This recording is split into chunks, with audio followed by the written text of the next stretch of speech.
Hello, guys and gals, and welcome. Welcome.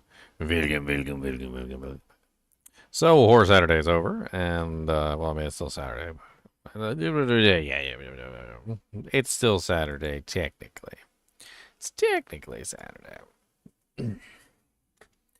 But now that we're done with Horror Saturday, we can play some more Diablo. Play some Diablo. Oh, we can play a little Diablo. A little bit of Diablo. A little bit of Diablo. Diablo. Diablo. Diablo. We're gonna play a little bit of it, yo. We're gonna play some Diablo. Yes.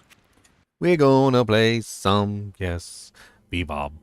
Bebop-a-bop-a-lo. Bebop-lo. We're going to play a little Bebop-lo.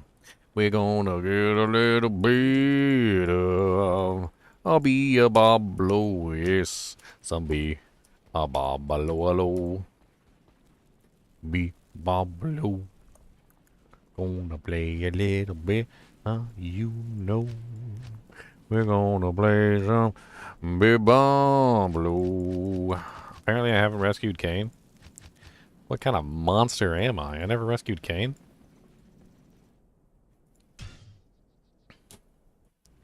I never rescued Kane. So I gotta go back again and rescue Kane. Otherwise I'm a freaking monster, yo. Dodo. Dee da da da do. Ho hey ho. Let's go to Rogue Encampment, you know. And then we log out and back in. So we can activate the Kane quest. The Kane quest to the Dark Wood. And we find a big meanie, yes. He's standing by a tree and he doesn't really like me. Oh no. Oh no. Oh no. Oh no. He said, yo. Oh, this is my tree and you better go. 'Cause I'm not letting anyone touch my tree. So get away and do not touch my tree. This is my tree. I don't take no guff from thee. So you better step back, sucker. And now I touch my tree. My tree. It's my freaking tree. Don't touch my tree. My name is Tree Headwood Fist, you see. Because I punch anybody who touches my tree. My tree. Don't touch my tree. Don't touch my tree. Oh, this is my tree. If you see the marks on it, it's my tree. You better not touch it. Oh no, don't touch my freaking tree. Don't touch my tree.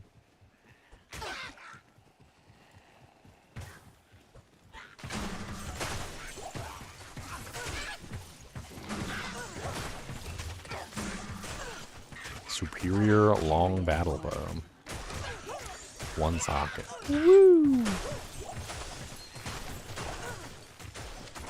Well, I love it when they have one socket.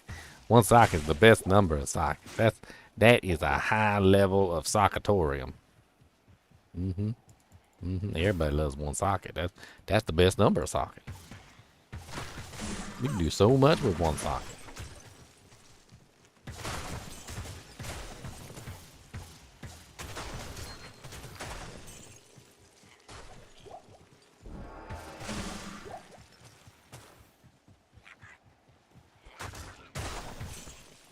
He was doing solo, self-found, hardcore druid.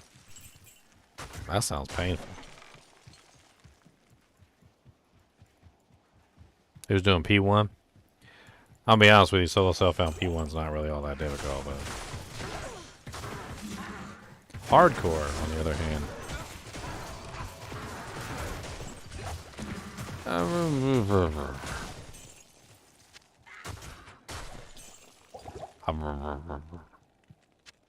Hardcore's a little bit different, but I don't know. Some of my runs literally I've gone so fast without dying. Depends on the character, right? Some characters are just way easier to not die on than others. What a strange-looking tree. Druid's moderately tanky. It does have a severe lack of defense, though.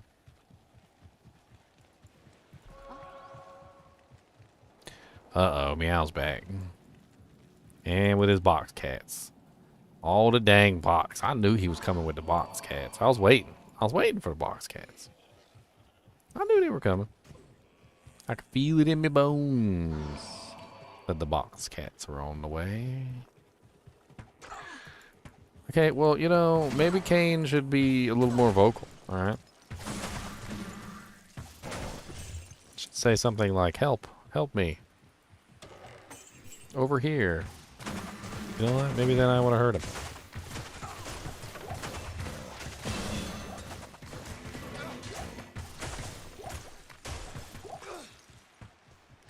He did say help me? Well, dang. Well, geez. Well, geez, dang. Well, dang, geez.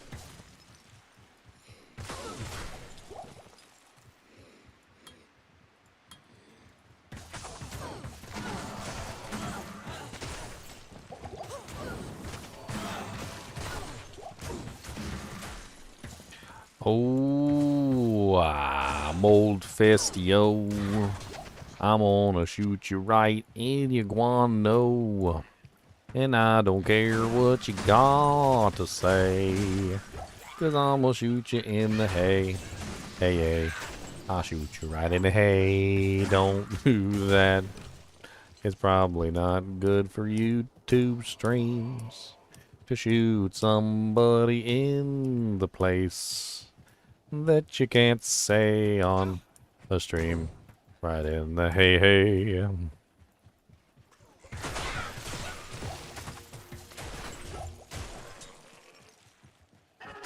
I can't carry anymore. I can't carry anymore.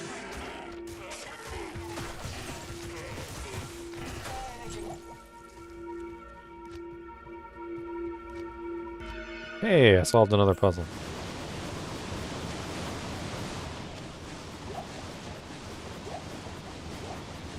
Oh, demons and undead. Oh, they are everywhere. Look at all their heads. Oh, they are rolling down the street, yo. All the undead bros and hoes. And all the undead yos. Holy Jesus, what a nice charm. 5 max damage, 22 AR, 17 life. Wow. Wow. Don't mind if I do.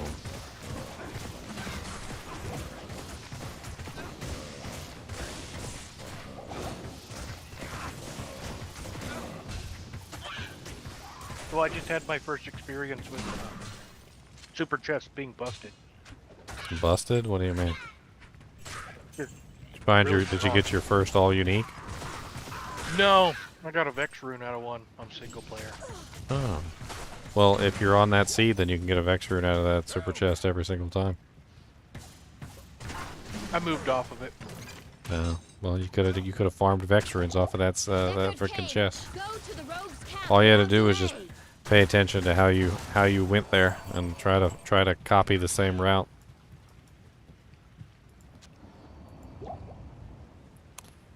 This freaking charm is ridiculous. 5 max damage, 22 AR, 17 life, large charm. Hell to the friggin' yeah. I'll take that. You know what? This stupid little Iron Grand Charm of Storm's gonna go bye-bye. I don't need you no more.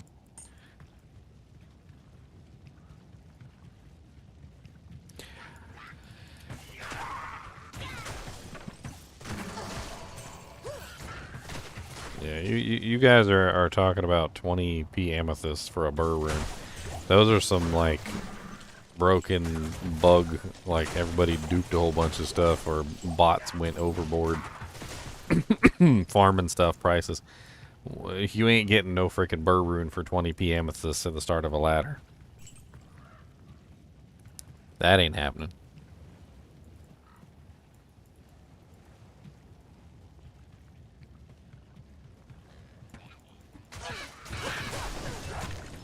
You can get an ist for 20 PM at the start of the ladder.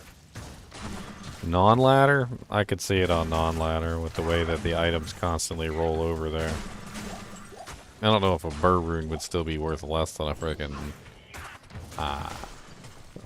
well, than a burr rune, but burr runes are still kind of rare, and it's not like people don't do crazy things with burr runes even when they have a whole bunch of them. So like when you have a whole bunch of burr runes, you start doing silly things like taking them and putting a whole bunch of them in your helmets and your armor, your weapons and stuff for crushing blow and damage reduction, because they're kind of nuts in those regards. Not even death can save you from me.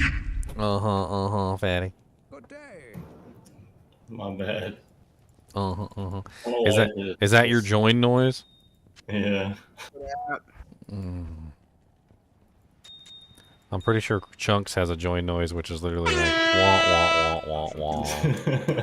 I don't even know if people realize they're choosing join noises or not. Fresh meat. But like now people are just joining chat, and when they join chat it just plays random sounds. Did we just have like 4 people join in less than a minute? Meow was just spamming noises, that's all. Well, yeah, now we're all done doing our daily work and all that stuff. It's just time to hop on and play. Well, I rescued Kane, okay, so alright. Wait, there's a sheep scream. I don't see a sheep scream.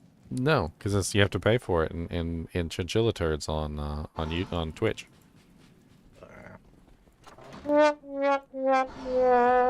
Sounds like you need to harvest some Chinchilla turds. That's what that sounds like. Fair neutral.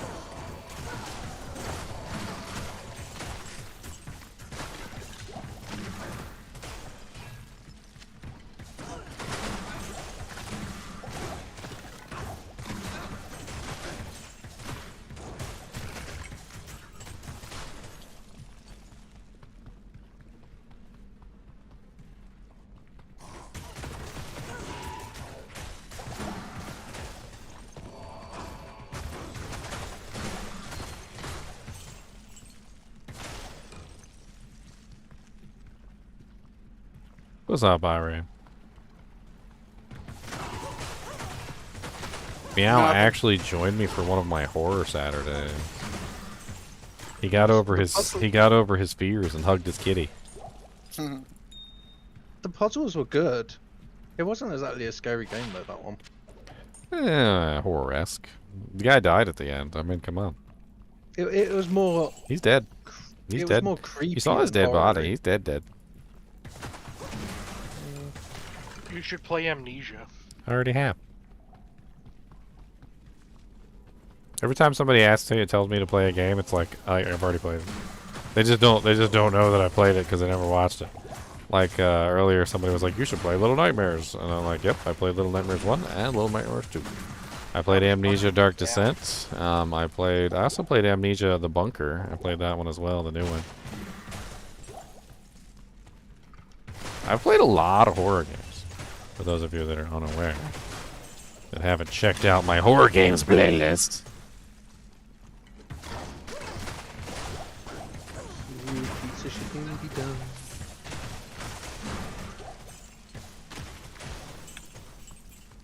The real question is, how much would it cost to get Meow to play Amnesia: The Dark Descent?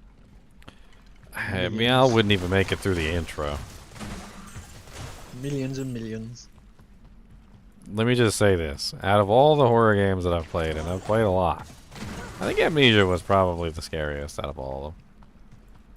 That one had some really cool, how do I put this? Mechanics, I guess you could say.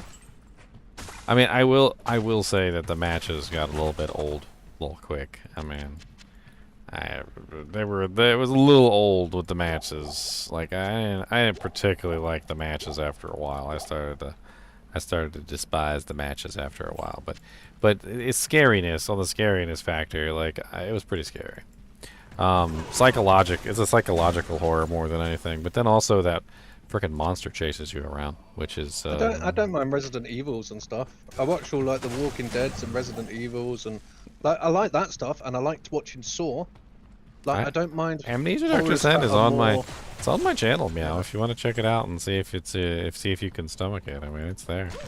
I did a don't full mind stuff that playthrough. makes you think. It's stuff where like kids just go around killing each other and little babies dying. I can't stand that stuff. That's just. I mean, there's no little babies dying in Amnesia, but I mean, there is a monster that literally chases you around. I don't mind that. I've already got a cat that chases me around. I don't know if you. I'm telling you, Amnesia is probably one of the scariest games.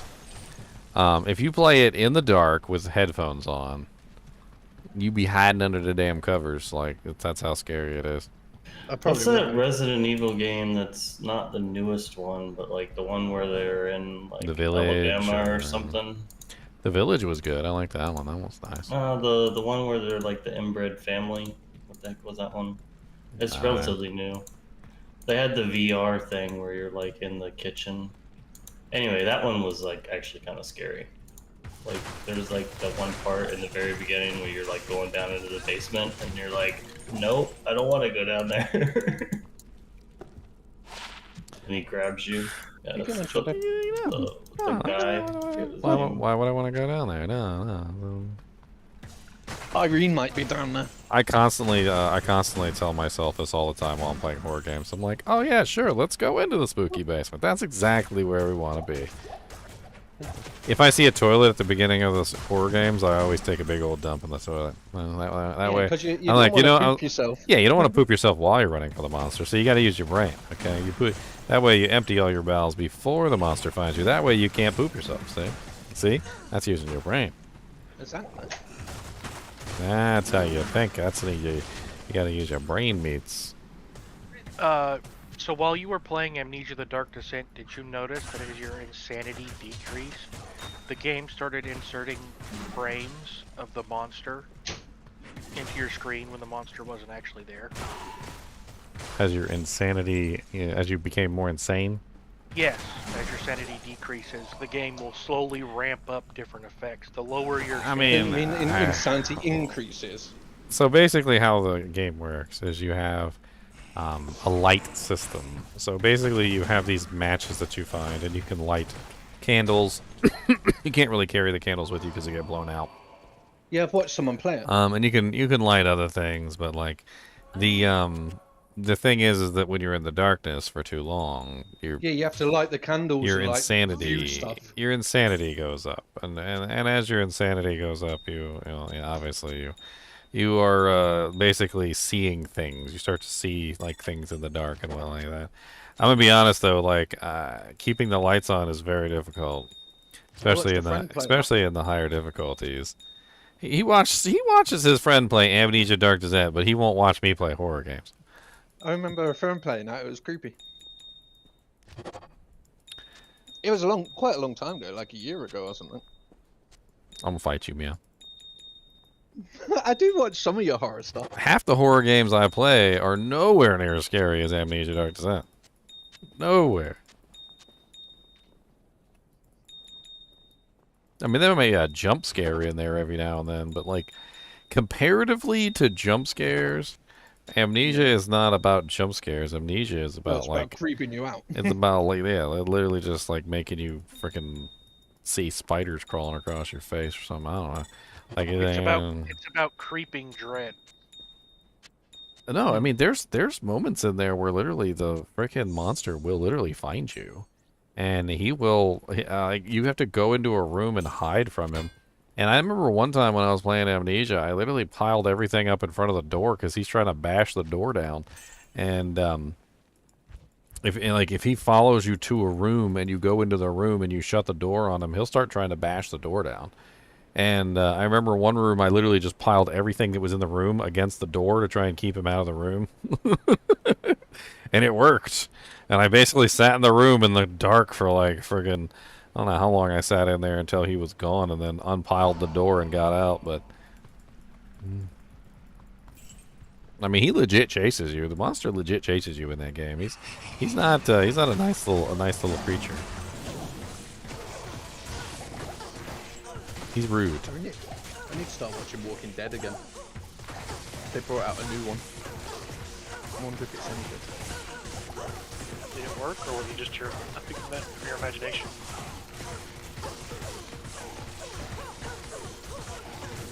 Yeah, running bow-legged for monsters while needing to poop is not a good thing. Exactly.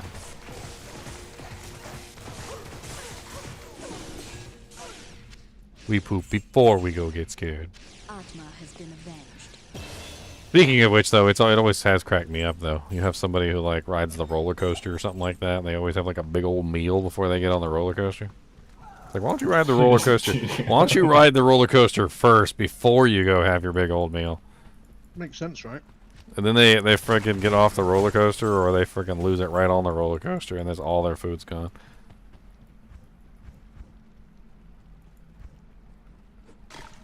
I don't know what to think of these people. I don't know what to think of these people. I'm doing my solo self-found sorceress right now. I just got a Q Hagen's, a gold wrap, and a Chansey's gloves off of Mephisto. What? That's some freaking broke ass drops. What the? What? You're a hacker. And you called me a hacker. What is this? You both hackers. You are both That's hackers. a huge upgrade on my armor. The gloves are just MF, but that's still awesome. Dude, K. Higgins is amazing. Yeah, that's a huge upgrade. I've still been wearing stealth this whole time. I'm in hell. What's the point of the scroll? The point of the scroll is to lead you to the cube. However, when you complete normal difficulty, you already have the cube, and the cube stays with you from difficulty to difficulty. So after you leave normal difficulty, the scroll has no purpose. However, in normal difficulty, the scroll leads you to the cube. So And once you've beaten the game several times, the scroll has no purpose. yeah.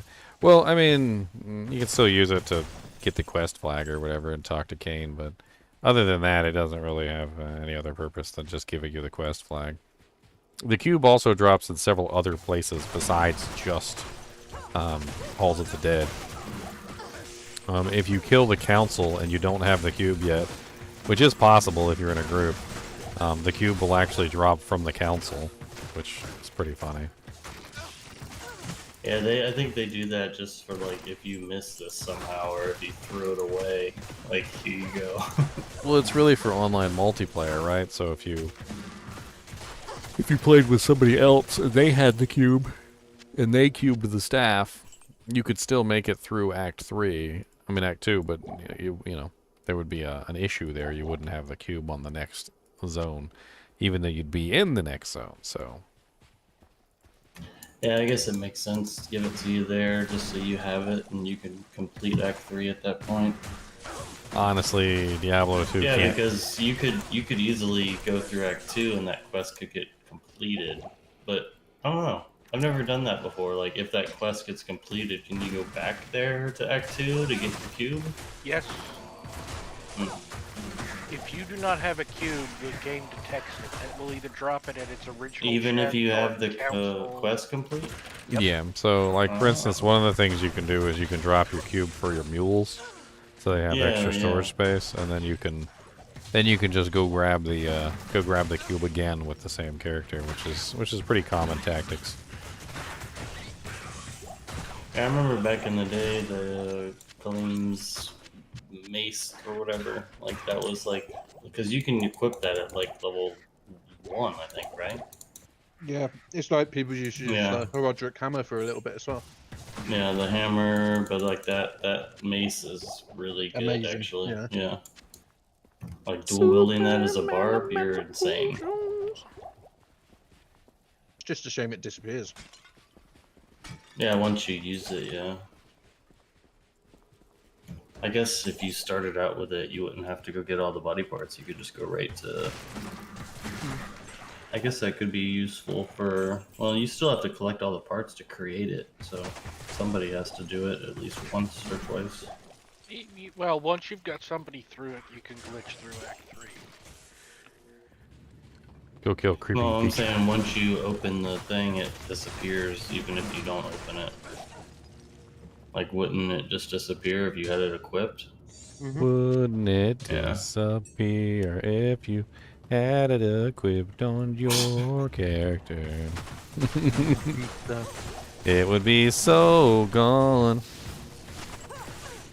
You should make your Mercer hustle. A hustle. Ah, yes. Wait, I'm not rich, okay? I'll give you fanaticism. I'm not rich.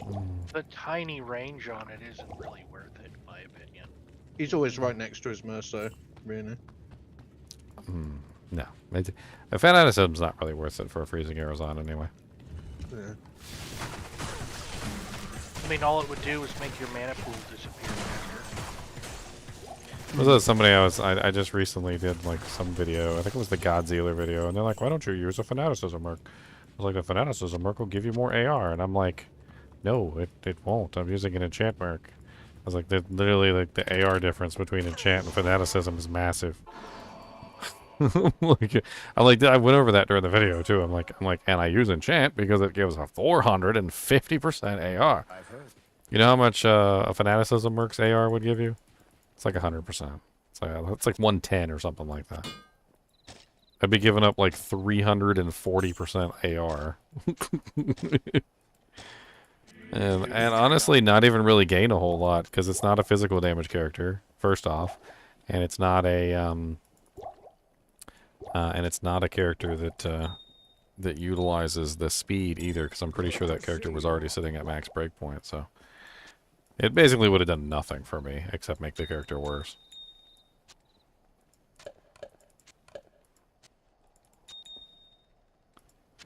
Freaking enchant on the merc is insane though. I think you can get it up to like freaking like what 52 or something like that, or I don't even know. It's like crazy. It's crazy high levels. Well, yeah, with flicker and flame and stuff now. So is the enchant merc the new replacement for melee characters that you can curate? If you need AR, it's a very, very effective way to get AR. I mean, it's kind of hard to beat the 400 some odd % AR that it gives you. Plus a little bit of fire. Blessed aim doesn't even give as much. In fact, I'm using a blessed aim merc right now, but his blessed aim is only 255. So comparatively, enchant is better. And then the other thing that I really like about enchant versus fanaticism and also blessed aim is that, well, enchant stays on you. Even after the merc's dead, enchant is still on you.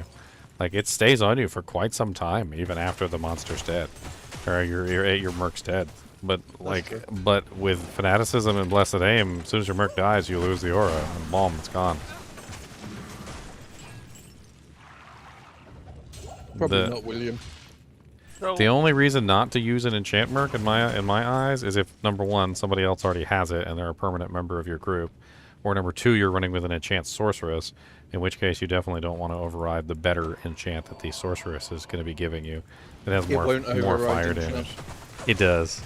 So the highest level enchant always works over the lowest level enchant, and you cannot cast anything above or below the enchant. So like the thing is that the enchant merc easily hits some of the much higher numbers, like way higher than most enchant swords are going to go. So like for instance, even if you just had like a sorceress that wasn't necessarily an enchant sorceress, and she had say like level 30 enchant or whatever like that. If your merc has 40, she can't enchant you with it. But her level 30 enchant is going to be superior to yours because she's going to have more fire. It's going to have way more fire damage on it than yours is. Yeah. Badalas. So I end up asking the question if that wouldn't be useful for the Javazon build I'm running. I don't necessarily need the attack rating. But would it make my Valkyrie more effective? Or am I better off with just running something like a Act 2 or Plague or something? Act 2 or Barbarian. Javazon's strange. Just depends what you need. I mean, being able to hit on your Javazon is not a bad thing, because the physical hit still does damage. And you can use it for your life and mana leech. If you have no attack rating and you can't hit with the physical hit of the ability, then you're just not gonna get life and mana leech. I know a lot of them don't necessarily rely on life and mana leech, but Yeah, I Catholic kind of Smash. just accepted I wouldn't get either.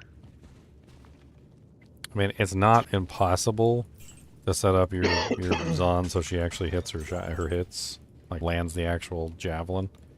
But Mana after kill is generally what you go for with a Javazon, because you can throw a jab into a pile of people and get like a ton of mana out of it. if Oh, you're I won't be fighting throwing big them. packs, yeah. But if you're fighting single monster, no. When you're fighting a single Oh, monster yeah. like Bale, Diablo, you know, etc., Duriel, Iswal, like anything that's a single monster, you're gonna regret not having some life or mana leech on your attack. I'm planning on running the lightning strike. No throwing. Now, lightning strike, well, spearsons in general have relatively low durability, and one of the things I came across with spearsons is that, I mean, it does affect your survivability, obviously, but it's kind of nice not to hit the target. The effect goes off anyway, even if you don't hit the target, and it just doesn't burn the durability on your weapon, which is relatively small. It makes it less likely that your weapon is going to shatter every 2 seconds. I was planning on running the T-shirt. I mean, in that case, you don't have to worry about your weapon With- shattering. With the next hit delay changes, I wanted to find out if T-strokes is superior to the, or at least in a similar caliber to the Infinity version. No. Because I can get 2 or 3 more. No, Infinity will be 100 times better. The difference between Infinity and T-strokes is like, I mean, what is it? It's 85% negative res from the conviction, and then you get Plus the 50. negative What is on it? it. 55 on the Infinity Something itself. like that. Yeah. So you're looking at the difference between, what is that? 85. Had to Like add them together. 135 or something? I think, like, realistically, if you're looking at a monster that's not immune, so the monsters that are not immune, I believe I ran the numbers the other day, and it was negative 81% is what you can get a monster down to using Infinity. So negative 81% to the monster's, you know, lightning resistance. And I'm not talking about they're sitting at, you know, negative 81% from whatever they are. No, I mean, they will go down to a bare minimum of negative 81% lightning res from any number that they're at. And they will potentially go down even lower than that, depending on if they're a weaker to lightning monster. So you can easily bring them down to negative 100%, which means double damage. So You my won't question- even get close to negative numbers with T-strokes. T-strokes will bring them That's true. down maybe to like 50%, like 50% resistance to lightning or something like that. They're still going to be mostly resistant to your attack. T-strokes plus Griffin. You'll be able to break negative 40. with a with a lightning sunder. You'll be able to break the resistances fairly easily. But you won't get any monster down to negative numbers. You won't even get any monster down to 0 or even close to 0. But you'll be able to kill them. But the difference between the two is like night and day. You're talking about the Infinity Zon can basically dish out double damage to most monsters that she attacks. Yeah, it has negative lightning res on it, period. She's going to be dishing out basically double damage to every monster that she attacks. And the T-strokes version is only going to be dishing out about 50% damage to most monsters. The problem I come across is resistances on the Infinity Zone.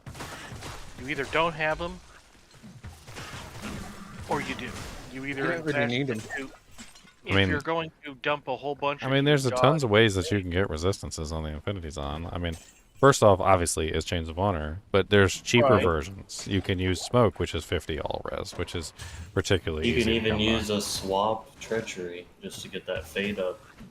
I mean, yeah, a lot of the times what I would do is I'd put the treachery on my merc, and then I'd go And proc stand it. in Act 4. I'd go proc it real quick and then that, pop yeah. it back on him. So I just take it off of him to proc it and then put it back on. Unfortunately, dodge, evade, and avoid makes it hard sometimes. It does. You stand in that fire forever, and it's like, come on, just proc, please. Yeah. Yeah. I just figured it'd be a lot easier to build with T-strokes and a shield. To start off with, yeah, but I mean, Infinity's gonna it's be your cheaper. ultimate goal. It's definitely cheaper, and it's definitely the one that you're gonna use for a while until you get the other stuff. But For sure.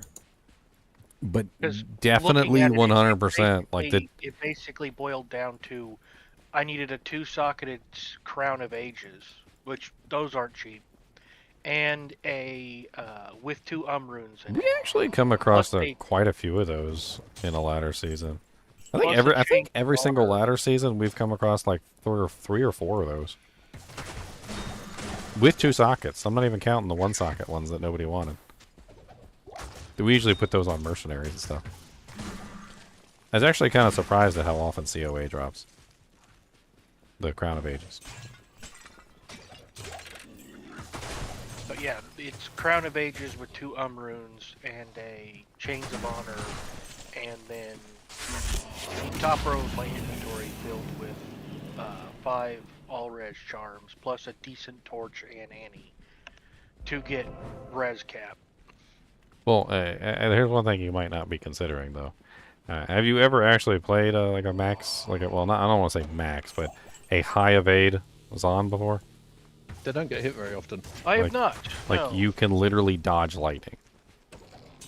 Like many times I have gone down with negative resistances against gloams. Watched my Amazon just go ow, and when they do get hit, it hurts. It does. But most of the time they just dodge everything. Like the majority of the stuff in the game counts as missiles. They count as actual missiles that the Amazon can dodge. I had a little argument with somebody one time. They were like, "You can't dodge missiles. You can't dodge spells." And I'm like, "Yeah, you can totally, like anything that counts as a missile attack, you can dodge." And there's like pretty much all the spells count as missiles. And even lightning counts as a missile, which is stupid in my opinion, dodging lightning, but you can. Your resistances won't matter as much on that character if you actually dump points into those dodge, avoids, and evades. You need to get them up to an acceptable level. Like 75% dodge, I think. Or Well, I can go take a look at my jouster real quick and tell you what I run on her. There's a couple of them that I have kind of like worked out the math and ended up figuring out exactly what levels to run. But it's like there is a point of extreme diminishing returns, and you just don't go past that. Yeah. So you never dump 20 points into it. That's just not even worth it.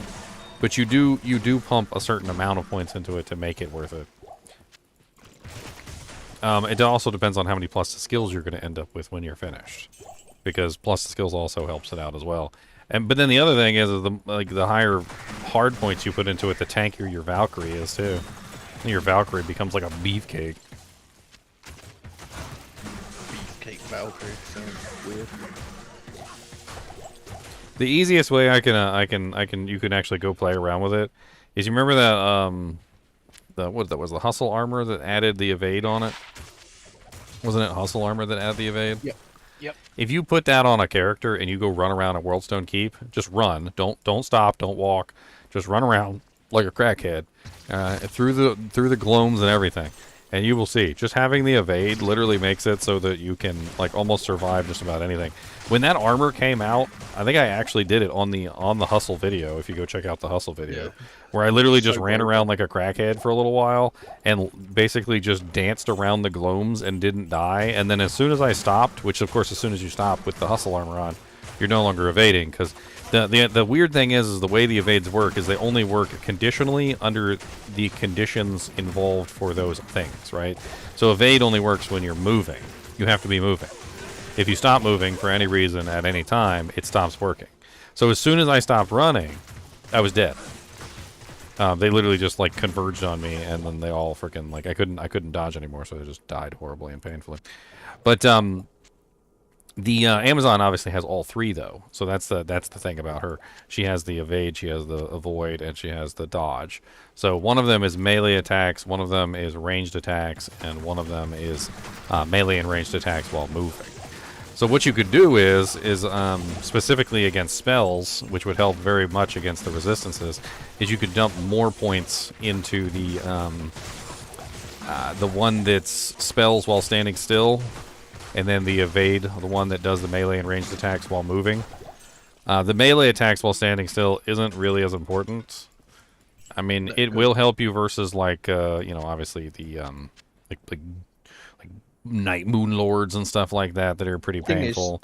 You should have a decent amount of life because you don't really need a lot of strength and dex on that character. But I think you'll find that in general, you won't need as much resistances on that character as you think, because the avoidances will take care of most of your tankiness, like right off the bat. And if you're using a shield, you could maybe even forego the melee one almost entirely, because you said you're going to be using a shield. I don't know which shield you decided on, but if you go max block, you could just avoid the melee one entirely and focus on the ones that are moving. Well, standing in the fire in Act 5 kind of proves that alone. Like, you're standing in fire, which is a, caster type skill, essentially, and you're not getting hit. Like, it takes forever sometimes to proc it. Now, there are some spells that you can't dodge. This is something that I found out myself. So, Meteor. You cannot dodge the fire of the meteor, but you can dodge the impact of the meteor. So, definitely you have to move out of, like, the fire effects. There's like nuances to it. Things that aren't considered missiles, and there's not very many of the spells that are not considered missiles. Like the poison from the vipers. Poison's probably going to hit you no matter what. Like if you stand in a poison cloud, things like that. So you're probably going to want some poison resistance. Poison length reduction. Obviously, you're still going to get affected by, like, chilling effects too, so obviously you still need cannot be frozen. It's a fun adventure though, playing on the Amazon. I remember the first time I did like one of those like tankazons, like set up like that with all the evades and stuff, and it's absolutely insane how ridiculously tanky you are, especially compared to other characters around the same level as you. Like, I remember the first time we were in Worldstone Keep level 2 and everybody's dodging and crying over the gloams, and I'm just like standing there and the gloams are trying to shoot me with the lightning, and my girl's just going when it comes to the shield, it's either going to be spirit or storm. Big physical damage reduction, or you could also build a sanctuary for a lot more res and a what's that bone shield that's sanctuary is amazing res. Well, that's true, and I forget what base it is, but Storm, it gives you a is Sanctuary more res than Storm Shield? Troll Nest. That's like right. if Storm Shield only gives you cold. Yeah. Well, but then you could put an rune in it too, then you get, which would be 22. Right. But Sanctuary, I think a perfectly It's rolled one is 70. 70. Yeah. Sanctuary might be your go-to, actually. Now that I think about it, that's what I did when you could even Terra do Zones first came out. I had Sanctuary to make up for my lightning. I would. Farm. How many sockets is Sanctuary? So three. 3 Coco Mal. Don't make it in a Monarch. Make it in what is it? Not the Troll's Nest. It's actually the better block one. Is actually the. Tower Shield. Well, it depends on whether you want to go. Are you going to go max block or are you not going to go max block? I'm not going to go max block. Minimum dexterity and strength for gear. Okay, so if you're not going max block, then you don't want the better blocking shield, because you don't want to have the really crappy like faster blocking rate with a good shield. So there's where is it? I think max block, in my opinion. It's not the troll shield. It's the one right below it. It's the it's the grim shield. The grim shield, I think, has the best balance of defense, sockets, and then I think it has the lower block chance, which allows you to not worry about your blocking. I was gonna go with Moser's at the beginning. Moser's has high block chance. You could also try Headhunter's Glory or whatever. That's it's called. true, but without a decent mana. investment into Dex, my block chance is still only going to be like 13%, 14%. Well, you're gonna have to build some decks anyway. Yeah, you I gotta, will. Saying you're going. you're going with physical, like, T-strokes. T-strokes is a mat spear, so you're gonna I mean a mat 151 javelin. Dexterity. 151 dexterity. Yeah. Yeah, so you're Just gonna to have to use build that, yeah. more. That is actually enough dexterity to probably cap you out with a Yeah. decent shield. Getting It- close. Let's see here. Storm Shield, I do believe, is. It depends on your with an shield. L, a So- storm Okay. shield with an L. So Monarch would Shield do a has lot, kind of lot. crappy blocking, and that's kind of what we're talking about here. Is we're trying to Right. figure out like if you were gonna go But- with a Storm sanctuary. Shield has a 72% chance to block on Amazon, and with the bare minimum amount of dexterity invested, I have 52% block chance. Well, what amulet were you gonna be going with? High loads attack speed. I mean, 52% block chance is actually not bad, but How much but dex with a do you have to Coco- pump to get But 75? you've With a also gotta Coco think that Mal you'd and a need better 156 blocking shield, strength. you'd probably be looking at That'll help with closer your to res 75. issues too. Didn't you say you were having res issues? Well, that was the entire point of recommending the Well- Coco Mal in the first place. Is it's No, I'm massive having- massive resistances. I'm not having res issues if I go with the shield. If I run the Infinity variant, I have to go find basically all the res I possibly can from every source because I lose the shield. Yeah, I need a full inventory, not actually a full inventory, but the top line of small charms all need to be all plus a decent torch, a chains, and then if I wanted to, I could go cheap and fill the last slot with Yeah, a Kieran. but you could start off with doing like a cheap T-strokes and the Coco Mal shield. Right, Because and you've got to think Yeah. to get two Especially with birds to even make the Terra infinity, it's going to take you a while. So Right, start and- out with the easy option. my intention was to set my goal a lot lower and go with Yeah. something like Storm Shield for the massive physical damage reduction, and something like a Naja's Light Plate and a Kira's Guardian, and a Thunderstrokes and You can even try and get a Valkyrie instead of Cures, because at least then it's mana after kill and stuff That's like that, true. which helps a lot. I don't think figured- you're even gonna need the Storm Shield for physical damage reduction. If you pump up your Yeah. evades a little Yeah, if you little don't- bit, you're probably almost never gonna get hit. Yeah, the block makes up for anything that your dodge, evade, and avoid can't take care of, and then you have a 75% chance to actually block anything that can't take care of. You've also So got to you think, should be good. Dude. if Like, you're using Storm Shield, it's 156 strength, plus everything that you got to put into Dex for you. yeah, for you're your better javelins, off you're with gonna be the low Coco life. Mal You're better off with the Sanctuary. Coco Mal and pumping that extra bit into life. Yeah, ever since the Terra Zones came out, that's what I do. I do T-strokes and a Sanctuary, and then on swap, I got my Titans and a Spirit for Well, I won't go- everything else. the whole point is I won't be throwing at all. I'm not going to Yeah, we invest anything in Yeah, I know. But if you're trying No, to I'm going not to be use up a there two-handed shooting. spear, Yeah, but that's what your then- dodge is about. Yeah, but that's good why though, you because that's why pump you your dodge. you get 20 extra points that way, because they took away the synergy off Lightning Fury, so you don't actually have to build that to build the So melee them 20 skills. points can go Right. into your So you, melee dodge. so you get 20 points to do something else with. I was going to dump it all into Valk. Or, but- yeah, dodge, evade, and avoid. But what, Well- what you guys are saying, I can... Dodge, evade, and Right. avoid also helps out the Valk though, so You got enough points into it does all make her skills that make her it makes really it good. tanky.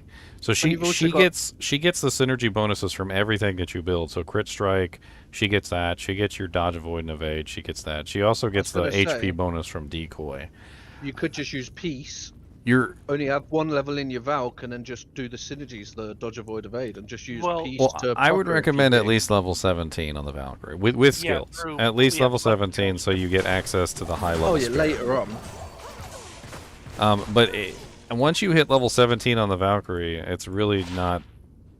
Unless you're gonna go like full into it, it really doesn't give you that much more. Because 17 is when she gets access to her her really good spear, and then anything past that is just icing on the cake. The dodge, avoid, and evade will make her super tanky. Because she gets And access you. to all those. She gets the same as you basically. The problem is if I'm going to... I don't even with the shaving off the 20 points of Lightning Fury, I don't exactly have a whole lot of extra points to pump into like crit strike, dodge, avoid, and evade. To Well, get you don't rid need of crit strike bonuses. on. You don't really need crit strike on your lightning spears on anyway. Like you said, I think you were talking about whether or not you actually wanted to hit or not, which means you don't even really need penetrate. So you don't need pierce. At that point, it's pretty much just the other side of the tree. Well, I would definitely 1-point crit and 1-point penetrate for sure. But I wouldn't put anything into Pierce, obviously. yeah, because you're not even throwing your weapon, like you said, so you don't have to worry about pierce at all. And then just do your Valk, And then do your dodge, avoid, evade. And then, like I was saying, you can min-max, you can focus the evades, so you don't necessarily need as much of the melee one, which is dodge. I would put more into the avoid one, which is the one that gives you the ability to dodge the ones that are ranged missiles, and then evade. So avoid and evade, you would get those up higher. And I just accidentally put a point to evade. I didn't even realize I had a point to spend. Rip. Oh, it doesn't matter. It'll just make me a little tankier. Getting it up to like 50-60% is really the sweet spot, and then. After that, the diminishing returns start to hit, and it gets less worth it. But you're gonna be running. You're gonna be running if you Jav get skillers. Annie, torch, if you've got skills on like your armor, your helmet, and stuff, it will boost it up enough where you won't need too much more in it. There she is. There's my girl. There's the cold worm, the burrow worm.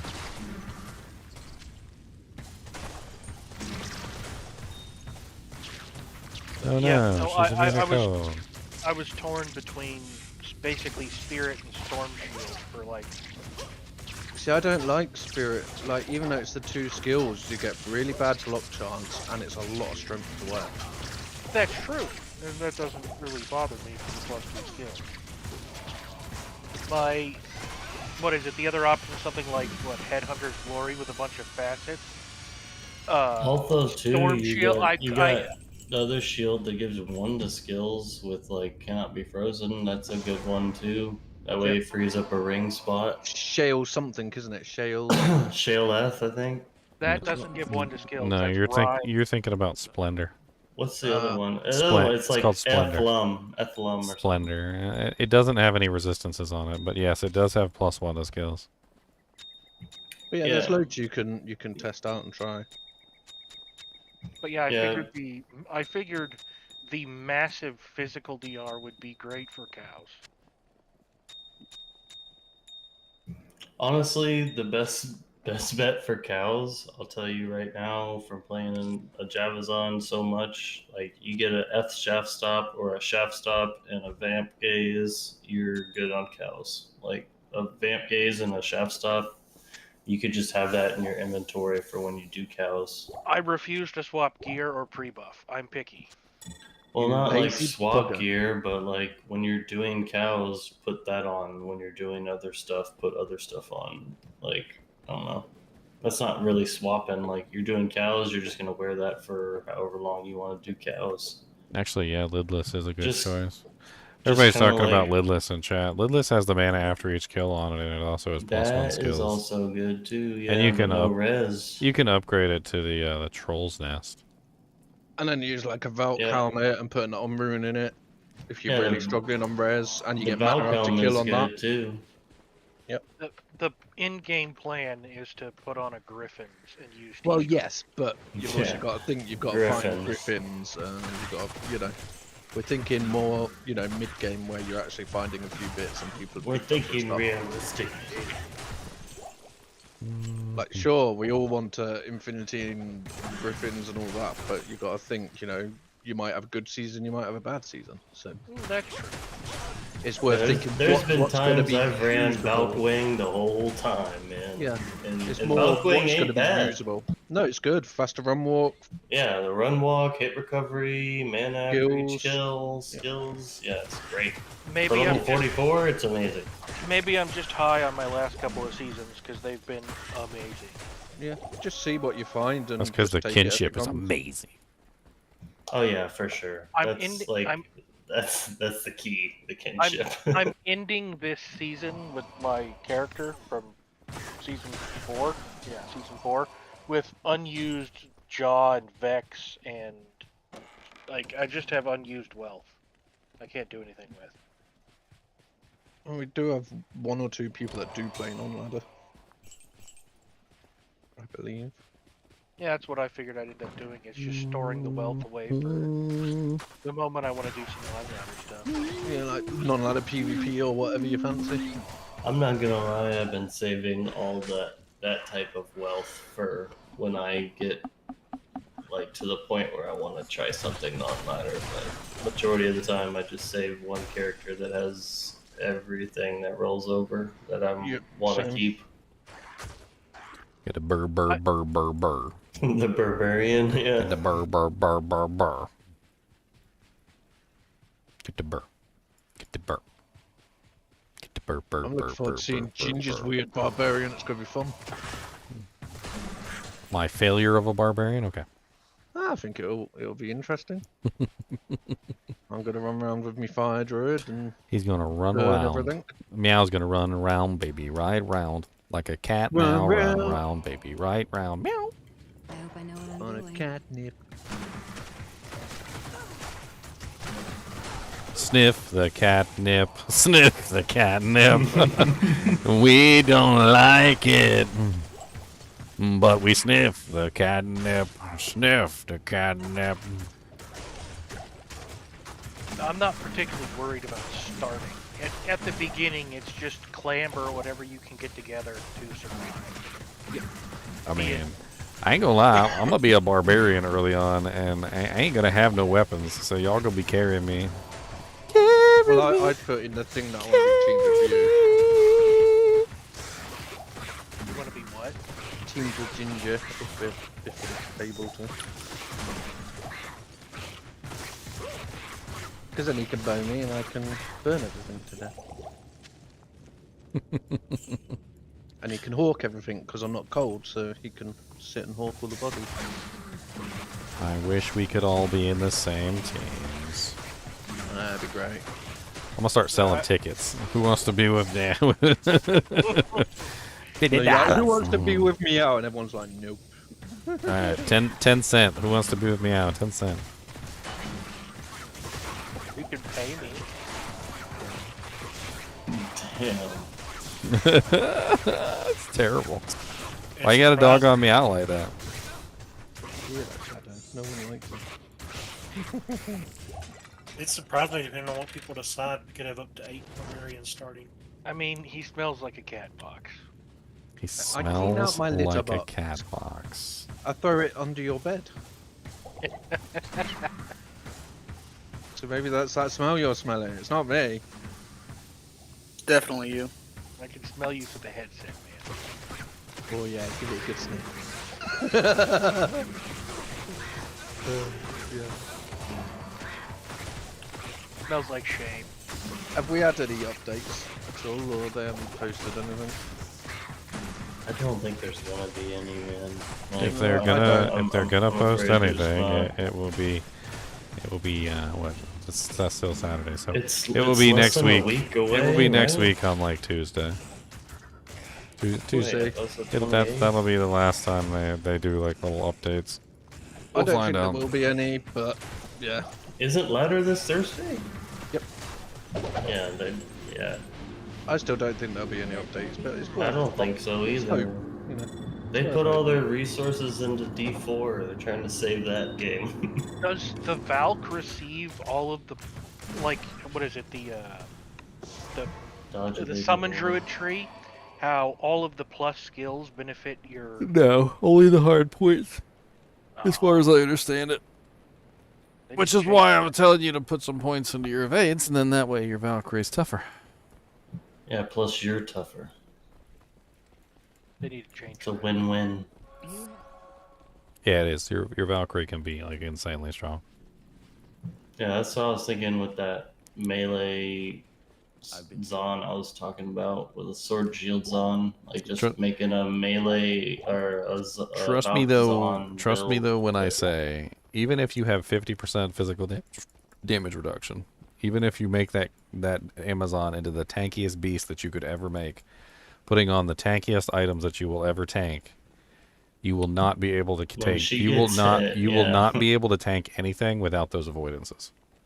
Before the avoidances were fixed, I spent many yarn trying to devise a way to create a melee Amazon, and because of the way that the actual spear skills would get interrupted and would often basically get like completely killed. screwed up and then get you killed if you use the evades and the melee skills at the same time, you had to go without them entirely. And the moral of the story is that the Amazon cannot be a melee character without those abilities. She doesn't have the defense to do it. She doesn't have the block chance, really, or the blocking rate. She doesn't have anything that she needs to actually be a tanking character. The Paladin has Holy Shield, which gives him massive amounts of defense. The Barbarian has Iron Skin, and he also has the ability to use the Shouts, which gives him more defense, and he gets more HP. The Druid, while he doesn't have very good defense, does have the ability to give himself like 5,000 HP, which is freaking ridiculous. Okay, the Amazon doesn't have No any of joke. that. The only thing the 5,000. Amazon has to protect her from melee attacks is those avoidances, and if you don't build them, you will not have fun on the melee character. And I'm telling you from experience, it is painful. The Amazon cannot build defense. She, like, even with good gear, even with high defense equipment, and even utilizing, say, like a fortitude or something like that, she'll never even get close enough to having enough defense to be able What's to that say one to tank spear? cows or something like that. Stone something. Stone That has, Raven. like a ton of defense and resistance on it. It's still not enough.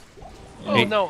when I you build the intend character, that. you're gonna have like 2K defense, and that's not gonna be enough to block anything. It's when you hold your mouse over the thing, it's gonna say monsters will have like a 75% chance or greater to hit you every single time they swing in their weapon. And when you go to cows, which specifically you were talking about cows as an example, Yeah. the cows will you annihilate definitely you need without those the two avoidances. items. They'll annihilate you, even with 50% damage reduction. They'll annihilate you. So, if I'm using the calculator that I pulled up, with the way I plan to run it late game, I'll have 1,588 defense, and Diablo has a 95% chance to hit me. Yes. I have more than that on my Exactly. solo self-found You need sorceress right now. you need the avoidances. I'm telling you, you have to have them. You're gonna have to build them too. It's not like it's not like a boson where you can just 1.1 them. It doesn't really work that way. You got to put more into them than just 1 point. You need just go onto like Amazon Basin or something and look at the percentages and see how they run out, and see where like the most benefit is for the least number of points, and then like slap in like that many points. Yeah, it's in the 60%. I can't remember exactly how many it is. I know there's an exact number of points where it starts to diminish rapidly, and then it's Somewhere around level 15. But you only need to get it up to the point where it starts to diminish. And then the rest is your skills. Yeah. Right now, the way I've got it set up is I'll have a 54% chance to dodge, a 60% chance for avoid, and a 54% chance for evade. You want it a bit higher, I think. Then I have to get rid of Valkyrie. Well, like I said, you could chintz on the Valkyrie a little bit as long as the Valkyrie is at least level 17. No, that's the thing, is I've got it exactly at level 17. If I take anything out, I might as well take all of it out. Did you put any points into the critical strike or into the I put 1 point. and Or 2 penetrate? points. Because you're I not don't dishing need out physical damage, so you don't really need it. Well, 1 point is really all you need. I have 0 points in it because I don't care. So I'm going to avoid it entirely, and I've got 2 points into critical strike, 5 hard points into dodge, 2 hard points in avoid, and 5 hard points in evade. Well, you said you're using Eye Lords, right? Yeah. So I mean, you're gonna get the deadly strike from there anyway. And then are you using Gore Riders as well? No, I need boots for resistances. Okay, so what are you using there? Just Rare boots, dual res, faster run walk.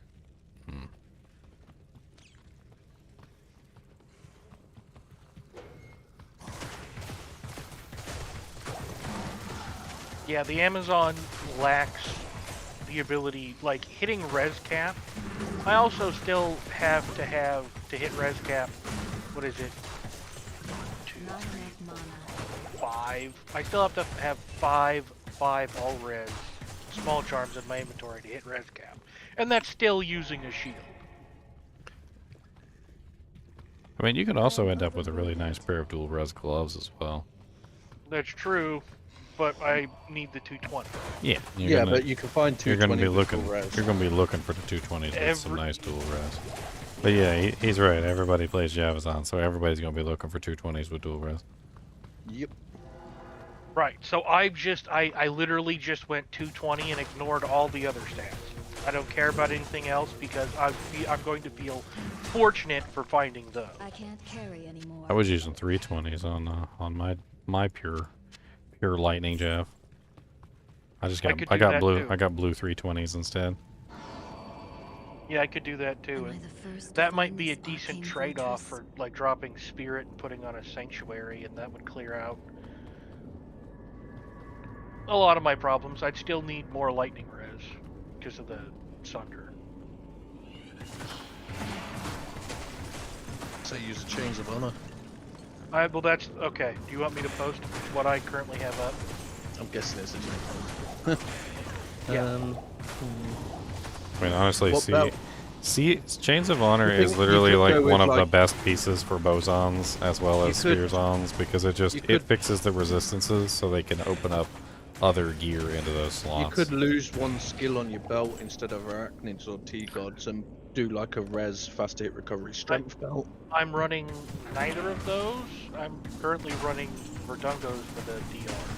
Yeah, not worth it. Not on an Amazon. I mean, you know, we were talking about the shields earlier, and we are talking about the evasions and stuff, but the better off with, like, you know what the a thing red is? strength belt. Spirit might be your better choice actually, because Spirit's going to give you +2 to all your avoidances. It's also going to give you +2 to your Valkyrie, and it's going to give you +2 to your even to your decoy, which decoy is actually really handy on a melee character. You cast your decoy, and then you get your Valkyrie in there and your Merc, and then you got 4 targets. It's a lot harder to get killed when there's 4 targets to beat on.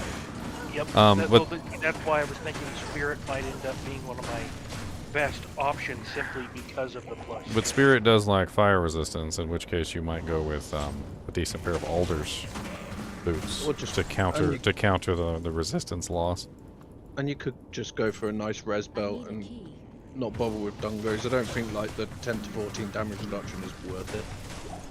Well, I get 23% with chains, so. But your still say it's not your worth it. physical damage reduction, you don't need as much as you think, because you also get the physical damage reduction from slow missile. If you make sure you're casting your slow missile when you get into combat, I think it gives you even with just meager skills, you should be getting, like mine right now is only level 3, but it gives me 17% physical damage reduced. So yours should be a hell of a lot higher than that, and should be giving a lot more. Oh, I didn't even look at that. All you have to do is make sure you're casting that before you go into combat each time. Yep, and then Okay, so just put like a red belt on. Every enemy that's illuminated by slow missile deals less Yes. physical damage. Yes. That skill's awesome. Okay. So when you go into the cow level and stuff, it also slows down literally everything. So even lightning, it slows down lightning, it slows down fireballs, it literally slows down just about every single attack you could ever imagine. So yeah, that frees up your belt then for a res belt with like life strength or fast hit recovery or Well, whatever. That just means I'm gonna run Immortal King. Well, yeah, that's an easy belt to start with. Yeah.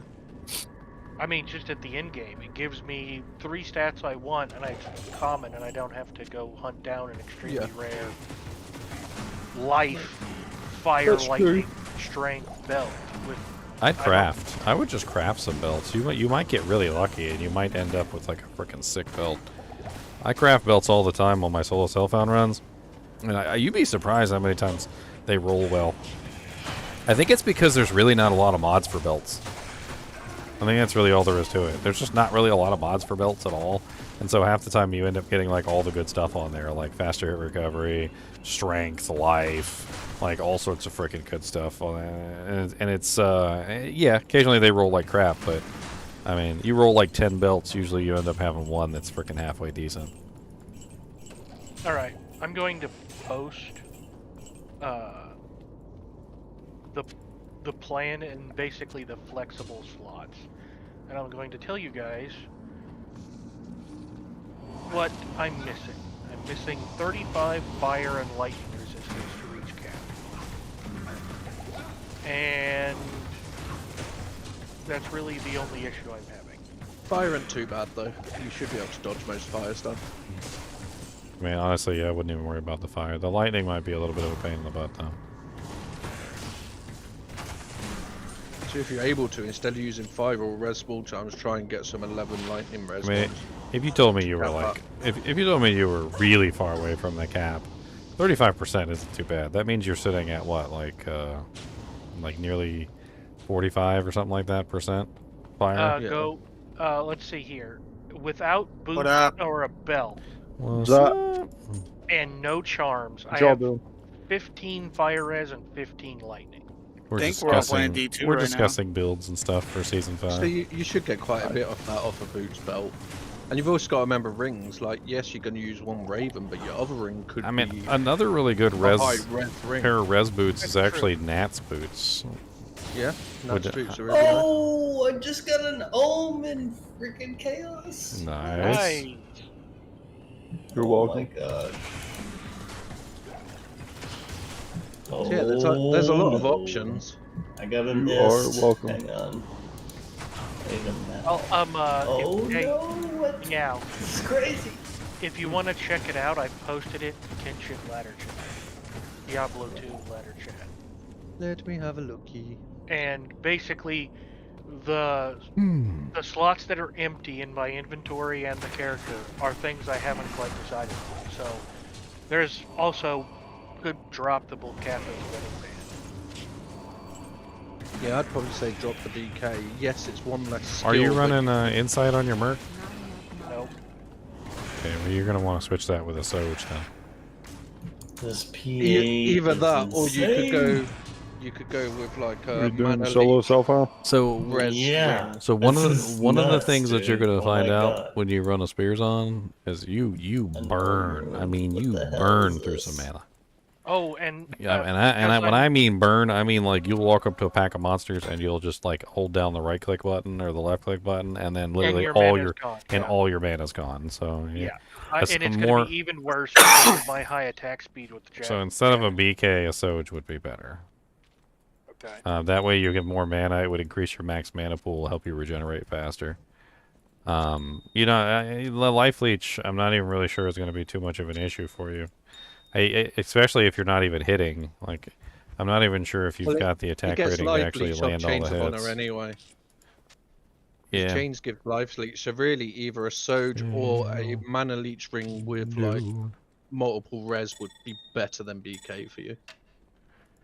Oh my god, I can And make that like if you could get CTA. like a ring with what strength, I just have mana to- leech, and like 2 or 3 res, Oma, that loma, would loma, sort loma. you out on a lot of stuff.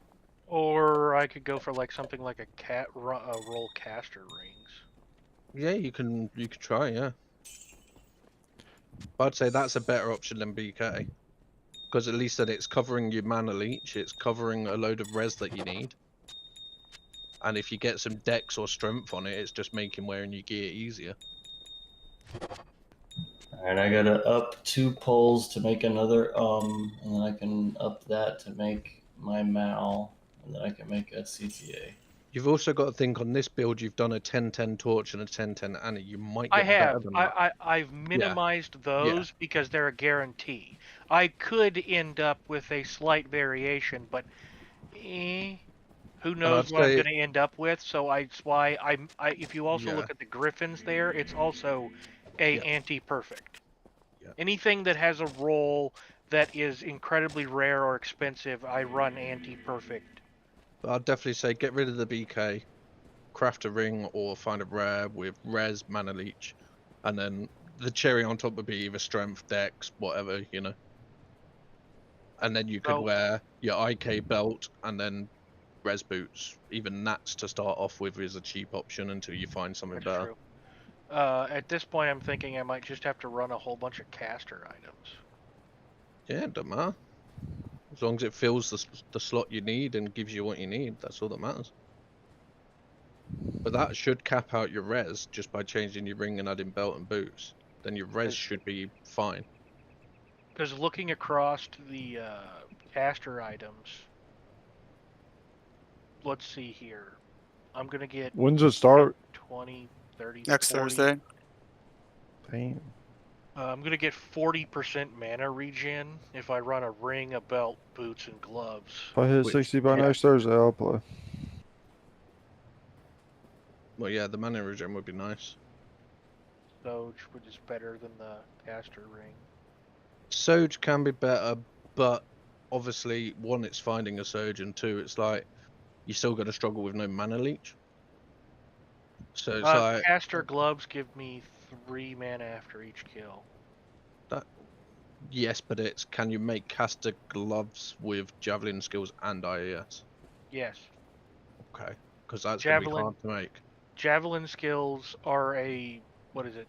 One's a suffix and one's a prefix. Yeah, but rolling that's going to take a while. That's true.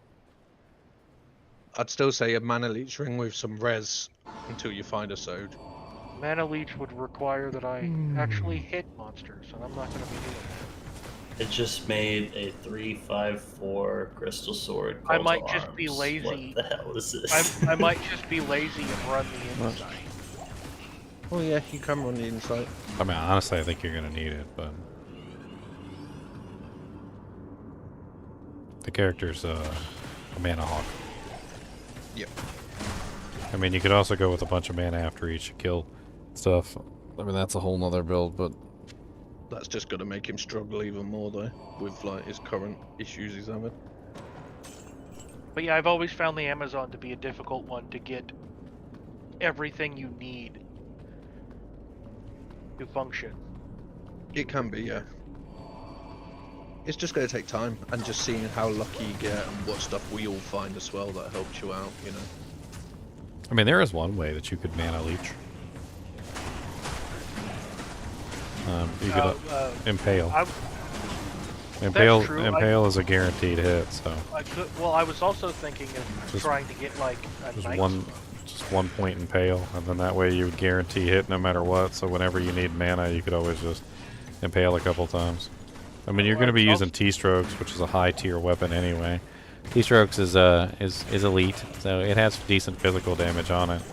75 to 150. Critical strike doesn't work with impale anyway, so you're not building critical strike. Doesn't hurt anything. I've got 2 points into it. No, it doesn't. It just doesn't work with impale, so it doesn't matter. Oh, okay. I wouldn't even be bothered with the 2 points into crit. I'd take them 2 points out because you're getting crit off your high lords anyway. So just have 1 point in crit strike and put that other point into one of your evades or something.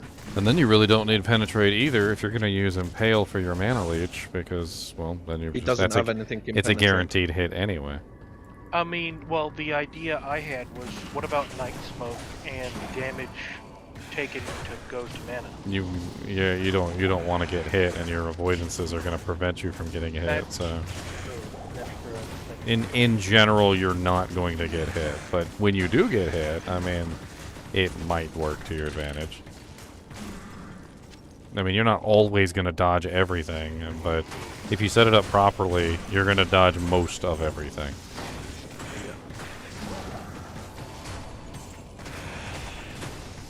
You just don't see how it goes. Yeah.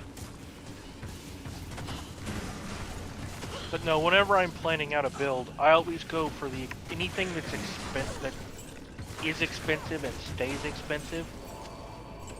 I tend to just run anti-perfect. Yeah. It's easier that way because Yeah, I because know- there's no point saying I'm gonna have perfect gear when you know you're not. right, when it comes to something like let's say T-strokes, I've got anti-perfect enhanced damage, but +4 to Yeah, so it just means you need a +4. It doesn't matter on the rest. right. Yep. When it comes to the Griffins, I'm running an anti-perfect one, and picking up a 5/5 lightning facet might be expensive, but it's worth it for the Griffins. What's up, Abracadabra? But yeah, I'd just say, you know, just play it and see what you find. We're all going to be helping each other with gear as we always do. As So I'm we pretty sure, always do. pretty sure we'll figure it all out. I'm doing my fire druid and I haven't built one of them in 10 odd years, so it's going to be fun. Nope, you're not going to be able to drink any coffee while you're playing. I will, I'll tell my cat to sit on my time to- keyboard and... It's time to button mash. Well, knowing that I should start using slow missile, I never even read that skill. Well, yeah, if you read it on yours with the level it's at, it's 29% damage reduction. So that That's always been a god tier, like. Yeah, you just Yeah. need to make you just need to make sure that you use it. You got to use it in every encounter. So every time you get into a counter, the first thing you do, slow That missile. is not going to be a I need problem. a key. Well, the thing is, it's like if you know there's a horrible monster there, use it. If you know it's easy monsters, who cares? By the way, I always use it inner with sight the and slow shank. missile stack. They Yeah, both so you they can both both- work at the same time, so you can actually tag both of them before you hop into the battle. Now, tagging somebody with inner sight is really only useful, and I'm too selfish. It's useful for to your mercenary and your Valkyrie. But yeah, I'd definitely get used to doing slow missile because it's going to help you a lot. It's just gonna make everybody shoot really slow too. Like Yep. for example, like Shank, you just cast that on all the bow people around there, and you just like go past them all with the Shank. Bill Rat, also not a problem. Yeah, I think it'll Yeah, work fine. Quill Rats are great. Oh, thank you for that.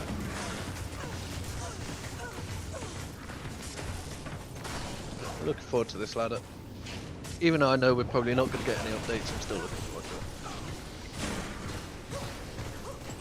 Little rats are your ginger's mercenary.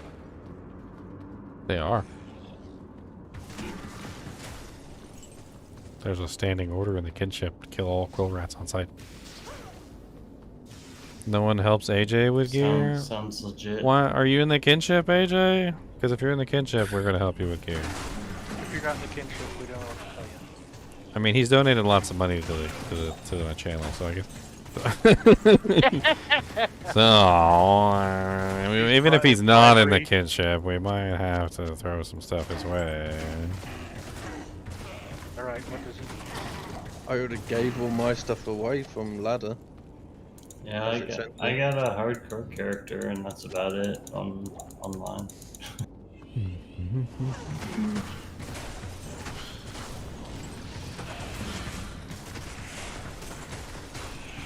I've got to the point where I just throw all my stuff away every ladder. The only one I keep was my hardcore character room last time. Like, I only keep very rare stuff, like if I find like 5 red soul charms with other stuff on, and you know, keep certain things, but the rest, like bog standard stuff, I just give away. I'm not going to keep everything. I'm just walking through this game now. Freezing Neuro is so freaking amazing. P8, who cares? See, a lot of people don't understand multiplicative damage. When you're dealing with multiplicative damage that goes up with the number of monsters and the number of pierces and all that other stuff, P8 don't matter. None of that stuff matters no more. All you gotta do is group up the monsters in one big pack like this, fire one arrow in, and it explodes and hits all of them, like 6 times. And your one little piddly attack turns into a freaking god tier attack and does like massive amounts of damage.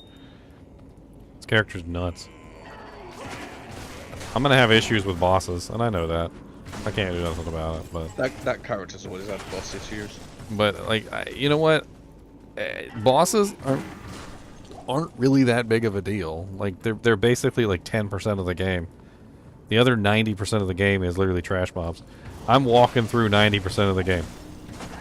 I'm just like, oh, yep, you're dead. Oh, yep, you're dead. There we go.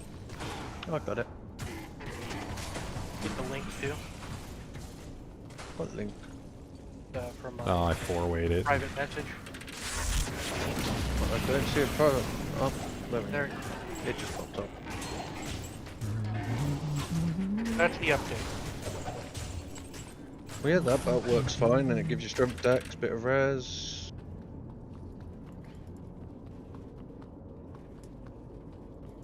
Oh yeah, freezing arrow.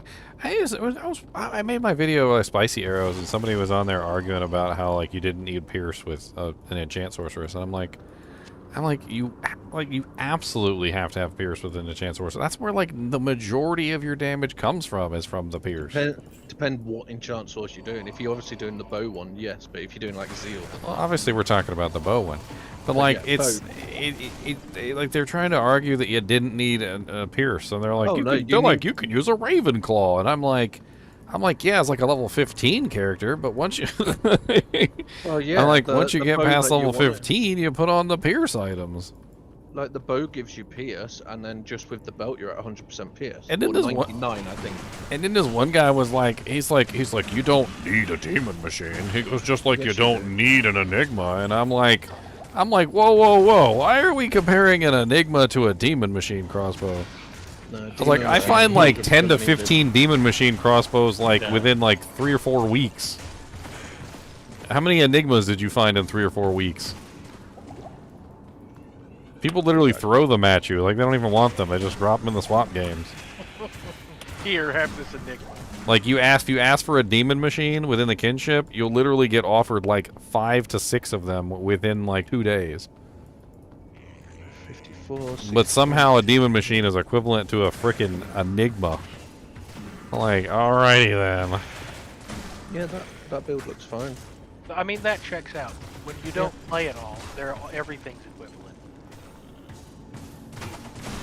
And obviously you've also got to think you're doing like the lowest tier stuff, so like you might find boots with better stuff on, you might find gloves with extra res on, you know. Right, you know, I try to I try to minimize my it's funny. expectations while still getting a decent. He minimizes his expectations. I do the exact opposite. Yeah, I do. I'm like, I want the best hits like this. Oh, I'm gonna look at this. No. It's like most of the time I'm not even sure if my character's gonna work. So I do the exact opposite, and I'm like, okay, let me put on all the best pieces of equipment, and let's see if the character can actually do anything.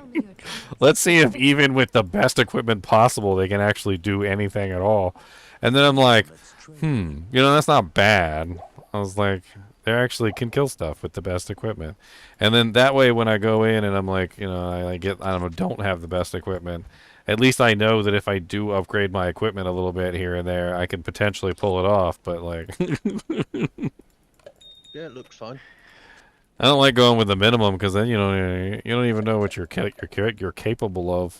Oh, well, that's just it. I play the character in single player all the way through the game to test it, and that's how I know this character. I'm running around right now. Naked? You're naked? Oh god, no! Oh no! I'm kidding. Not naked. I'm kidding. I've got some decent gear, but I'm not rocking anything close to what is on that calculator. I've got a lore, a decent amulet, +2 Amazon skills javelins, Material shells, and a the Ward Gothic shield with 47 all res. And I'm running around in hell, and as long as I don't run into anything that's lightning immune, everything dies. Exactly. And I am nowhere near the investment that I intend to put into it on the character on ladder. This is just a test bed, and it's amazing. Are you players 1 or players 8? I'm players 1, because that's the whole point of the testing, is that what is it like by myself? I imagine I would still be highly effective up to players 3, is what I have right now. I'm not looking forward to trying to find the helmet I'm gonna need. What do you? Oh, you're a fire druid. That's not gonna be fun. Yeah, I'm gonna be like, everyone check druid helmets. Every time you see one, bloody check it. We always do. I've been wanting like 3 Fisher with Grizzly and then something else. Either Volcano, Armageddon, or whatever. You know, Meow, I'm half tempted to just collect them un-ID'd for you. Well, it would have to be white, because I want to make flickery flamey. That's true. Yeah. 6 is better than 5. Good riddance. But we'll see how it goes. At the start, I'm just going to use whatever and have fun. Alright, moving on to kill the real. I mean, real. Assuming you can get through hell with the group, you've got a couple decent farming spots. Yeah, exactly. And I could just sit there and watch Ginger's Barbarian die constantly, so that'll be enjoyable anyway. My So are you brother's gonna- not gonna die. Are you going to run like just a pure support worker early, or are you just gonna try and suffer? I mean, I can build the character. I mean, honestly, the cool thing about the build that I did is it's only 40 points to max out double swing. So, and then once double swing is maxed out, it costs 0 mana, so I don't even have to worry about mana. I only have to worry about life leech, which is actually pretty pleasant for a melee character because melee characters are always suffering on mana early on. So all I have to do, I can't remember the exact number of points that you put in a double swing, but once you put in a certain number of points, it just goes to 0 mana.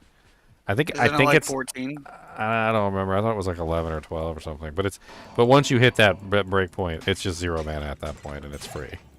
So within a relatively short period of time, if I cap out double swing at least to the point where it's 0 mana, and then start working on other things from there, I won't have. Make I can 2 just steel swords. I can just be swinging away and don't have to worry about any mana costs.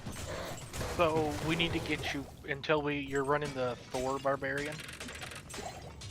I need all lightning charms, basically, is what I'm gonna be. I'm gonna be harvesting from all of you guys. Is any lightning damage charms that you have, I'm gonna be harvesting them all. And then just keep upgrading. So whatever you got, and then I'll just constantly upgrade them. So when you guys find a slightly better one, I'll go through my charms and I'll pull out whatever lightning one I have and put in a slightly better one.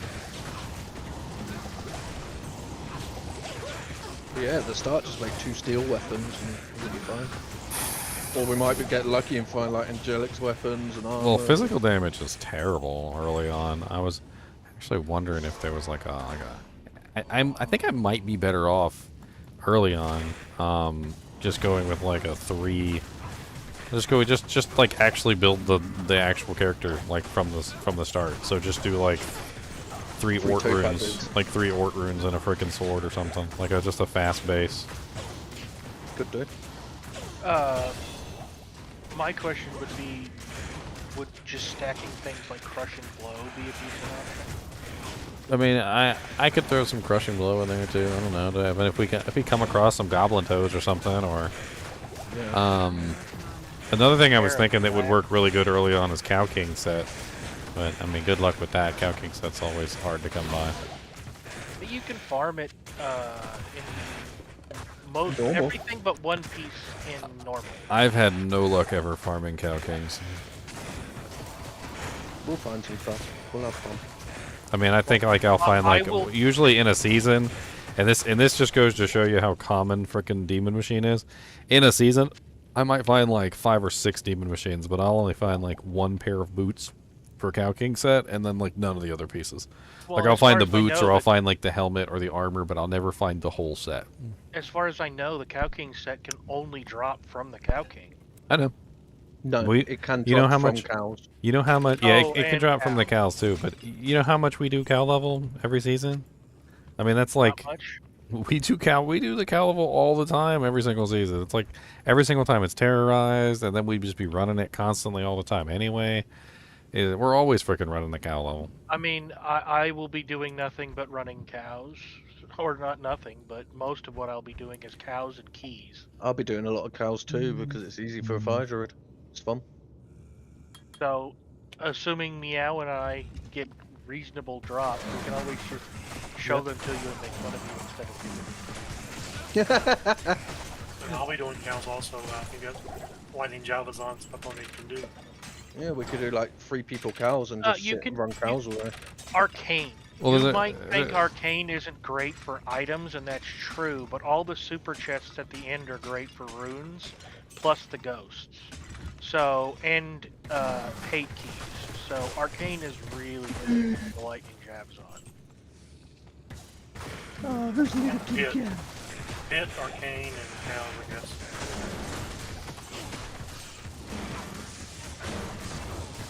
Chaos has lightning immunes, right? Chaos has lightning immunes, the pits have lightning immunes. I think every single level 85 area has lightning immunes except for the 2 temples in the Karus Bazaar. And what is it? The Red Portal and Ariat Plateau. Also to the Lost City, what's that place? But we get to terror zones that quick and start finding things. That, Ancient tunnels. Yeah, When you ancient get to tunnels is just good for cold. when you get to terror zones, you can do the barracks and jail, and then the loot delay sewers. Yep, and then as soon as you find your Sunder, you're fine. Yeah, once you get your Sunder, and that's like with the kinship, that's not a problem. Doesn't take long. Yeah, no, you need a lightning sunder and some extra negative lightning res. Yeah, I need a lightning center. I do too. Yeah, that's where the T-strokes come I'll into need a play. fire Sunder. Yeah. I'm gonna have more negative lightning res than any negative person with that wants negative lightning res ever hoped for. I will be sitting at negative 100% once it's all said and done. You're not going to be able to bring your lightning res above one. No, he's on about like for the monsters. He's gonna okay. Yeah, my negative lightning res will be negative 100% for the monsters. Any monster that I come across with the addition of the Sunder Charm will literally be at 95% and then negative 5. So any monster will be at negative resistance as soon as I encounter them. And if they're not at 95% resistance, then they are generally going to be even lower than that. So they're going to be in far lower than negative 5. Negative 5 is like the bare minimum once I finish. Which is actually pretty amazing. Even things like Uber bosses and things like that, they will be sitting at negative 5. Yeah, Mephisto's gonna. I'd like to see you kill Mephisto, Uber Mephisto. That'd be interesting. Attack rating is going to be a little bit of an issue. I'm going to have to figure that out, but Just you being there, though, like, it will. Enchant Merc. It only affects me. Yeah, unfortunately. It's unfortunate. I don't think he could go with the enchant merc if he plans to run Infinity. Oh yeah. I actually wasn't planning on running Infinity. The amount of negative res that character has is kind of insane. I was, however, thinking of doing something absolutely silly, and this was a conversation that we had another day. I can't remember who I was talking with, but he was like, "Why not just go Crescent Moons?" And I'm like, "What do you mean?" He's like, "On the Merc," and I'm like, That was me that said it. yeah, and it's like, so basically the idea is just double up on the static field, so that the static field is just instantaneously has them all at half. And then more procs everywhere. And then the Merc is also casting Chain Lightnings also, which then becomes kind of silly, because then you have multiple Chain Lightnings procking everywhere. Because the Crescent Moons both proc Chain Lightnings. And then I was also thinking, instead of dual Crescent Moons, the Merc could be using a Plague Blade. So one Crescent Moon and one Plague. And then that way he has, I have obviously the really nice cleansing aura, but then on top of that, I'm also getting the lower res proc, which the lower res proc would bring the monsters down a little bit lower, and is much cheaper than obviously an Infinity anyway. And if you got a forward in your party, it's like game over. What level lower resistance is Plague? It's like 12 or something like that. It's pretty high. That's going to be like negative 60 res, and correct me if I'm wrong, but lower resistance isn't affected by the 1/5 penalty. It is if the monster's immune. Okay. If the monster's not immune, however, it will apply the full amount. Yeah. So, like, yeah, basically anything that's not immune is, like, you'd be just demolished. I think it's going to be a fun build to watch. I mean, the static field alone in a group, I basically am just going to be able to. I'm basically just going to spam static field for all you guys. So you guys are basically just going to have the fun time of just running around and everything is at half health. So all you guys got to do is kill it. They're only gonna play half the game. Yeah, it's going to be fun. I think it'll be enjoyable. Yeah, it's always like the ES orcs. Whenever you got one of them in the party, everything's just at half health. Or, well, I guess until you get to hell, then it's half health. But everything before that, like normal. Yeah, the typical way I start a ladder. Insane. I take Maggot Layer. Maggot Layer is absolutely like one of the easiest places for a boson. Yeah. I literally walked through Maggot Layer like it didn't exist. As much as everyone complains about Maggot Layer, you go through Maggot Layer on like a freezing Arizon, and you're like, It's beautiful. But they're all lined that up was one perfectly arrow. for That was you. one arrow. You just one arrow. The whole line, everything's dead. And you just walk down and through the icicles. Yeah, I think we'll have fun this season. Honestly, Chain Lightning actually works surprisingly good in Maggot Layer as well, which means that my Barbarian would probably walk right through that area too. Chain Lightning, because it travels between monsters, and because the monsters are in a line, and because it does damage to every monster in the line, actually does an excessively large amount of damage to all monsters in that line. So when you go into Maggot Layer and they're all lined up for you like that, and then you hit the first one, and then the lightning travels down all the way to the end, and then back, and then back, and then it goes like this, back and forth, back and forth, back and forth, back and forth, back and forth, it absolutely annihilates them. And that's one of the things that my boy's going to have, is he's going to have like tons of chain lightnings proccing all over the place.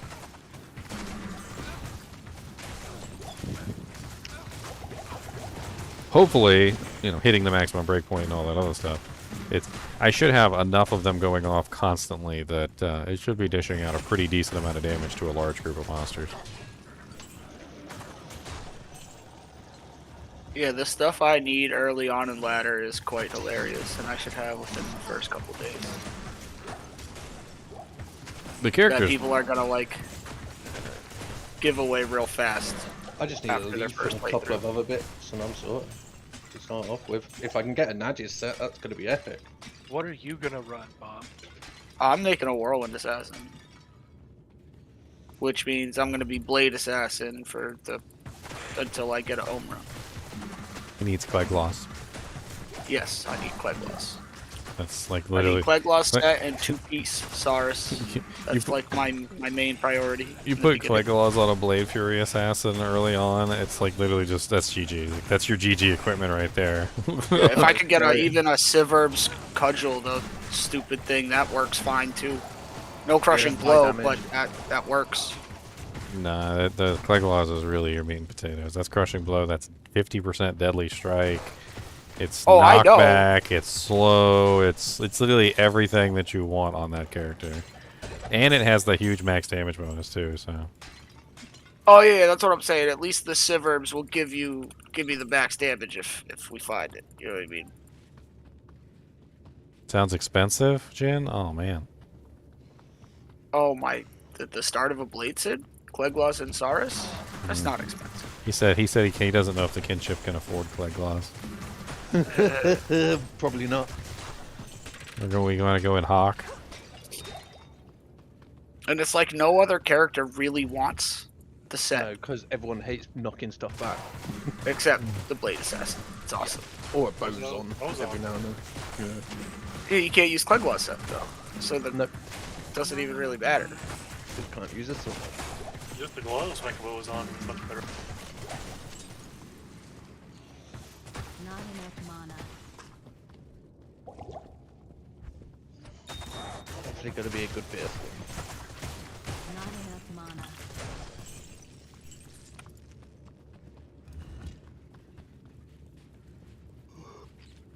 So why wouldn't a Bozon use Clegs at least the gloves at low level? That's the only piece they can use. I'd rather go with like death The- gloves the- and belt. The point of saying the set is the whole set, not... Well, it's any Okay, piece the more than gloves. one piece. You can only use the gloves. That's it. That's all you can use is the gloves. Boson, the other two pieces is a shield and a sword. You can't handle Boson. You can't. You can't use either of them. But just the gloves for the knockback. Yeah, that's the only piece they can use. That's it. So they can't use the set. The Bosons can't use it at all. But what we're talking about when we say people don't want the set is we're talking about the set. Oh, okay. So like when you like offer us the set to like a paladin, or you offer it to, you know, like a barbarian or something, they look at you funny and they're like, I don't want that. I'm good, thanks.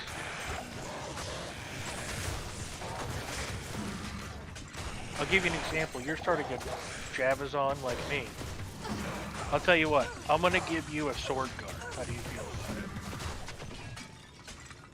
I had one just dropped just a few minutes ago. I put it in the vendor. Oh, you'll Okay, Put it hey, in the vendor. In Even the the vendor didn't want vendor goes that stupid sword. I didn't want it. So have you been working on the In the Kinship song? No, We have to have an official song. No, I haven't done that yet. I was too busy writing Eye of the Toilet. In the kinship, Cooper steals our food in the kinship. Too Did you- busy writing the eye of the toilet. Hey, it's already up, okay? It's up. Eye of the Toilet is up.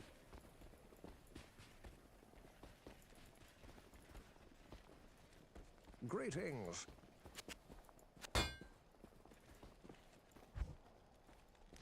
Forgot how bad being it's frozen so- and decrepify makes you. Forgot what? How bad of a combination frozen and decrepify is on you, the player. It's Terabad. Ooh. Terabad. I can't carry anymore. Oh, I already cleared all this entire area around.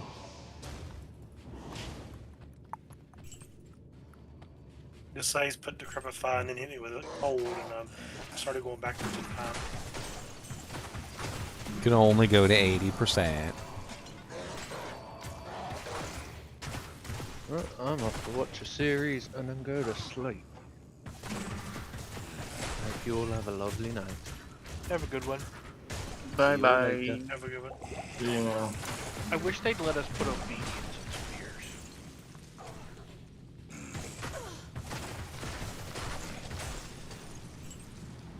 Is an obedience already in Spears? All arms only.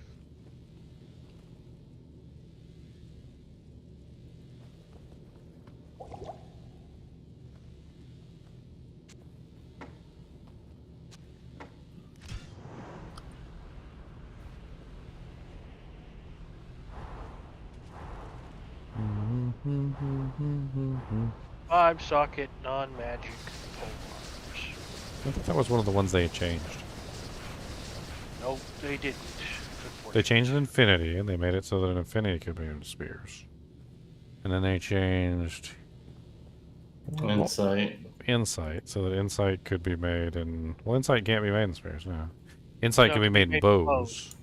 Yeah, and bows, not spears. But yeah, he's right. They don't make it where it's a spear. Because obedience would be an amazing starting weapon. My bad. What Valkyrie's just standing there? Get in there and fight. What the hell's wrong with you, Valk?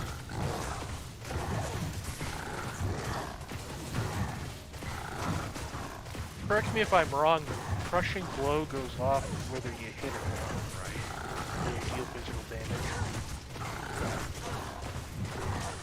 I was always thought you had to hit. You also, the monster also has to be not immune to physical damage as well.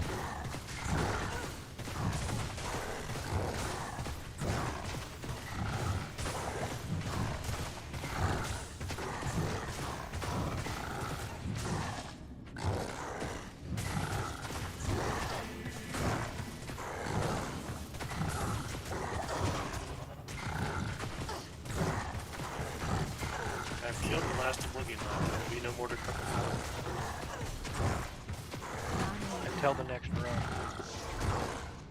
What difficulty are you on? Oh, and this character's still normal. Allow me to advise you. What character are you playing on?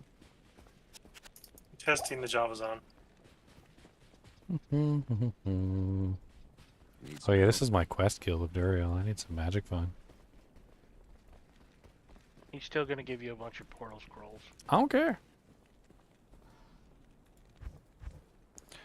Don't say that. Inferno hurts. Alright, I'll say something else. He's gonna drop you a Soj. Yay. See? Blessings to He is gonna drop me a Soj. You watch. You watch. I guess Inferno is not one of those you can dodge.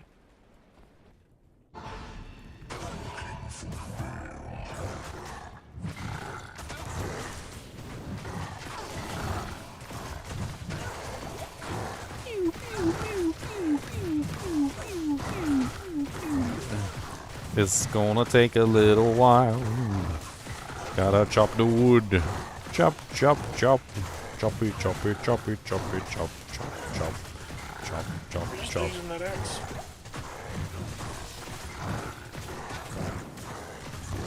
Chop, chop, chop, chop. Well, that was unpleasant.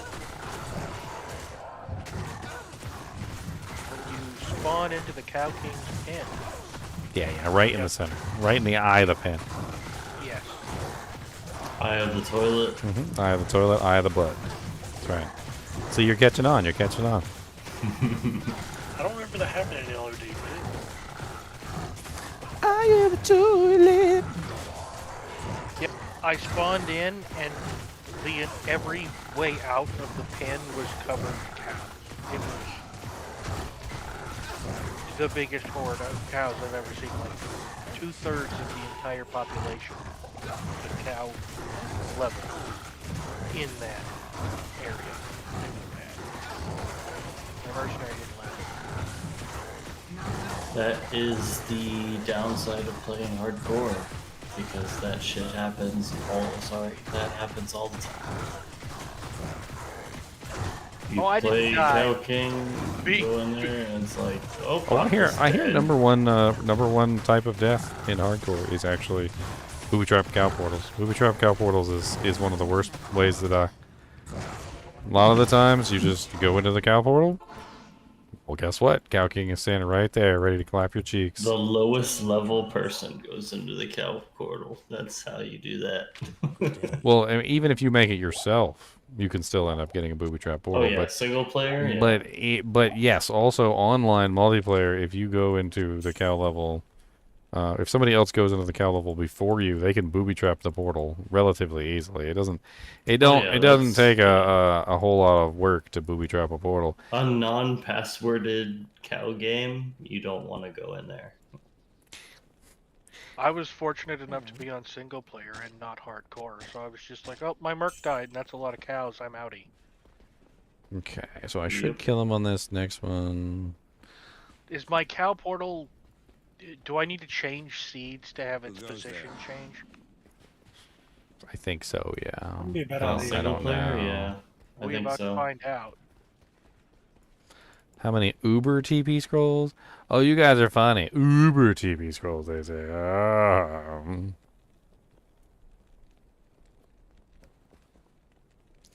Guys are so funny, I forgot to live. Did the portal used to spawn there in LOD? I'm sure it did. I just don't know how common it was. I don't remember it at all.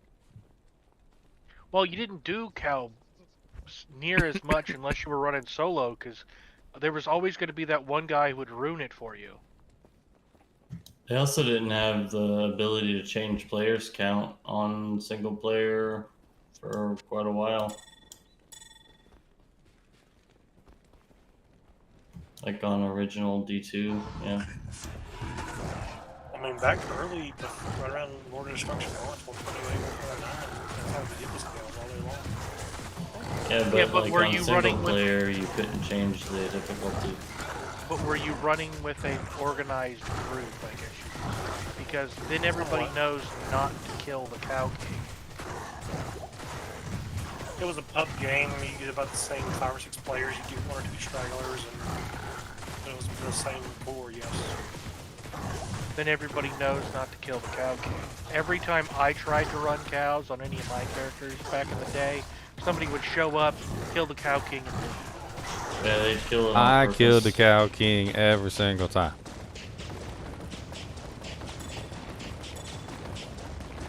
Every single time. You could kill it as long as you weren't the one that made the game or something like that. I remember, No, like, you could just, make the who game cares? and Who cares? leave. Lose access to the cow portal. Yeah, that's the thing people were scared of, and that's the reason why people were so silly. Okay, first off, this is how you do it. You go make a character, okay? You get All I did access was- to the cow level, and then you make that your cow level farmer. Usually, you make usually a the game and worst, leave. like your Fist of the Heavens paladin, like that's the one you use as your cow creator, because guess what? Kill He's cows. never killing the cows anyway, right? And then he's just your designated creator from that point forward. So you just hop in, create the cow portal, and then hop out. And he can never lose access because as soon as he creates the portal, he leaves the game. And then you kill the Cow King as many times as you want. You dance on his corpse, and then you laugh about it. Because guess what? No matter how many times you kill the Cow King, no matter how many characters you kill the Cow King on, your designated cow portal maker is always there to save the day. That's what we did. Designated cow portal maker. That is the way. This is the way. Yeah, because somebody, I mean, literally your second or third run of cows, somebody would kill the king. So you'd lose your chance almost immediately. I mean, I wasn't mean about it. I'd be like, I'm killing the king. And then, like, everybody would drop, and I'd laugh. People are all scared of it for no reason. And that's what they did. Somebody would say, I'm going to kill the king now, and we'd all leave.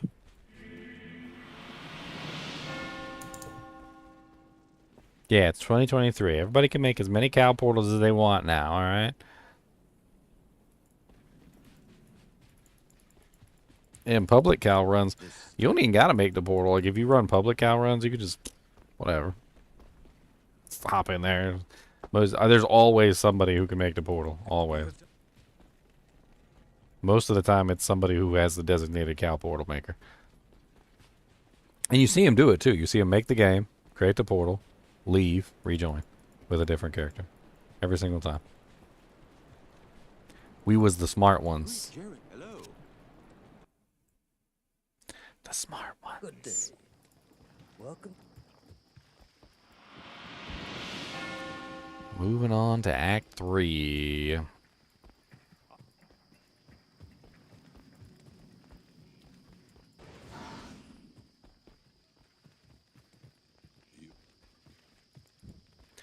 You now speak to Olmus. Olmus was once a great mage. So you guys think I'm just joking about knowing what everybody says. I literally, he didn't even say it. He didn't even say it, and I still already knew. You now speak to Ormus. He was once a great mage, but now lives like a rat in a sinking vessel.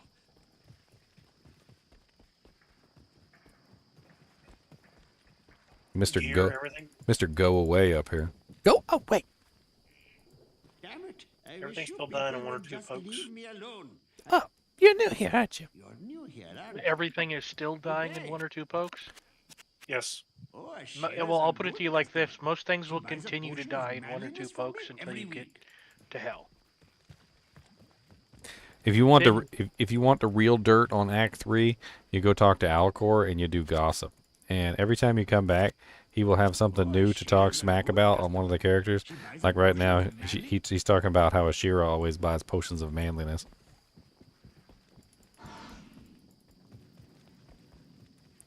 And then you walk outside of town, and you walk back inside of town, and Alcor will have a new smack talk to tell you.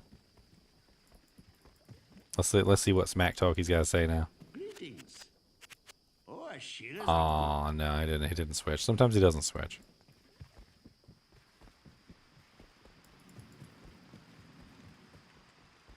Alcor is too cheeky for his own good. Quite a few of his lines actually got removed because he was so cheeky.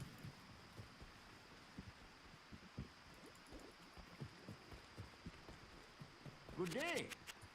I hope you don't object to my badgering the witless. I hope you don't object to my badgering the witless. Apparently, I am the witless.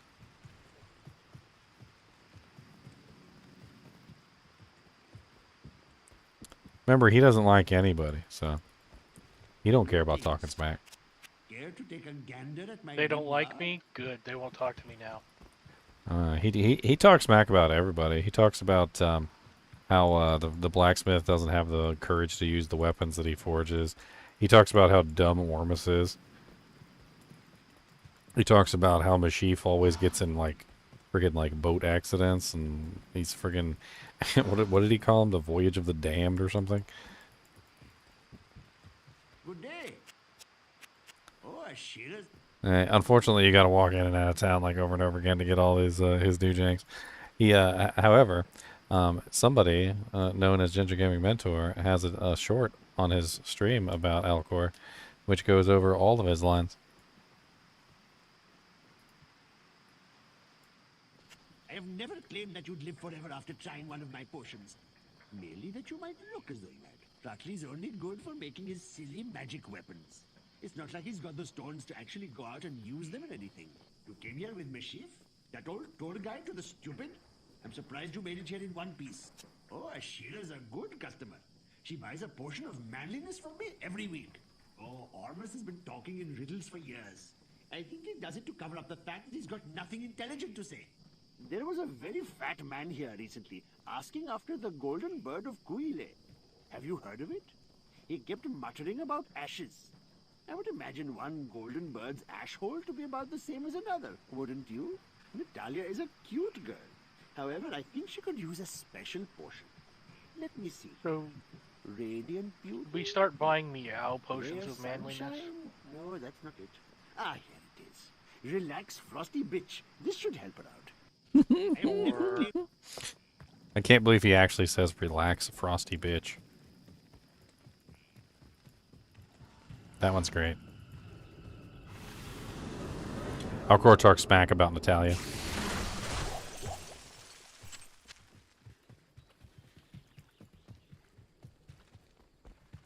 I mean, isn't Natalia kind of cranky? Mm-hmm. That's why the whole line. What did he get? He actually makes fun of her too. He's like, oh, Natalia, she could use a potion. It's like, he's like, potion of eternal beauty, no. Potion of radiant sunshine, no. Potion of relax you, frosty bee. Yeah, that's the one.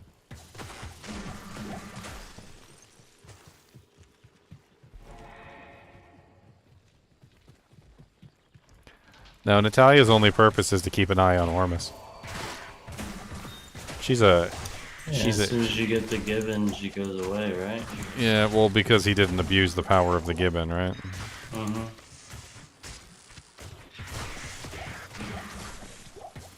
She was gonna kill him, basically.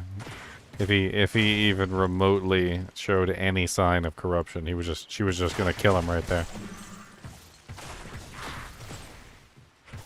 Where's the branching pathways for Diablo where you can corrupt Ormus and then trying to abuse the power? Yeah, that'd be cool. Alternate quest line. Instead of him giving you a ring, you get something else.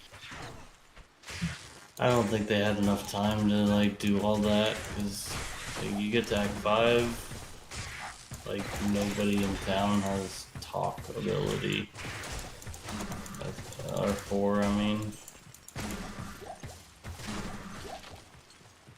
Yeah, Jamela, you can only trade gamble. Abul, you can only trade repair. So they ran out of time at that point.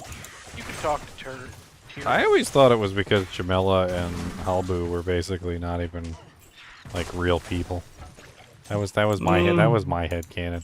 You were in basically I always just thought they just like ran out of time with Act 4. Well, so you're they're just like, that's all we got. My head canon was it was a place where, you know, obviously no humans were supposed to be, and Halbu and Jamela were humans, but like they weren't supposed to be there. So like it was almost like they were automatons or whatever.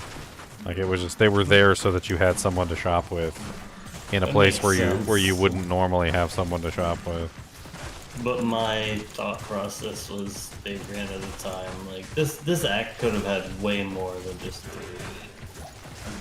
3 areas like that by far. Oh, I think they had more plans. I mean, I think the cathedral in Was it City of the Damned? I think is evidence that Yeah. they did have other plans, but they never got to it. There's also You could have quite a easily had way more acts. Like you could have killed Diablo as your second to last quest, and then the last one was to go back to the Hellforge. Maybe you wouldn't get a rune, but you might get something. Like I don't know, because they just kind of insinuate that you go and kill Diablo, and then you went to the Hellforge, used you didn't shove it in your head like the last time. yeah. Well, I'm not really sure I even understand the whole shoving it in your head thing. Like, Yeah, that was kind of as far as I know, that was a I mean, if people it, that made the videos were not even on the same page as the people that made the game. Because from what I heard, the people that made the game, when they saw that cutscene at the end, they were like, "Oh wow, he shoved it in his head, like he became Diablo," which then made this game. So I understand that now. well, no, I mean, like, I guess what I'm saying is that do you really have to put the soulstone into somebody to contain the? I mean, wouldn't it have been just as easy if he just carried it? Well, he didn't destroy it. That was the whole thing about this game was Well, you can't he's, destroy it without going to the Hellforge, right? So yeah, but you don't actually destroy Diablo's soulstone. You don't actually Diablo physically is broken. do it. But after you beat Diablo, it's the voices that, or not the voice, but the cutscene. Not the cutscene, but even the voices that Tyrael says is you must destroy it.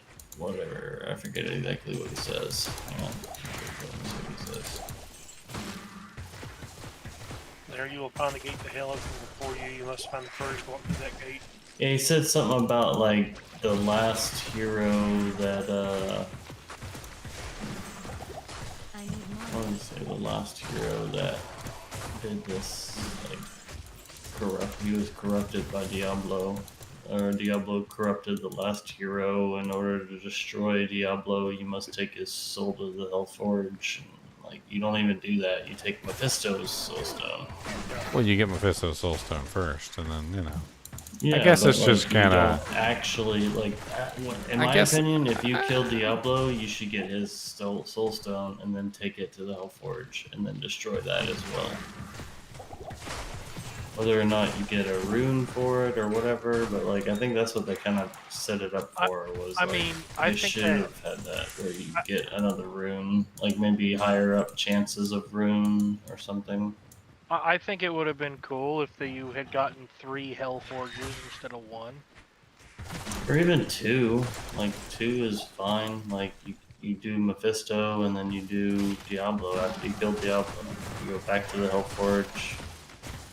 And the hammer doesn't disappear until you kill Diablo. So you gotta hold on to that hammer after you do Mephisto and then you do Diablo. Or maybe there's a new enemy that pops up after you kill Diablo. I don't know. Well, the smith can just respawn. Yeah, but I'm just saying it's reasonable to say that the smith is tied to the Hellforge, and as long as the Hellforge exists, so does the smith. Yeah, the Hellforge should always exist though, because it I don't know. I mean, he's a demon. The demons respawn anyway.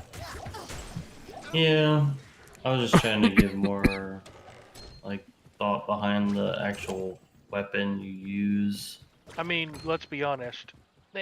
We find out in 3 that destroying the soulstone didn't do anything because demons respawn. Yeah, of course. I mean, they had to make. No, it does. So this is the thing that I don't think a lot of people realize is that the soulstone was meant to be an alternative way of killing them, right? So when you kill somebody, you expect them to be dead. Like a time of peace. Well, yeah, you expect them to be dead, right? Well, the freaking primevals don't die. So the soulstone was a way to essentially almost simulate the death of the soul of the friggin' Well, it's not that- simulate, it's contain. Well, We I mean, can't kill them, so or we at least contain for a period of time, it's like they're dead. It's like they're actually dead for this period of time, right? They don't. Yeah, like You don't have to Final worry about them coming Fantasy back at least until they whatever. escape the Soul Stone or whatever, right? But the thing is that if it had worked properly, it would have actually worked. So had Iswal not given them the ability to corrupt the Soul Stone, it would have contained them for a long period of time without them being able to do what they did. The problem comes in is that they were able to corrupt the Soul Stone. So destroying the Soul Stone actually did do something. What it did was it took away their ability to use the Soul Stone to make themselves more powerful. They actually used the Soul Stones to make themselves more powerful than they were. It's part of the whole plot line, which is basically that they wanted it to be put into the Soul Stones, because with the knowledge that Iswal gave them, all of a sudden they're like, oh, you mean, okay, this thing is pretty powerful. We can use this thing to make ourselves more powerful. And then they corrupted it, which made in Diablo 1, when he shoved it in his head, he became more powerful just by him corrupting that stone to make him shove it in his head. The warrior, I guess. Well, and then that's ultimately. And that's the other thing that the Soul Stone allowed them to do, which is that allowed them to actually, like inhabit bodies, like bind possess themselves to a person. Yeah, exactly. So destroying the Soul Stones did two things. It made them less powerful because they were no longer able to use the Soul Stone, and they couldn't to their bind advantage. themselves to a person. Yeah, and they were no longer able to bind themselves to a person for like make the guy stab himself in the head with a freaking Soul Stone.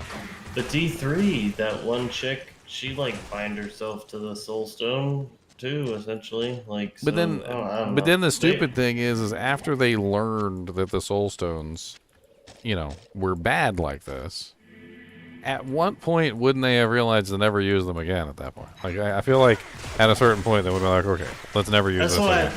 That's why I thought at the end Tyrael destroyed the Worldstone, like to eliminate these. The Worldstone isn't a soul stone.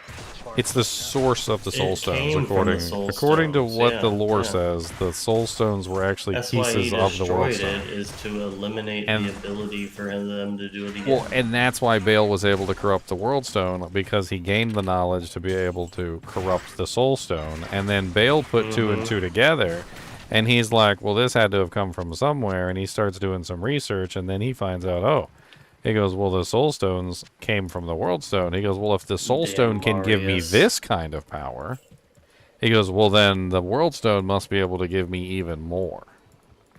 Right. And he's not wrong, because when Inarius linked himself to the Worldstone, he gained immeasurable power to the point where he was more powerful than any primeval. According to the past stories, when Inarius was linked to the Worldstone, he was like the most powerful individual there was. Nobody could beat him. Aldesean couldn't even beat him. But what happened is in their fight, Aldesean sensed Inarius's connection to the Worldstone, and Aldesean was apparently better at manipulating the Worldstone than Inarius was. And when he found out that Inarius was linked to the Worldstone and felt the connection between it, he broke it. And that was the point at which Aldesean turned the tide of the battle, because he was able to basically connect to the Worldstone better than Inarius could. But Bale basically had the same power that Inarius did at that point, because he also connected, and then he also corrupted the Worldstone too, which apparently was unreversible, which is a lie, by the way. Aldesean would have been able to reverse it. The thing is, though, is that for some reason the angels don't know how to properly use the Worldstone. Inarius didn't know how to properly use the Worldstone, and neither does Tyrael. And most of the angels apparently don't know how to properly use the Worldstone.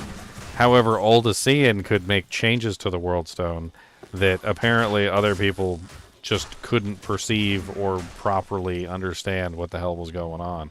So when he started making changes to the Worldstone, Inarius tried to undo it. He tried to undo the changes, and he couldn't. He couldn't undo the changes. He didn't know. he didn't have the user manual. He didn't know what the hell was going on. So, what if Aldesean was around? Do you think Tyrael still would have destroyed it? Aldesean is around. The problem is that when that timeline finished and Aldesean eventually destroyed or basically broke Inarius. He didn't kill him. Interior was Aldesean, judgment. Yeah. Aldesean's memory was wiped, and he was returned to the point. So you know how like in a story, like the first part of the story is them like leaving their house, like they get dressed and they leave their house. They literally rewound time right to the point where Aldesean left his house for the first moment in the story and wiped his memory. So Aldesean has absolutely no idea the Worldstone even exists at this point. If they brought him back and gave him access to the Worldstone, he might have been able to figure it out just like he did the first time. But a lot of that was interference from Lilith. Lilith was constantly feeding him little bits of information here and there, and he ended up hating Lilith too, because Lilith was a conniving, yeah. It's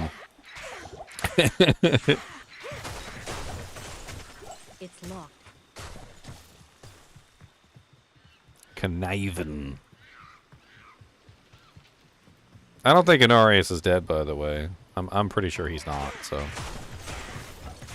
Well, that depends on whether they retcon Diablo corrupting the spire. What? In D3, Diablo corrupted the... No, he's talking Fine, if I D4 when he got stabbed. Oh, I'm talking D4. I don't think Inarius is dead. Yeah, Yeah. I know, but the angels respawn just like the demons, but they do it through the, what is it, the spine of Oh, and I'm not talking about respawn. I mean, yeah, all the angels can respawn, and I think Inarius can too. I'm not talking about that. I don't think Inarius is dead. The scene in which he died was very specific. I think it was a very specific way that he died, or you know, quote unquote died. Right? He got stabbed, and then he fell down, and he made a big deal about it. And then when he was laying on the ground and he's supposedly dead, he started getting swallowed up by hell. Right? Taking his body away. Almost as if hell itself was corrupting him. I think more likely we might see Inarius come back in some sort of like Iswal-esque that's what I'm thinking. type creature. Where he was corrupted. Dang, that's crazy. However, when you kill Iswal, from what I understand, Iswal can come back again. So, you know, when you free him from his thing, he could be respawned at the Crystal Arches, so...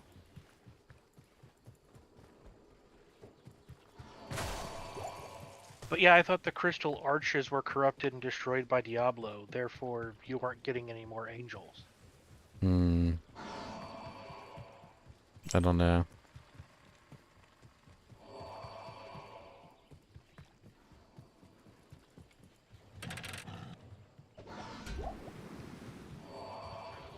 All I know is that D4 needed more Tyrael.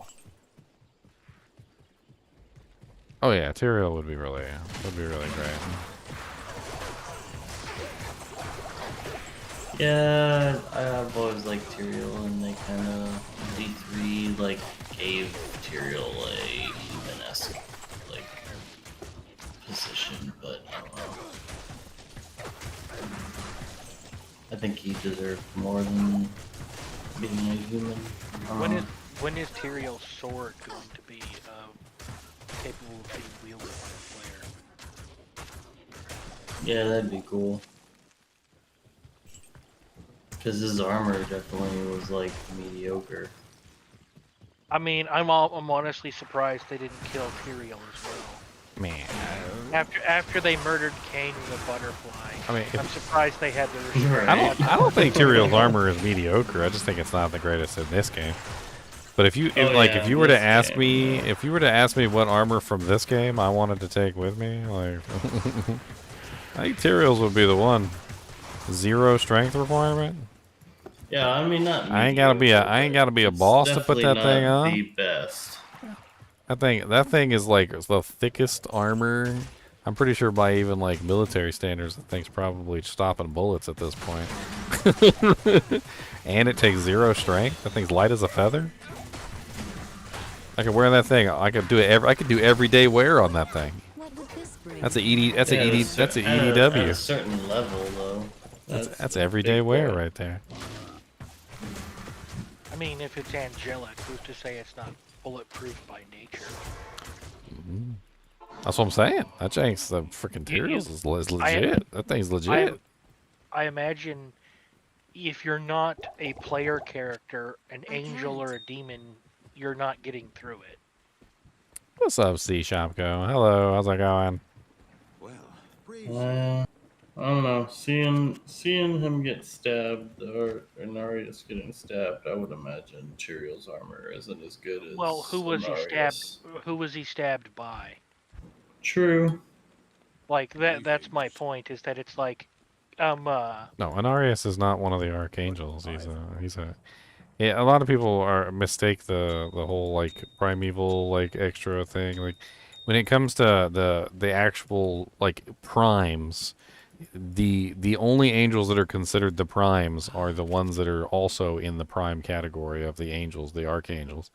All the other ones are below them, and they're much less powerful. Just like all the other like lesser evils and everything else below the lesser evils are way less powerful than the primes and the lessers. Like it's like a whole categorization thing. Inarius isn't even in that category of the main angels. He's underneath of them. Kind of like how Lilith is underneath of Mephisto.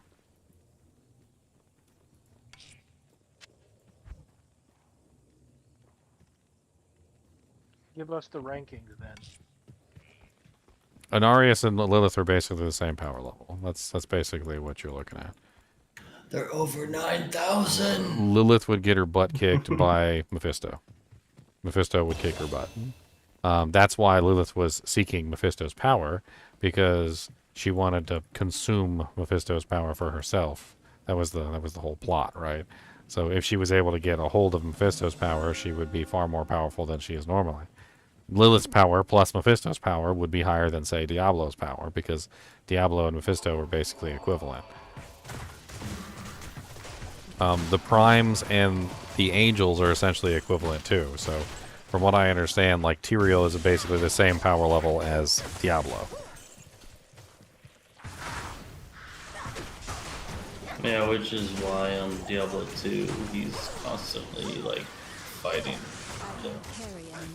I mean, in Diablo 2, he fights what? Weakened Baal, weakened Diablo at the same time. Diablo in human form, yeah. And the two weakened together are enough to counter Tyrael. But it's literally like one angel versus two weakened primes. That ruined it all. I know, he had to grab that stupid soul stone out of the stupid chest. I like how he like stops time. Tyrael just like stops time, and he's like, "Fool! Do you know what you have done?" Ooh. He cracks me up. So that's why Diablo 2 is superior to Diablo 4. In Diablo 2 we're fighting primes, and Diablo 4 we're fighting lessers. Well, I mean, they're still recovering, basically. Is Lilith even equivalent to a lesser? There's not even a Diablo. From what I understand, I think she's like, probably around like Andariel's level. Yeah, I think she'd probably be around Andy's level. She just has one less. Because she's a direct child of a prime, which probably puts her at about a lesser, or maybe just slightly under a lesser. I don't know. She's got 2 Manals on her booty tassels. You know what? Now I know why Andariel dropped all that jewelry. Right? You didn't already know that? You never zoomed in? I mean, she's got a lot of she's got a lot of chains and a lot of rings, and she's let's just say there's a lot of hardware. There's a lot of hardware there, okay? It's a lot of hardware. So what you're telling me is she's horribly weak to electromagnet. Probably. I mean, lightning probably. She probably hurts. She got electrodes.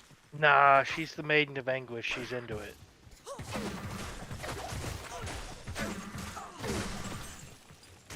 Oh, finally, Flare Jungle. Oh, I love going to this area and just murdering everything with my freezing arrow. I know it's not going to be this easy when I go through hell, but it's such a delight going through Nightmare. Then you get to hell and it's like, ah, stop fighting me.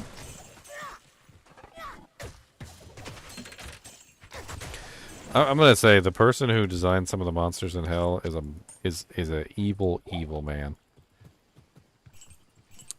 You know, there's some designs of the monsters in hell difficulty where it's basically a no-win scenario, where it's like, you know, like the Flayer shamans, like they'll be immune to one element before you kill them, and then the minion will be immune to like the one that he was standing on will be immune to a different element. So the two aren't even immune to the same element. So when you kill one, you can't kill the other, or you can't kill the first one to kill the second one, depending on what element you are. Like, it's just evil. They're evil. And God forbid that it's a champion It's locked. and that it inherits, you know, the one element that you could use to kill it.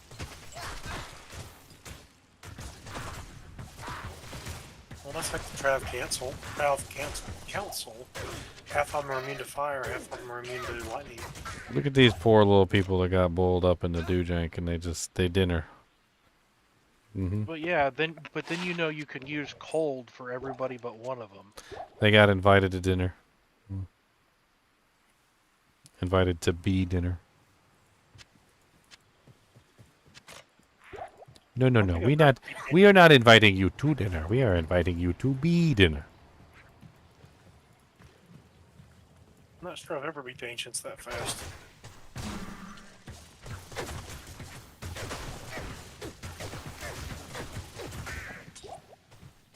This dagger will separate the faithful from the fallen. No, I feel sorry for Inarius for a completely different reason. He actually loved Lilith. He really did. That wasn't fake. It wasn't just puppy dog love. He actually did love her. Lilith never loved him though. That was not a thing.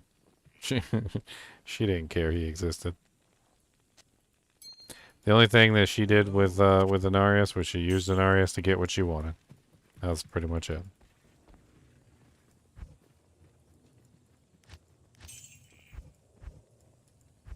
The story actually goes that Inarius looked inside of Lilith.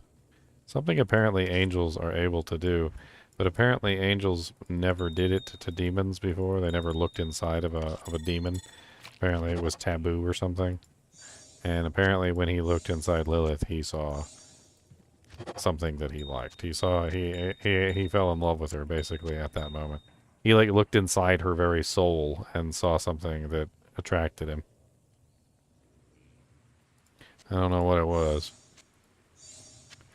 And Lilith recognized immediately that Inarius had fallen in love with her. And knowing this, decided to take advantage of him.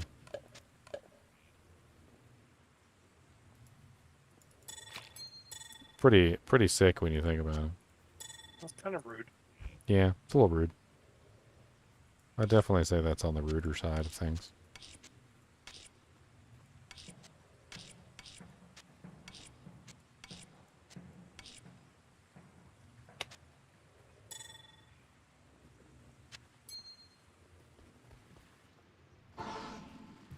Alright, down into the evil dungeon.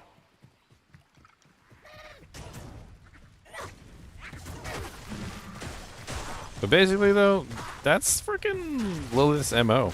Like, if you guys haven't figured that out by now, that is her MO. She's manipulative. That's literally what she does. She manipulates. She did it with Aldacian. She did it with Inarius. She did it with Inarius, and she did it with Aldacian. Two different kinds of did it. And after she did it with both of them, and then did it with both of them again, she betrayed both of them. So it's actually really disgusting, too, because she literally tricked Aldacian into killing Inarius. And then after she tricked Aldacian into killing Inarius, Inarius essentially finds Lilith and banishes her. Well, this is before Aldacian attacks him. And Lilith's last words are basically something along the lines of, like, my boyfriend's gonna get you. Like, literally. My boyfriend's gonna get you.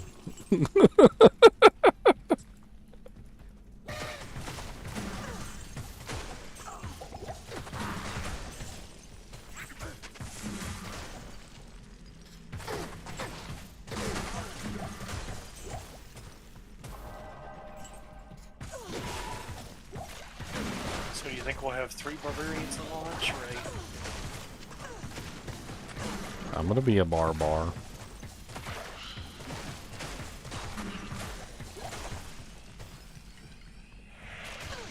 A whole lot of people are undecided.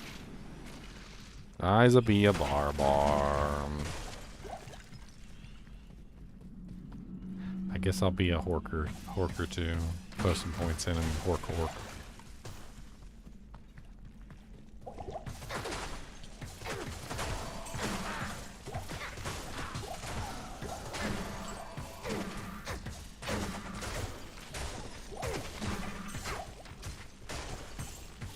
You ain't got nothing to res, do you? Because everything's ice chunks.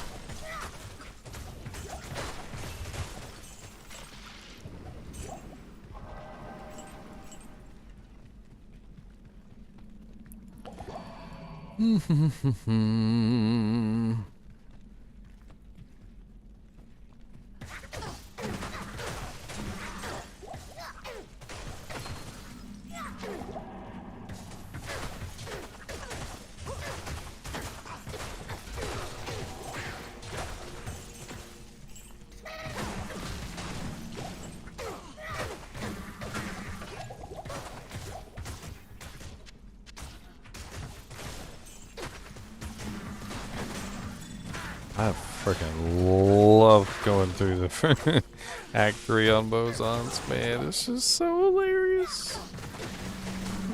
The density, the flare density is just so nice. You just fire off an arrow and it's just like pop, pop, pop, pop, pop, pop, pop, pop, pop, pop, pop, pop, pop, pop, pop, pop, pop, pop, pop, pop. Love it.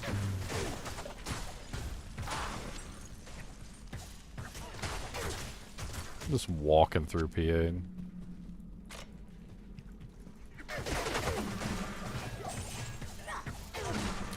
Oh, mesh armor. One socket. Of course.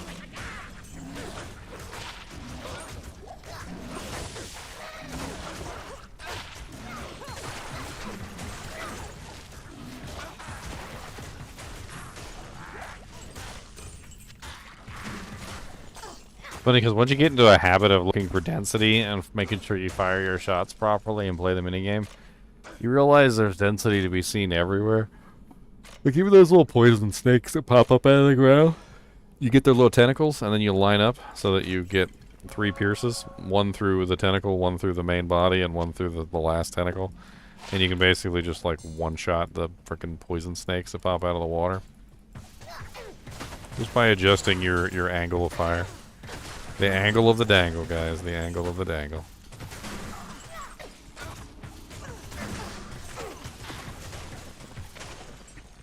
Just counter them with the hydras. The hydras are superior to those water watchers.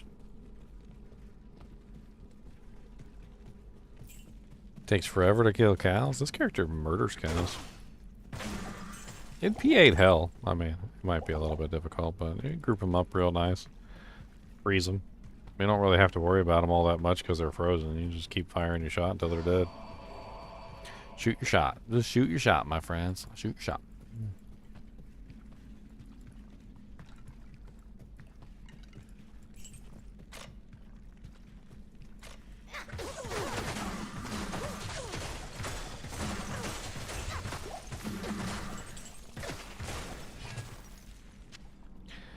Bound to get an Amazonian, a necromancer plus 1's worth money.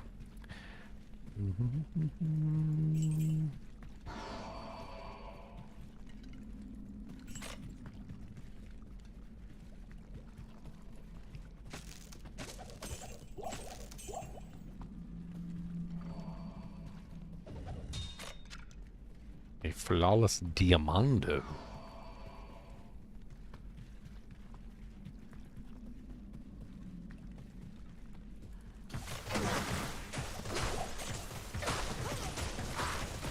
A Thule rune. I am overburdened.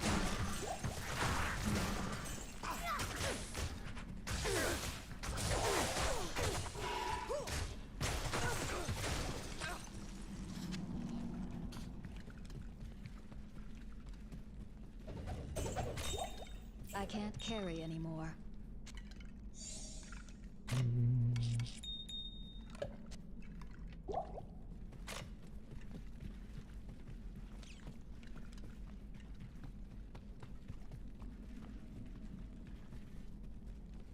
Stands for solo self found.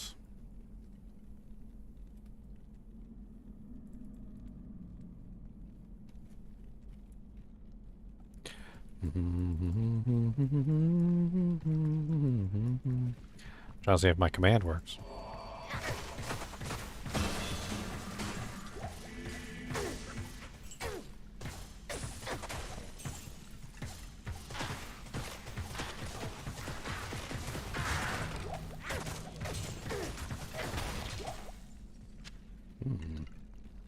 What belt is that? Asaurus? A Sawanen? A Wanenins?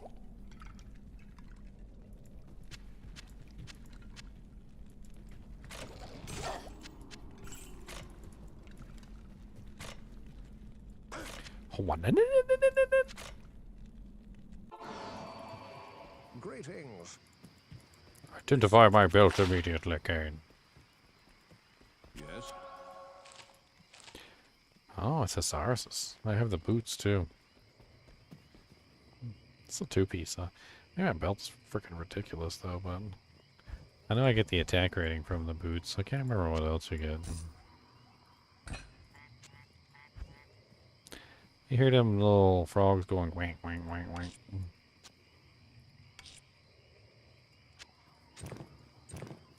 150 defense, and then the 600 attack rating. I mean, having that attack rating handy in case I need it for something isn't exactly terrible. Not gonna cry about it. I'll hang on to that.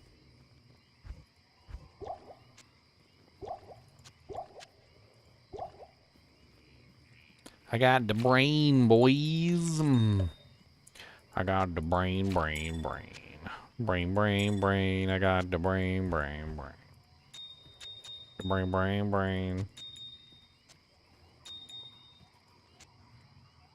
I got the whole big old brain.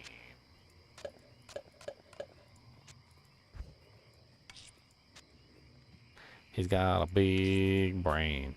Yes, he do. He put it in a jar. Yes, he did. He got the biggest monster brain. Yahoo-hoo. He got a big old monster brain.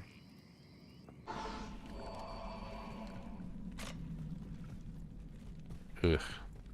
Gotta get back out of here.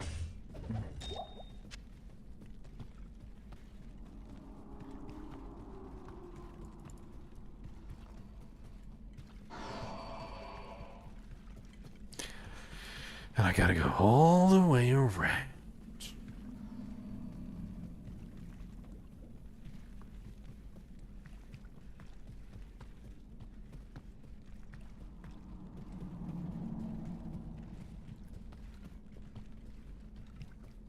If only I was a leap barbarian.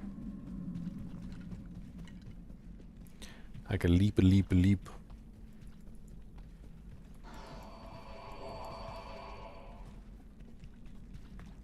But you'll have that in 6 days, right? Yeah. I could do some leaps.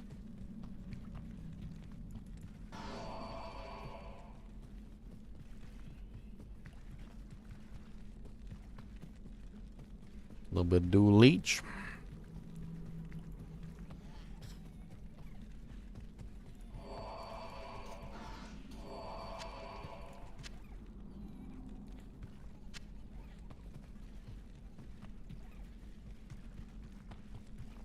You just got the game, Paul? Well, you have found the right channel, Paul, because I literally have dedicated my channel to helping out newer players.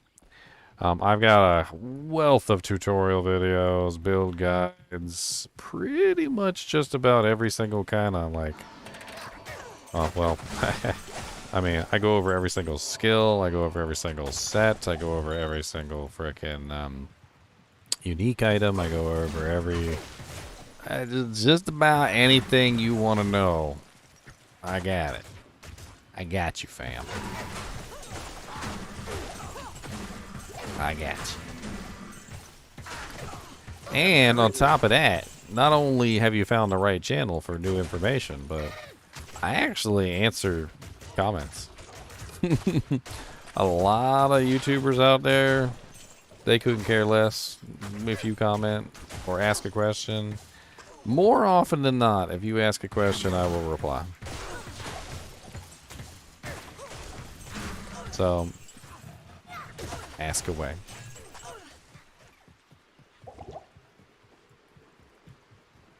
I got all the doojanks. I do got all the doojanks. I even got a video telling you what doojanks is. I even got a video that explains to you the word doojank.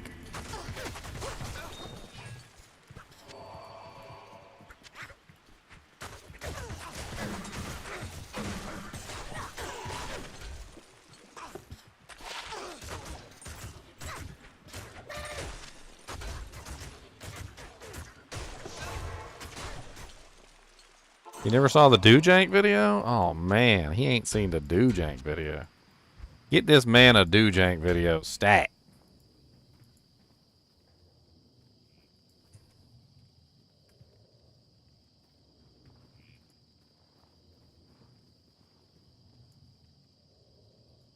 You have to hurry though, you only have 112 hours.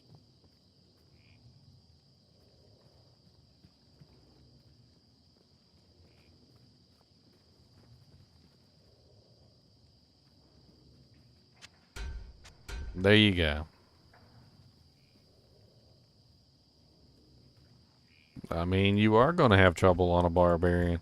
Probably not the best first class, to be perfectly honest. I mean, not really much you can do about it now. You already made it. But I definitely wouldn't, if you had come here and been like, hey, I'm a brand new to the game. What kind of character should I pick? I would not have told you barbarian. That would not have popped out of my mouth. Barbarian is I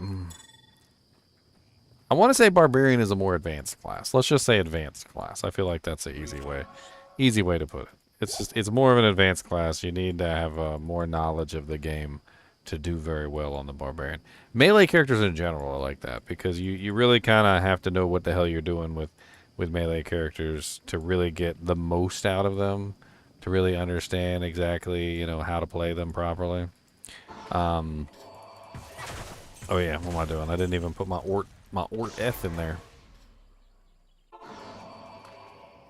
I mean, you're already in nightmare difficulty, so at this point you really don't have a choice, though, right? But your best bet is to find a place that you can farm effectively, and stack up a little bit of magic find, and get in there and use your find item ability as much as possible. That way you can get pretty decent amount of items, and then you'll have like a plethora of equipment that you can pull from. Obviously, any item that you find, you can just pull up my video and I'll tell you whether it's good or not and what to use it for.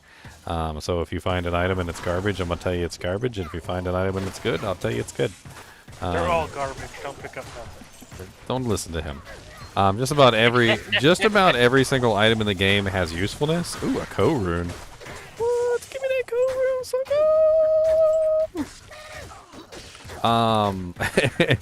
I got excited on a co-rune. That's a good find in my solo self-run run. A nightmare? Hell yeah. I'm trying to think what exactly I want to use that on, but... As he was saying, just about every item has its use. It's whether it's useful to your goal. Yeah, to you specifically. Like, it might not be useful to your barbarian, but it could be very useful to, say, an Amazon or something like that. And that's kind of one of the things that actually ends up being very silly about the game, is that, yes, a lot of the times you will find good items. They're just not good for you. Barbarian specifically, you're looking for weapons that can actually help you pass through the game.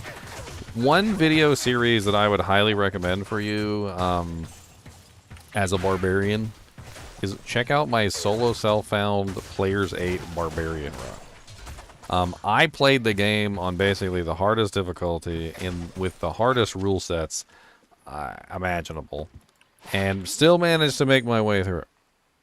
So if you watch my solo self-found Barbarian series and you see how I did things, you could literally just copy my run and you would have no issues.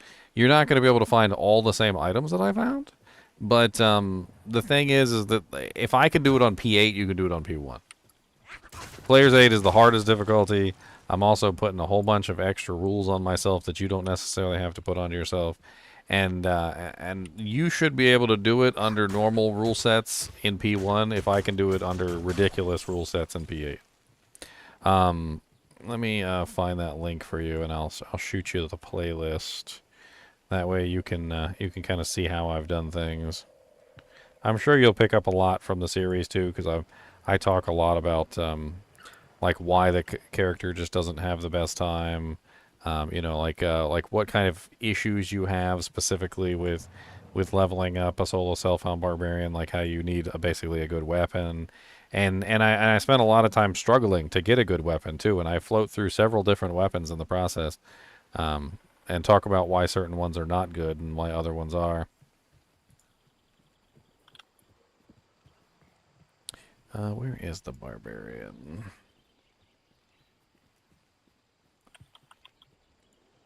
I think I just wrote Barb. Yes, Barb, SSF. Here it is. This is a solo self-found Amazon run, which doesn't help you at all. This one doesn't help you not even a little bit. I would argue the big problem with the Barbarian is that they lack AoE and they're incredibly weapon dependent. Well, yeah, and that's one of the main issues, is incredibly weapon dependent, which is one of the reasons why I spent so much time focusing on getting him a decent weapon. I didn't necessarily try to get any specific weapon. I just tried to get anything that I could clear the game with. I think at one point I was using upped steel driver with a shale rune in it. For a little while, I think I had like an insight or something, like and a decent base. And then I think, or maybe that was the druid that had the insight. I can't remember. But then eventually I did end up with a frickin' grief, which was insane. Honestly, though, I probably could have cleared the game with the previous weapon that I had. I might have even been able to do it with the steel driver, but the steel driver was wearing thin when I got to hell difficulty, like Act 3-4. How reasonable do you think an unbending will would be? I was actually putting together the runes for it. I couldn't find the I didn't actually get the runes. It was kind of difficult. Oh, that's worth 30k. It really did. In solo self-founders, it's just rough. He's not doing solo self-found though, so I mean he could find the runes on one of his other characters or something and transfer them over, and maybe even run a different character for a little while he's trying to build up. I mean, and that's sometimes what you have to do in Diablo 2, is that like you make another character for magic finding specifically and go MF some gear. Sometimes you just need gear. A good example would be I don't know if he's playing single player or online, but in single player, because you can still share all your stuff between characters and your shared stash tabs. You just play one character till you either get bored or get stuck, and then go build a different character. Yep. And repeat the process, and eventually you'll start collecting stuff and being like, ooh, that'd be great for my barbarian. Ooh, that'd be great for my other character. Exactly. And the you hardest probably part is starting out with the first class. You probably have some stuff right now, like on your barbarian, that would be great for other characters. And so that's kind of how it goes. A lot of the times in Diablo, you don't necessarily find the item that you want. You find the item that somebody else wants. And it's honestly one of the great things about the game, because it brings people together, like trading and giving items to each other and sharing gear. But When you're offline, that's kind of how it works too. You also often find things that are not for your character.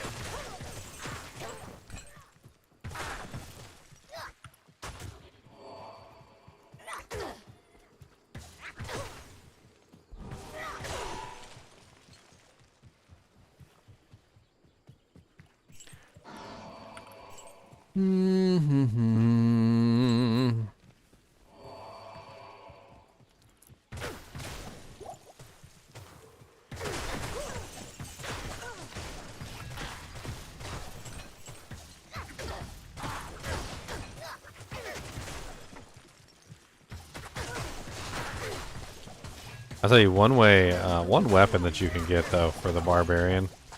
It's not even particularly that rare. It just takes a little bit of farming. Is the frickin' Baronera Star. Baronera Star's not bad. And 2 of them is not bad either. You put a little Baronera Star on your Barbarian, you could waltz through most of the game. I mean, yeah, it's gonna take you a little while, but you got multi-elements, like, it's pretty powerful. Used to be best in slot for the Zealer for a long time before other items came into play. And it's not particularly that difficult to find.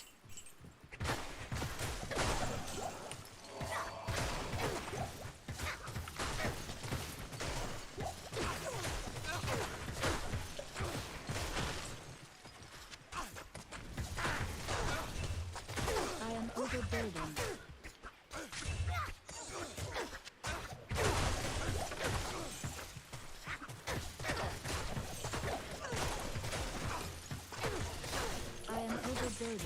Reflex bow. Is reflex bow nightmare?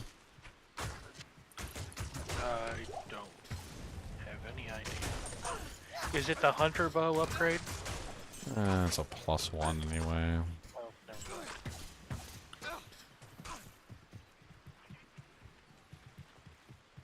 I swear, one of the sound effects in Diablo 2 sounds like it came from Star Wars. You know that one that goes like, it's like, what? Like it sounds like the one that from the Star Wars movie, doesn't it? Reflex is normal. It wasn't. It was only a +1 anyway. I just tossed it back.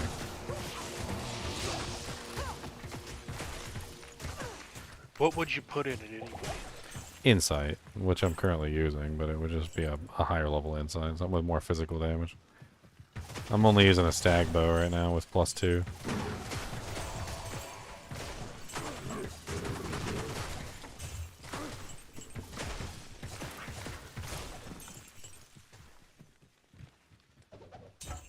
Well, I got the eye, I got the brain, and I'm in lower Kuros. Not bad. Kind of rolling through this.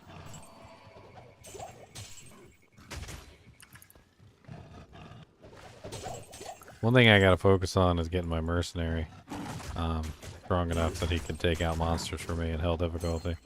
He's gotta be strong enough to hang. That Rune.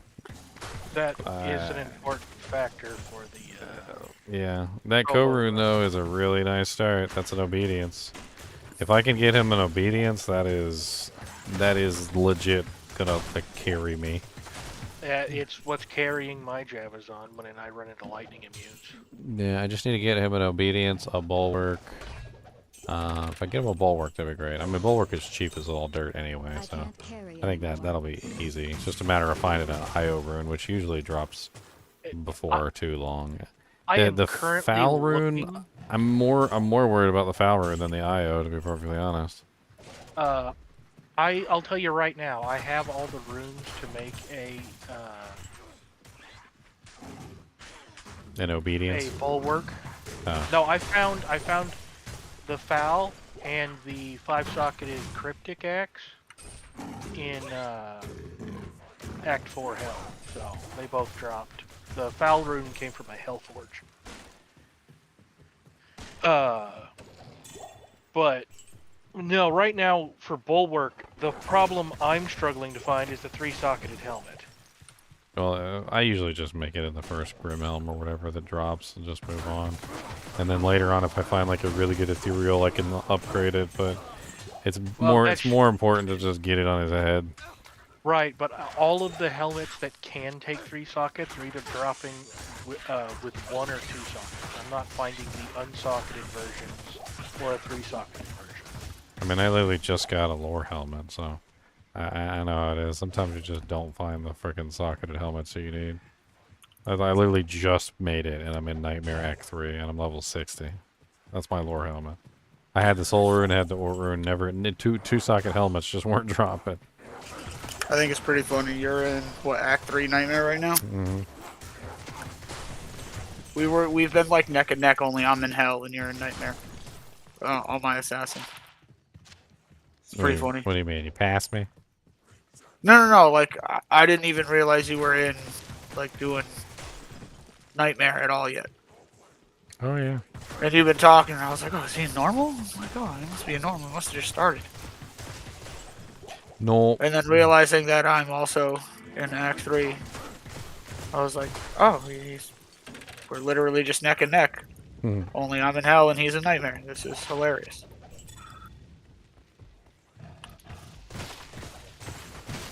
Okay. Well, this is Kuros Bazaar. Yeah, I do believe I have the runes to roll sockets and whatever 3-socketed, potentially 3-socketed helmet I come across. But I know it has to be like a Grim Helm.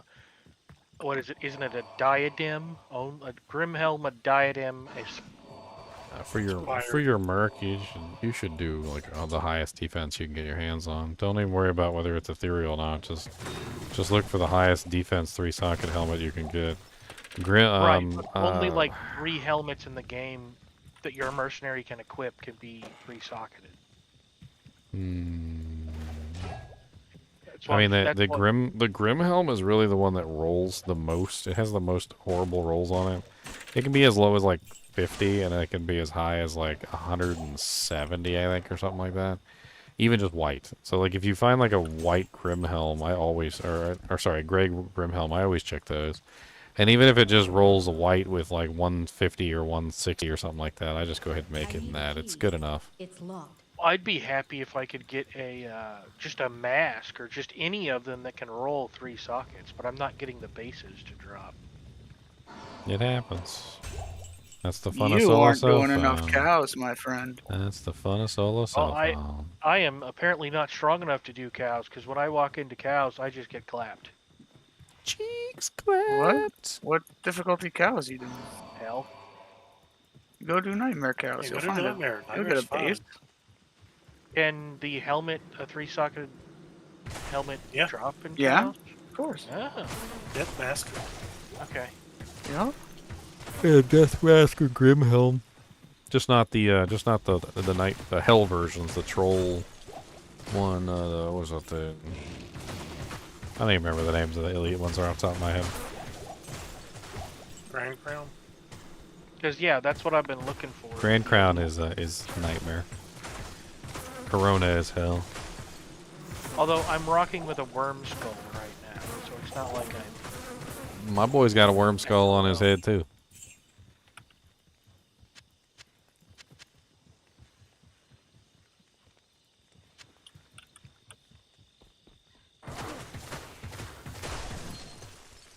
He's got a worm skull and he's running the Impaler.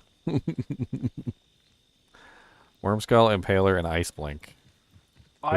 Which I upped Ice Blink, by the way. I feel extremely fortunate for this run because I managed to get an Obedience, a Worm Skull, and a Treachery for it. Oh, just run Cows are the guys. breast? You're right, Holy Long Wang. Cows are the breast. They are definitely the breast. Both breasticles. They are both breasticles. You are absolutely right. I'll counter your luck here. I'm using the javelin you start with. I used that thing. I don't think I actually replaced it until I got into Nightmare.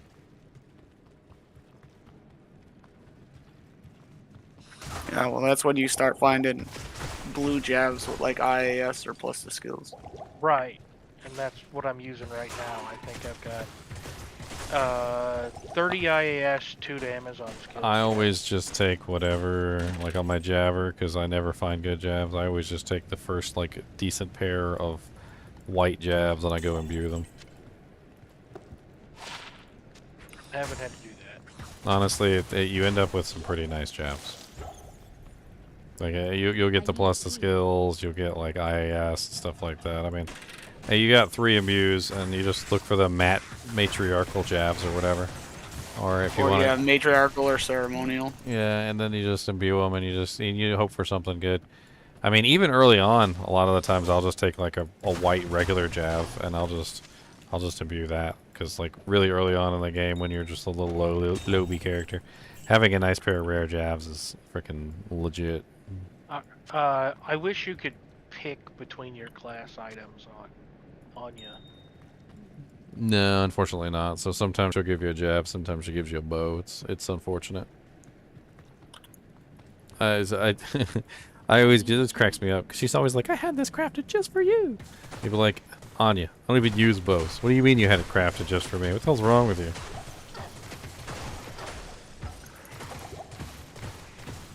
Like, Anya, I'm gonna punch you in the face. I just rescued you, okay?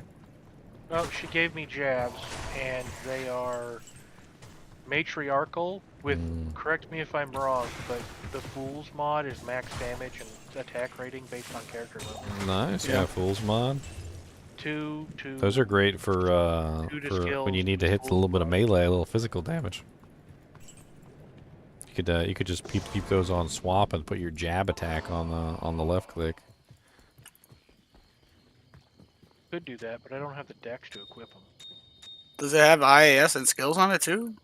It's no IAS. It's 2 to javelin and spear skills, 23% enhanced damage, 4 to minimum damage, Fool's mod, so 41 to maximum damage and 1369 attack rating based on character level and increased stack size.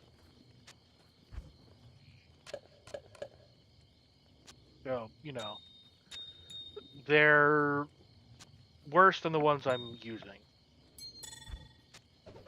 which are 2 to Amazon skills, 30% increased attack rating, war javelins.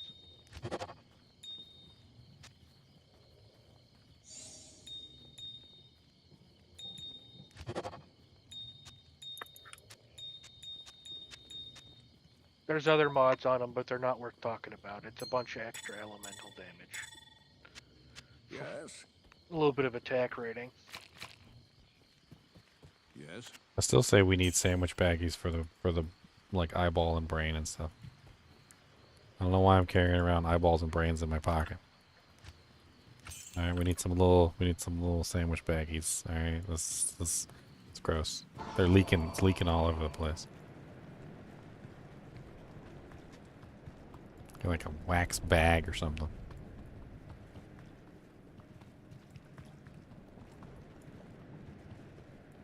So I'm probably gonna be like day 3, still using the starter javelin. No, it won't take you that long to replace them.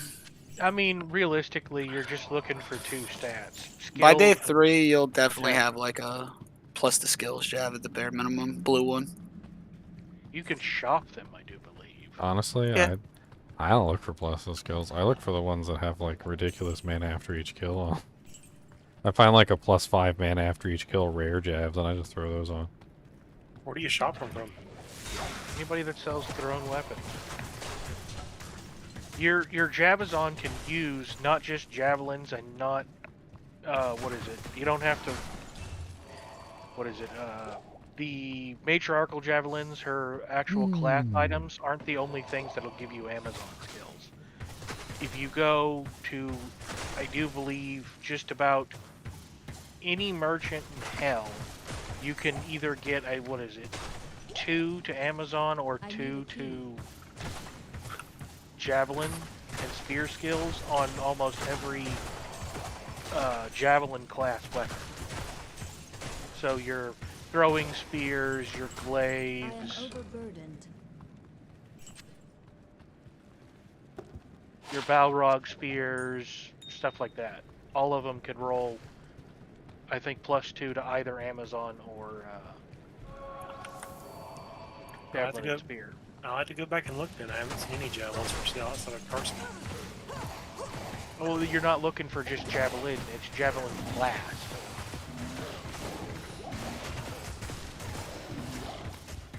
Yeah, that's what I'm saying. Okay, well, I'll start telling you where to find them. You can find them at Mala in Act 5. I do believe Big Chungus, who sockets your stuff, Larzik. Larzik doesn't sell them. So they're not on the blacksmith, okay. No, they're usually on the secondary merchant. Let's see here. Halbu sells them in Act 4. Jamala doesn't.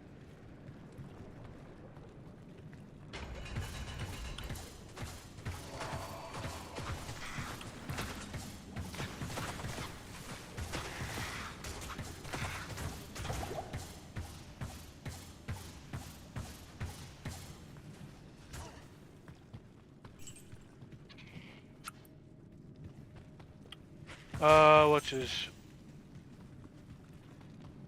Rotley, whatever his name is. The Act 3 blacksmith doesn't sell them, but the chick you can hire a mercenary from does.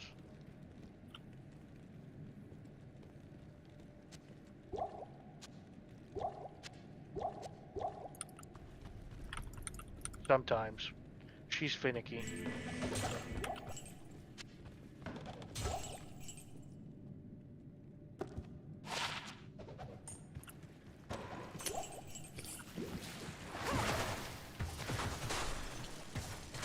But I also think that depends on what act you're in and what level you are. If you're not out of normal, I'm not sure you could find more than a +1 unless you're like level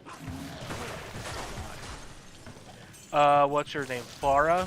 Farah sells them.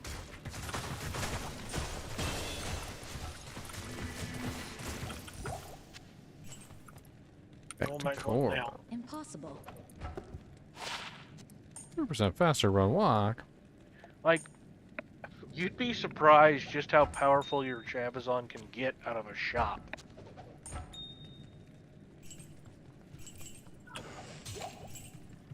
And we have the heart.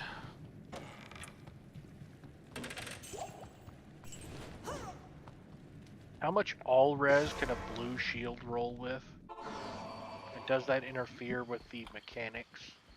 Good day. What do you mean? Well, just a regular blue shield. What's the all res it can get? 35, I think. And does that interfere? Scintillating. Scintillating. Okay. Does that interfere with it getting sockets? Yeah. It does. Well, never mind then. You'd be able to roll it at Larzuk for 2 sockets, though. Yeah, possibly. It's not worth it. Prefix, suffix. Scintillating, I'm pretty sure, is a prefix. Yeah. And that would mean that your sockets is also a prefix. Jewelers. Jewelers is a prefix. Okay. Anything of, so like jewelers of the whale, so the whale is a suffix. So prefix, suffix.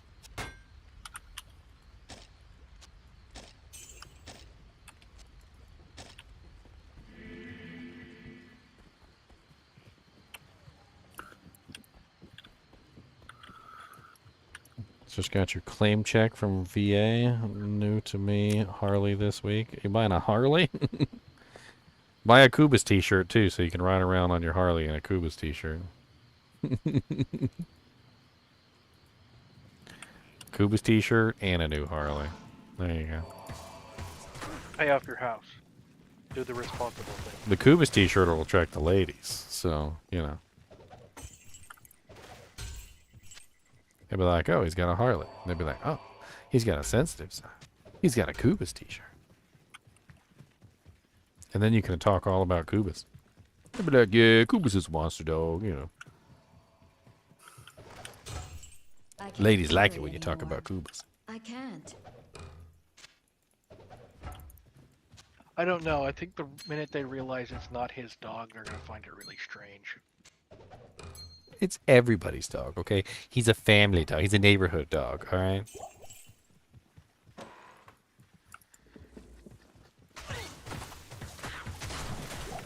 I still remember there was a neighborhood dog around where I live. He's a big old red, what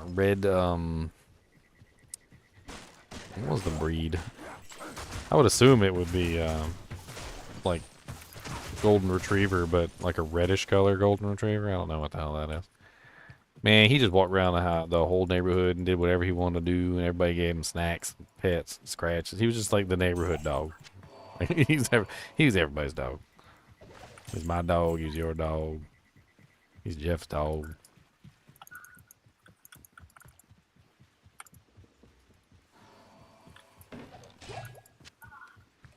Yeah, it's a conversation starter shirt. It's also got a chinchilla on it. They'd be like, what's that on his head? Oh, that's a chinchilla. What's that? Oh, that's a rodent native to South America. Very fluffy and very soft. Softer than a velour pillow. They have a tendency to chew on your ears. They nibble. They don't chew. Nibble. Just nibble. Ain't nothing What wrong is with the a nibble. distinction between nibbling and chewing? Chewing is where you take off chunks. Nibbling is where you don't. What's gnawing? Gnawing is where you chew but softer. So, would gnawing be more accurate? No, because they don't take off chunks. Animals that gnaw do take off chunks. It's just slower and less. Like I don't know. What's above a nibble but below a gnaw? I don't know. I mean, it really comes down to intent. I think that's the most important thing. It's intent. Well, yeah, they're what are they? not, what are they not, trying to do? Are they trying to hurt? Are they trying to take pieces off? Are they? If they're trying to take pieces off, then it's more in the chew or gnaw territory. If they're trying not to take pieces off and they're just simply using their teeth as like a tool, then it goes into like the nibbling territory, which is the chinchillas very much so use their mouths as a tool, which is like picking things up, holding it, moving things out of the way, etc. They have a lot of like teeth uses that are not specifically relegated to like eating things.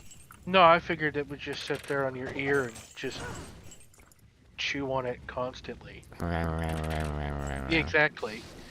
Not necessarily with malicious intent, just be like, your ear tastes good, so I'm gonna sit here. No, it's more like it's more like birds when they the birds do like grooming.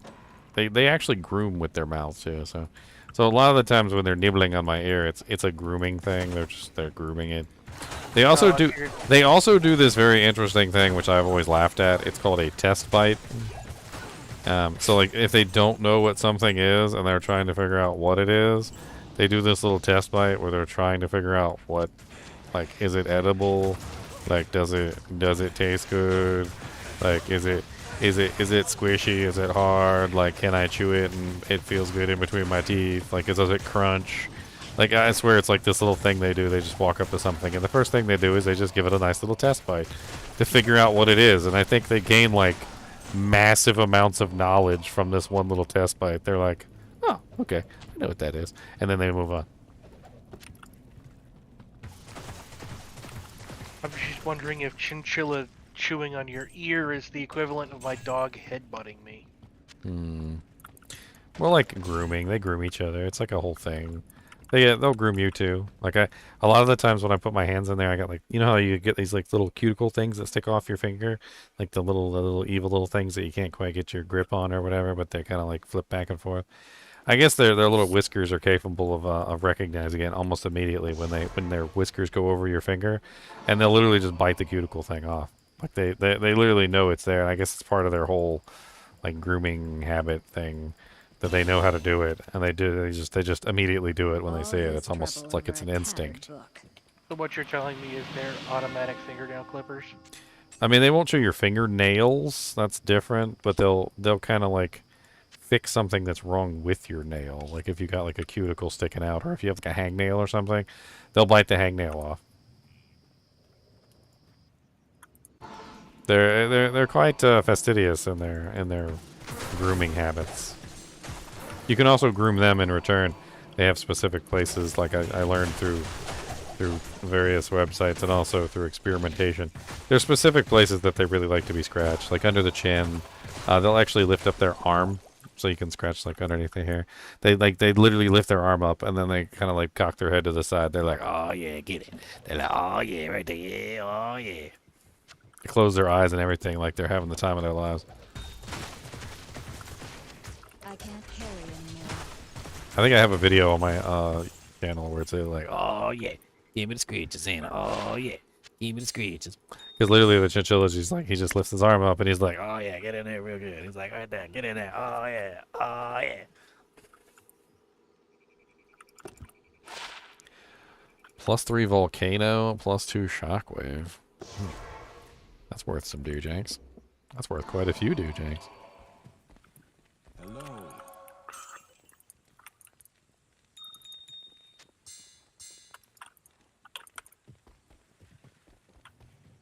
Can't wait to get out of Act 3.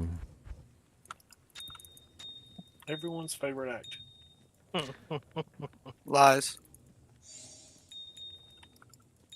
What? I loved it. Dolls and souls and other terrible things. Creepy crawlies that go bump in the night.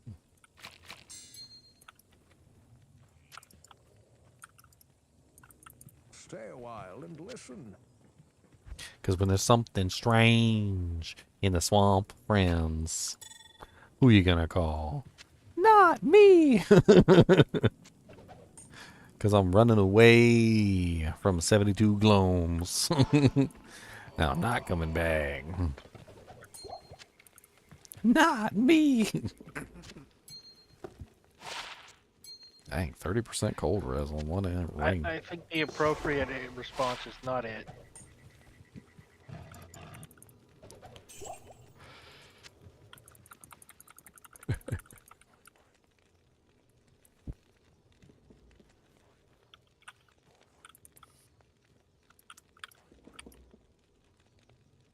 Or someone else.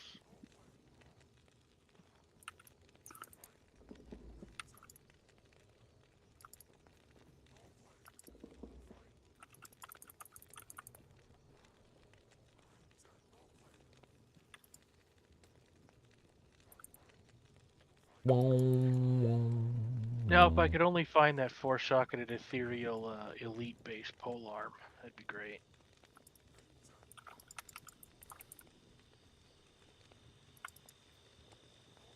That's quite a hefty paragraph of a comment. Hey, Ginger Gaming Mentor, I've seen countless of your videos, and some of your series ideas are good, and some of them might even seem essential. They were gathered on a web-page guide instead of under this description. Sincerely, I hope you build such a thing if you haven't already. Need my own webpage. I need my own Wikipedia page. That's what I need. Just put all my videos, one on every single page.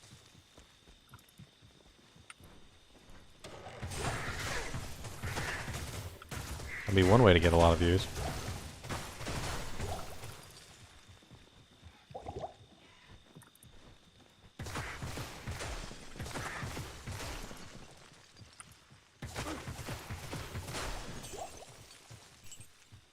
I think there might be room for another website.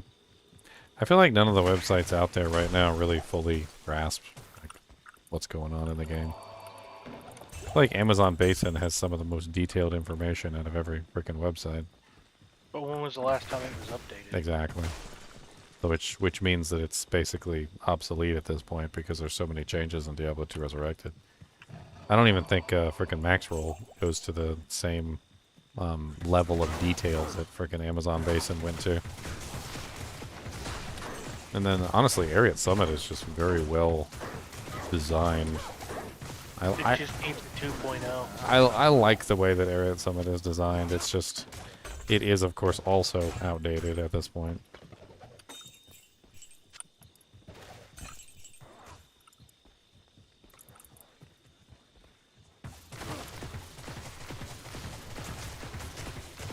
only I knew a lot about designing websites. I used to be into HTML back in the day, but ever since they've just everything is switched around now. It's not HTML anymore. Everybody's using like PHP and stuff like that. And I don't know nothing about PHP. But I guess the website doesn't need to be that advanced. I mean, what are you trying to do? Make the most visually pleasing thing ever? Or is it function over form? I mean, there's a couple things that I definitely would like to have that I think a lot of the other websites don't. I mean, first off, the massive amount of information that is on Amazon Basin, I think, is very helpful.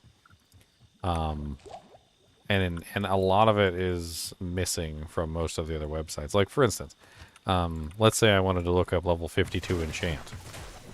Most websites do not have information on level 52 enchant. Amazon Basin does, but it's wrong because enchant was changed, and so it doesn't give accurate information anymore. It's just, I don't really know how else to put it other than that. Maybe starting a Wikipedia page of my own might be the way to go.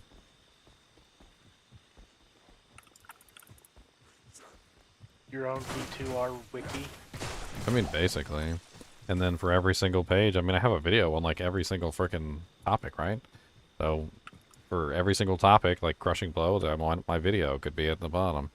And I know I don't have all the facts right in every single video that I make, but I could refine it over the years and maybe replace some of the more inaccurate videos, especially, you know, with the patch changes and things getting updated. Obviously, I could make updated versions of those videos that are currently outdated and then put those videos on there instead.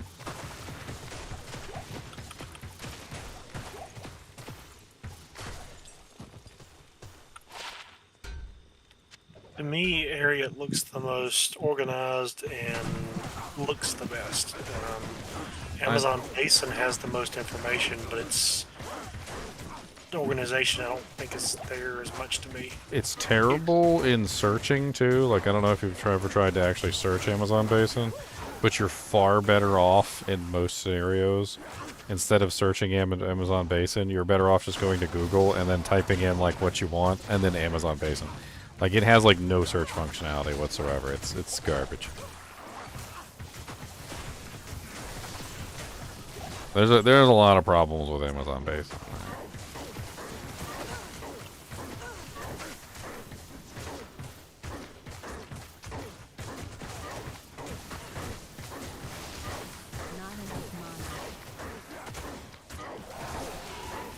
Man, this boy just like spam healing himself.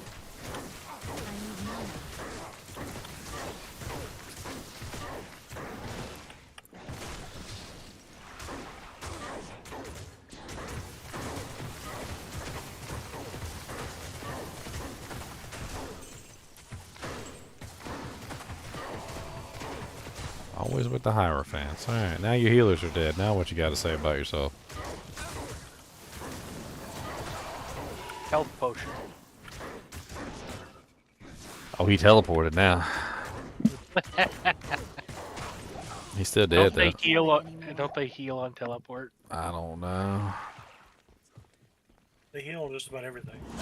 Don't you guys have cell phones? That when you hit them, they heal. I don't know why the crowd didn't scream no.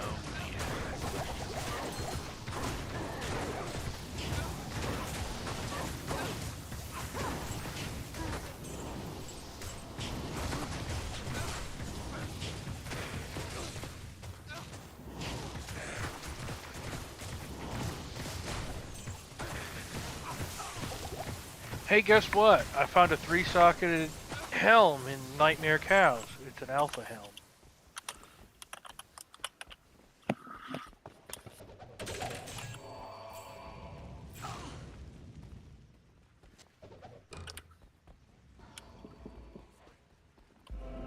Guess I need a web designer. That's what I need.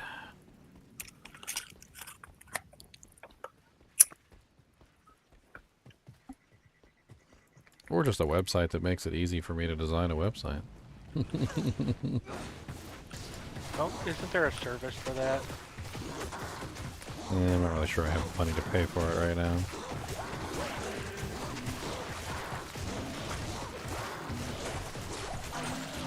I mean, obviously the website would make money on its own though, right? At least I would think it would. If you manage to get some ads on it, yeah. Good day. I got a flail. Yeah, yeah, yeah.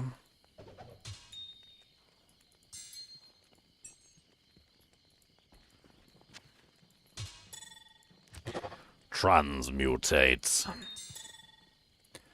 I got a transmutated flail. I need some identify scrolls. I mean, what would be easier, making an app or making a website? I don't know. Website that also works as an app, I guess. Because then you could download it on your phone.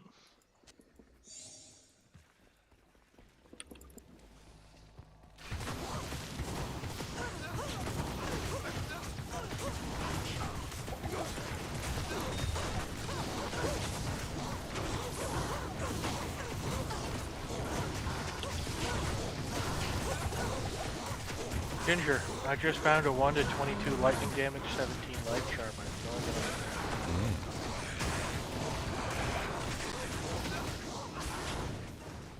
For your barbarian. It's too early.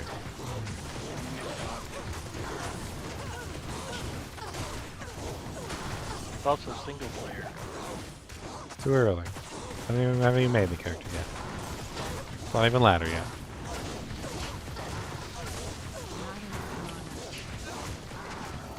Still have 111 hours to go. Oh, who calculated that out? No, I'll just circle it. That was me. A savant. I don't know about that now.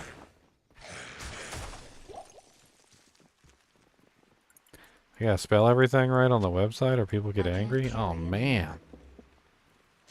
Spell everything wrong just to irritate them.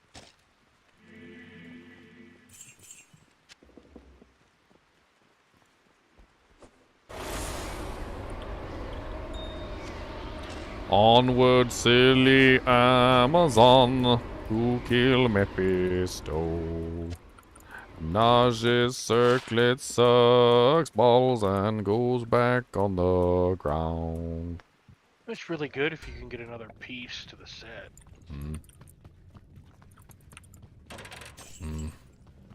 100 MF. Completely useless. What level is Naja's plate? Do you remember? I do not, but I can look it up. Let's look it up real quick. Because I guarantee you, the level of Naja's plate makes that kind of absolutely useless. Naja's plate is such a high-level piece of equipment that, if I remember correctly, most of the time you'll finish your Soul Found run before you even get to that level. I'm required level 71. Yeah, pretty high. You'll be in hell difficulty, like killing friggin' like Diablo by the time you hit 71. I can't carry anymore. And then on top of that, the other piece is a staff, which most people aren't going to use to kill anything. If you're a sorceress, maybe, or if you're like a character that's a caster base, yeah, you can use the staff to kill with. But it unfortunately, due to the high level requirement of the plate, it's next to impossible to actually get good use out of that thing. I find it to be really good as a starter set if you want to run like. It does come with the fire skills, but it's really good for like a fire druid. Putting together the staff, the chest, and the helmet for like 5 to fire skills or 4 to fire skills. Because the complete set gives you 1 to skills, the body gives you 1 to skills, and it gives you 100 magic find. Another thing that has always bothered me about the websites is that while they will post the damage numbers, like none of them post the synergized damage numbers. And I know it would be a little bit difficult to get all the synergized damage numbers, but It's locked. I need a key. I mean, you could at least post what it would be like if you had 20 in all.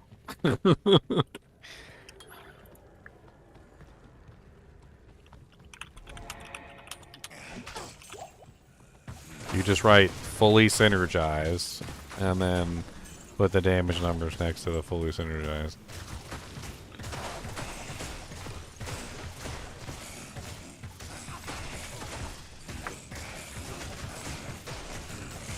I wonder who runs the area at Summit. Thing's still active after all these years, despite the fact that it's not really updated. I wonder if there's actually like a guy that's keeping it alive. I mean, it runs off of classic.battle.net slash Diablo 2 EXP slash. So it's somewhat official. Yeah, so I assume it's the... So it's being kept alive by Blizzard. Yes, yes. Why don't they do a resurrected summit?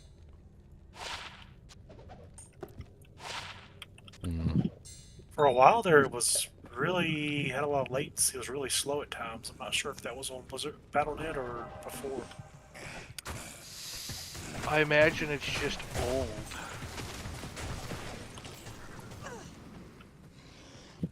You'd click a link and it would take 5, 6, 7, 8 seconds. When was the last time you think Diablo 2 Lord of Destruction was updated? 1.14D, was it? I don't remember what year. Maybe 2016 or something. And what was 1.14D? What did it do? How does Amazon base and extrapolate out to level 50? I don't know how they extrapolated out to level 50. I mean, I would assume that you could just take Hero Editor and just throw a bunch of plus of skills on your equipment and run that. I'm fairly certain a lot of the skills actually run off of a formula. I mean, even if that's the case, yeah. Crack the formula, you can... You could just write the formula in and then just go from there, yeah.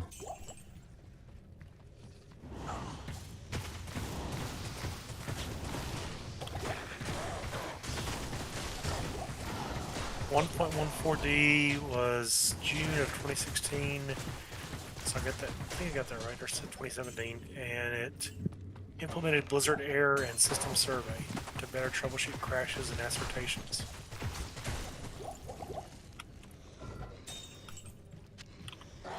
So, from what I can tell, Area Summit's mostly useful for, like, an online game guide. So when was the last thing that, updated that added content?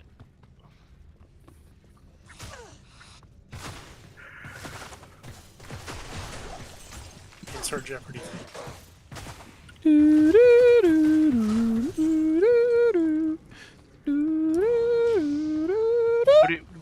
Would it be something like the last run of Rune Words?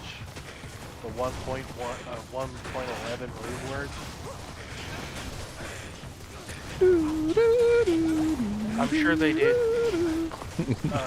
I'm sure they might have done some patch bug fixing after adding them, but from what I can tell, the 1.11 update probably was the last time Area Summit was updated. That's what I'm checking. I'm going back to the patches. I'm on 1.13C right now.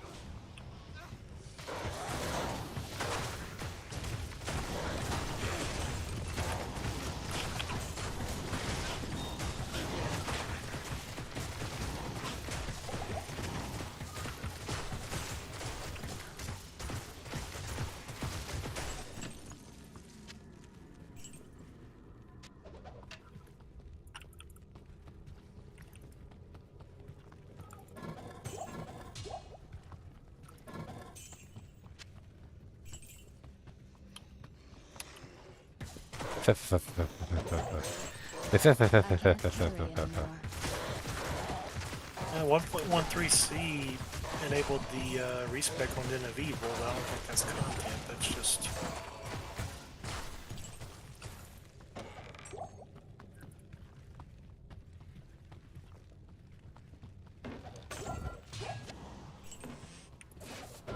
1.13c was March of 2010, and that actually fixed a few class skills, enabled respecs, and fixed a lot. Like 1.13 looks like 1.13c looks like the last big patch.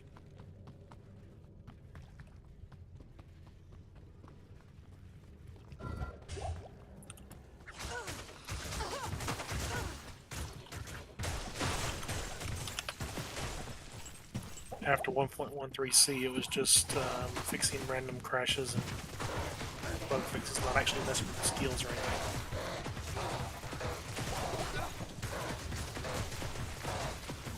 Oh, don't get too excited just yet, Paul, because things are going to get really spicy for me after a while. It doesn't take too long before I'll start to hit hell difficulty, and then when I hit hell difficulty, it's going to be a whole different ball of wax. You guys might want to start keeping a track of how many times he dies. It's locked. Yeah, in hell difficulty, it's going to be spicy. So did that answer your question, Gear? I missed it. I'm sorry. 1.13c, apparently. Was 2010. Okay. So it hasn't, the area at Summit likely hasn't been updated in 13 years. I was still in high school. Am I going to use the frozen arrow all the way? Yes. I will not be switching. 1.13c, they changed some skills around, they added respecs, they did things, and after that it was just fix random crash, fix random bug. There was no messing with skills or anything. I do have some other things that I'll be Guess if using that's later the on case- once I actually can put points into it. I'm probably need to going to grab go- 1 point in guided arrow so that I can use that while I'm fighting cold immunes. That'll be about it. Does area at Summit have tokens on it somewhere? Does it tell you how to make a token? Check. It doesn't seem to have a search functionality.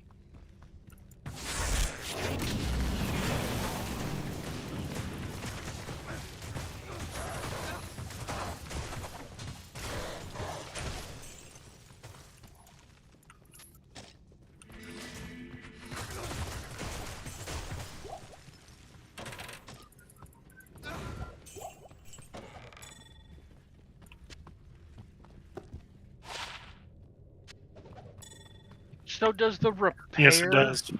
Okay, so does the repair function from the cube work on ethereal items? No. That's disappointing.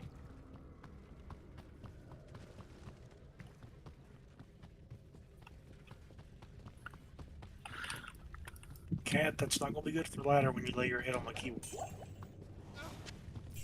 Just said what? You got to get the decoy keyboard. The decoy keyboard. That's where it's at. Keep the cat off the keyboard with the decoy keyboard. How many points to max out Frozen Arrow? It's 20 or 40, sorry, which is already done. It's already maxed out. For damage or for cold blade? Cold damage.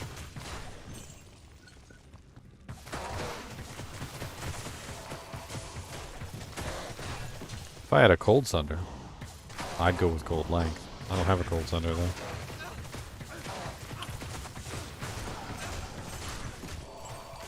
Apparently essences for the token are only given 10 minutes on the ground before they disappear. Yep.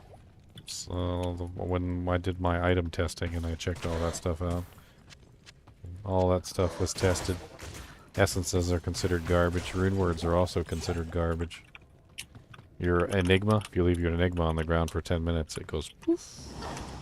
Yeah, Area has a whole page on it.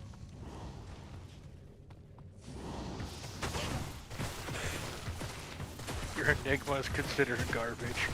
Well, it's a white item. The runes don't count. They don't care about the runes that are in there. And as far as I understand it, the runes are also considered white items. So the runes also disappear relatively quickly. It's treated the same as keys, potions, scrolls, tomes, and ammo. Mm-hmm. I tested it all. For science. Magic, gems, and runes. It says runes are 20 minutes, but rune words are only 10. I also found out some other interesting tidbits of information that probably aren't listed there. With runes specifically, and also like items that are dropped on the ground in large quantities. One of the things that I found out is that the game kind of like puts them all together in one group. So say for instance you spent like, I don't know, like 2 minutes dropping runes on the ground, and then the runes are in this big pile sitting over in the corner, right? They shouldn't all disappear at the same time because you didn't drop them all at the same time. Some of them are dropped at very different variables. The game doesn't care. That pile of runes is considered one giant pile of runes, and they will all poof at the exact same moment.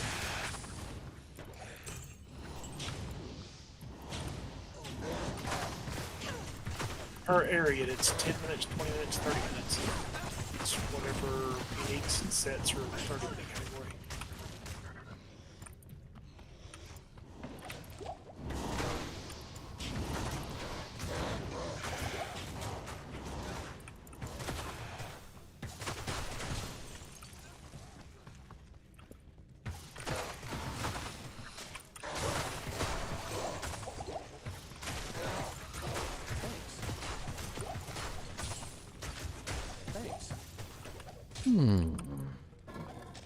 Still have not found the waypoint. I definitely would like to farm a little nightmare of a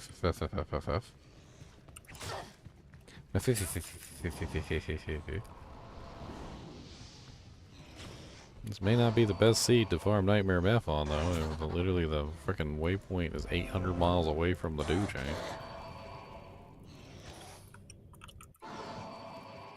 Oh, dang it. That's right, I frickin'... Eugh. It's all the way over there, too. On the other side of the world, basically.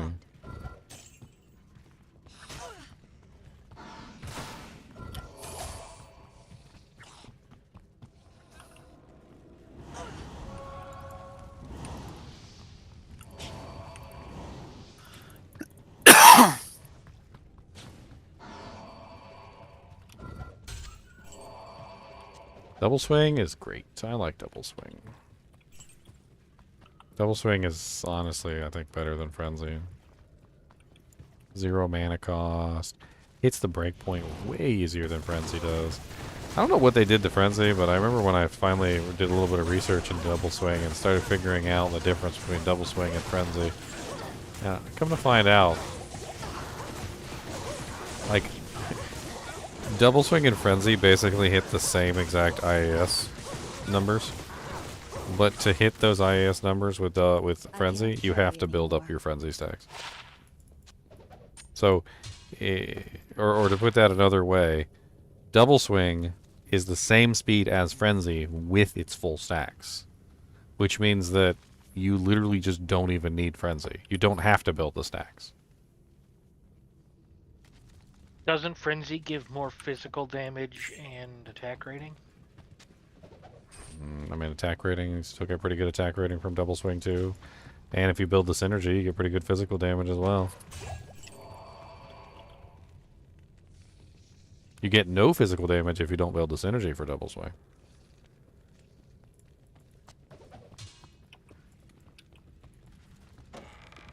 That and getting decent damage in a frenzy does require a whole bunch of points.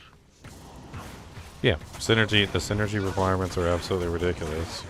Also, the magic damage that frenzy supposedly adds isn't actually added. Doesn't actually work? No, it's not added. It's actually converted. So it says that it adds like a certain amount of magical damage, but what it actually does is it converts your physical to magical damage the same way that Berserk does. So it actually doesn't add anything. and in the long run, it actually takes away your physical damage and turns it into magical, which can be a positive or a negative depending on how you look at it. But it also decreases your survivability because it decreases your life leech the same way that Berserk does. So it doesn't. If it actually added the magic damage, it would be superior. But since it's just a conversion of your physical damage to magic damage, it's not quite as amazing. It's the only reason that I can see logically to put your hands on Frenzy as opposed to double swing is what is it called? The run speed. If you want the run speed, Frenzy definitely has that over double swing. There's also another issue where Frenzy just costs way too much mana. I know it's not usually an issue because most barbarians have a pretty decent amount of mana leech, but there's a whole bug with double swing and Frenzy because they're both the same skill. That basically is where it charges the mana on each swing instead of total. So if it says 6 mana, it's not 6 mana, it's 6 mana per swing, and Frenzy is 2 swings, and double swing is 2 swings. So it would be 12 mana, not 6. And so it actually ends up costing way more mana than it should. Frenzy, on the other hand, is not free once you get it to a certain point. Double swing is. So after a certain point, double swing actually ends up costing nothing, whereas Frenzy just still costs double mana. Double swing costs no mana at level 8. Yeah, so you can relatively easily get double swing to the 0 mana part, and also its IAS is just way better, so you don't have to have so much IAS to hit the cap with it. And also you can build the synergy for double swing as you level, so you can basically just cap out bash early on, and then start putting points into double swing. Double swing's main failing is it has garbage tech. It's not too terrible. Level 25 is 100.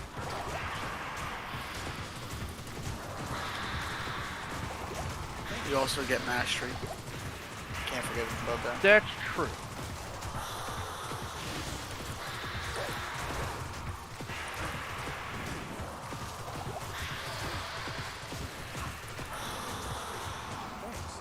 So, do you know what your next solo self-bound P8 character is going to be? There's only one left. It's Assassin. Blade. Do Blade. Do it. I don't think Blade is the right one to do for solo self-bounds. You got it. In P8? I'm crumbling. You got it, bro. Unless I can find me a full Collectibles set. It's not too bad, actually. Normal's easy, and you can just farm Eldritch Shank for it. Do you think you're ever going to run through the SSF P8 with the same class on a different build? I mean, not until I finish all of them. I need to finish all of them first. Now that That's the goal. I would like to see your opinion of the leap attack, Barb. See, solo self on P8 is not for every build. Like, I hate to tell you guys, but not every build is running through solo self on P8. That's not happening. Okay, so can we compromise and do P3?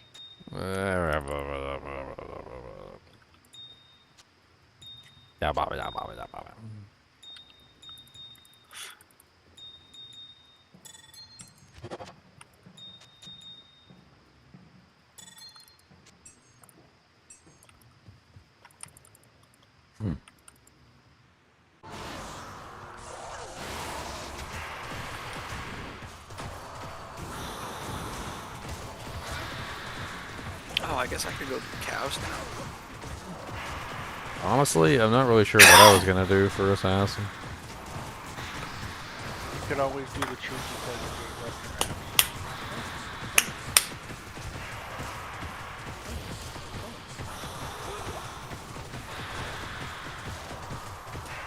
Killing Mephisto takes forever. Killing Mephisto. Killing Mephisto.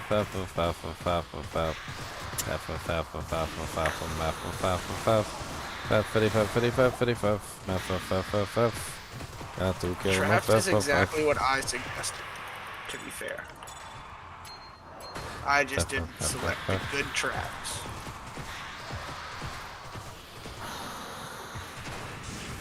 It was so nice of him to stand next to the wall for me, so I could kill him really easily.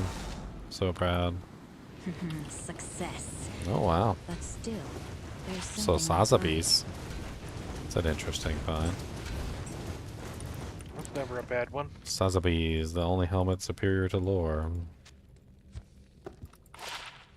Cause you What can, about Tarn? You can socket it. What about Tarn? You can socket that too, but I'm impossible. never find one of those. Well, that's true. You can't dedicate farm. I You need a can't key. target farm.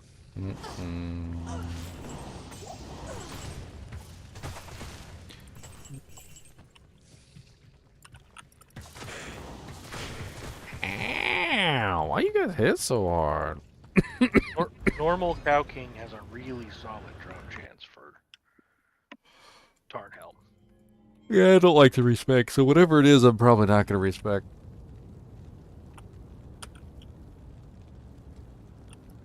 I don't like to go one build to another build to another build. I think that's cheap. I'm from the days where respecs weren't even available within the game, and I just don't. I don't like it. I don't like it. Hurts my soul. Every time somebody tells me they're like, oh yeah, I'm gonna play a Hammerden, and I'm like, oh yeah, cool. I was like, what are you gonna do about being a Hammerden early on? I was like, oh yeah, well I'm not gonna be a Hammerden early on. I'm gonna be a Holy Fire Paladin, and then when I get to this level, I'm gonna respec to this Paladin, and then once I get to this level, then I'll respec to this Paladin, and then once I get my Enigma, then I'll respec to a Hammerden, and I'm just like, ugh. That's why I say go stop. Blade. You can do Blade all the way through. It's like, stop, please. You just gotta find a decent weapon.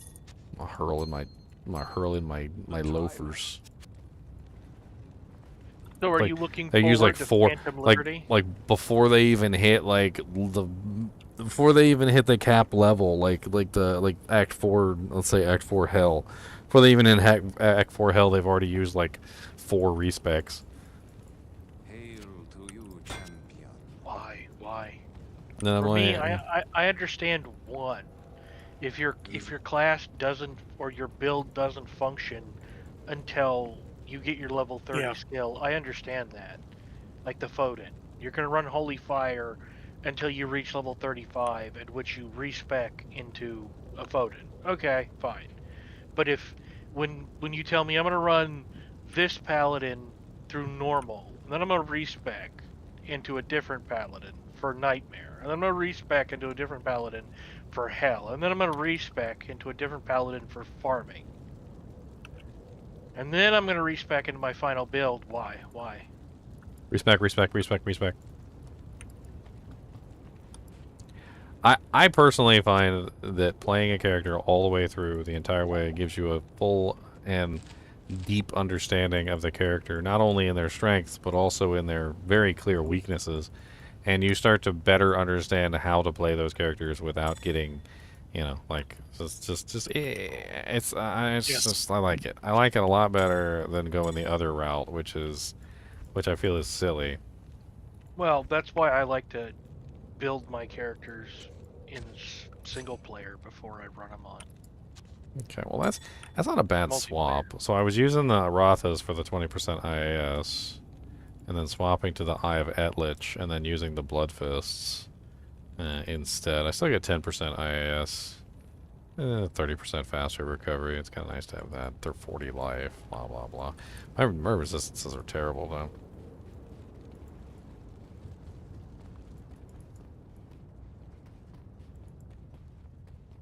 Yeah, but you're a Bozon, though. Oh. You kind of just inherently have bad resistances. Oh, I mean, unless I find something like Witch Wild String, I'm pretty much just screwed. Like, there's like no way to build good resistances on this character. Bosons are so terrible. It's half the time why I want to just put a silence on most characters. But, silence is kind of expensive. But it's, what is it, like 75 all res?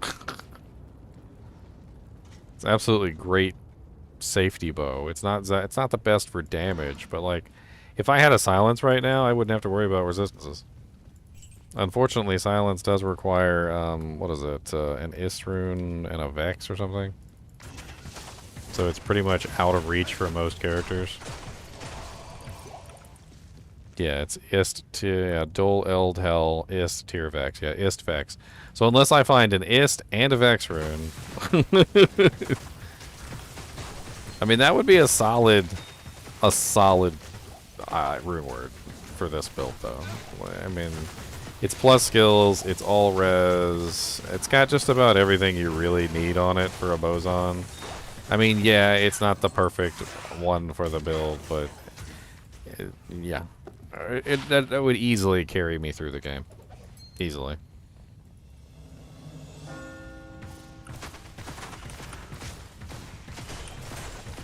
And all for the low price of Istvex.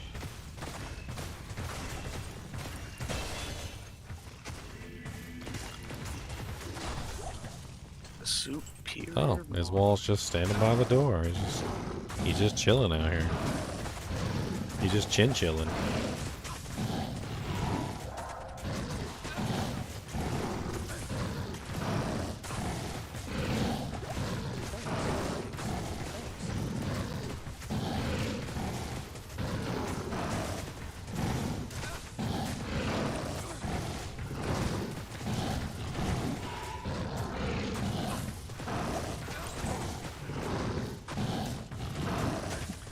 Kind of how I feel whenever people tell me to just drink blue pots all the time.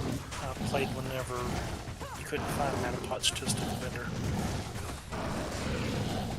I mean, mana potions don't solve everything. You're just not getting enough of them. But you can chug as many as you want. Like, there are certain characters that'll burn right through every mana pot you got and laugh at you for it. If you don't build your characters right, I mean... That's kind of how I feel about characters that are constantly using insight when they don't need to.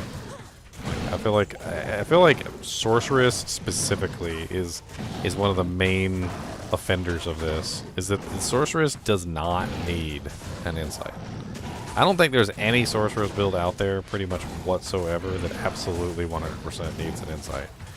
Sorceress is the one class that has like 400 some odd percent freaking regen that they can get for free with the warp skill, but most of them don't know how to properly use the regen that comes from the warp skill, so they just don't have good regen ever.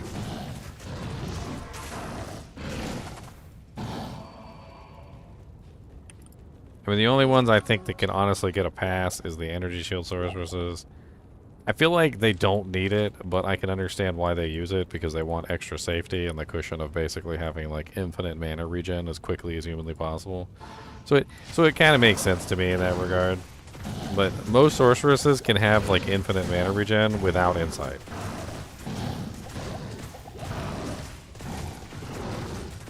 I mean, I'm talking about like hold down the teleport button, never let it go, and your mana never falls below like the maximum mana without an insight.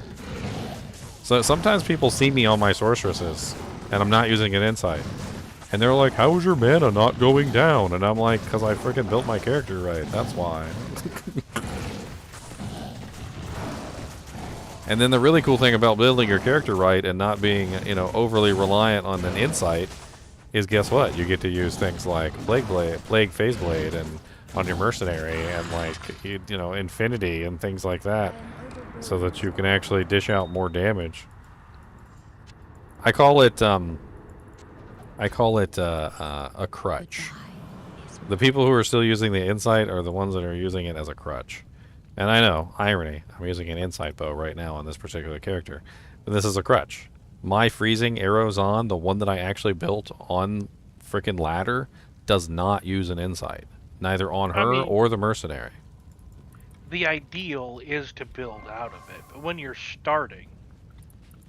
Even when you're starting, put like 10, 20, maybe even 30 points in your mana pool, or your energy, and you will notice a huge difference.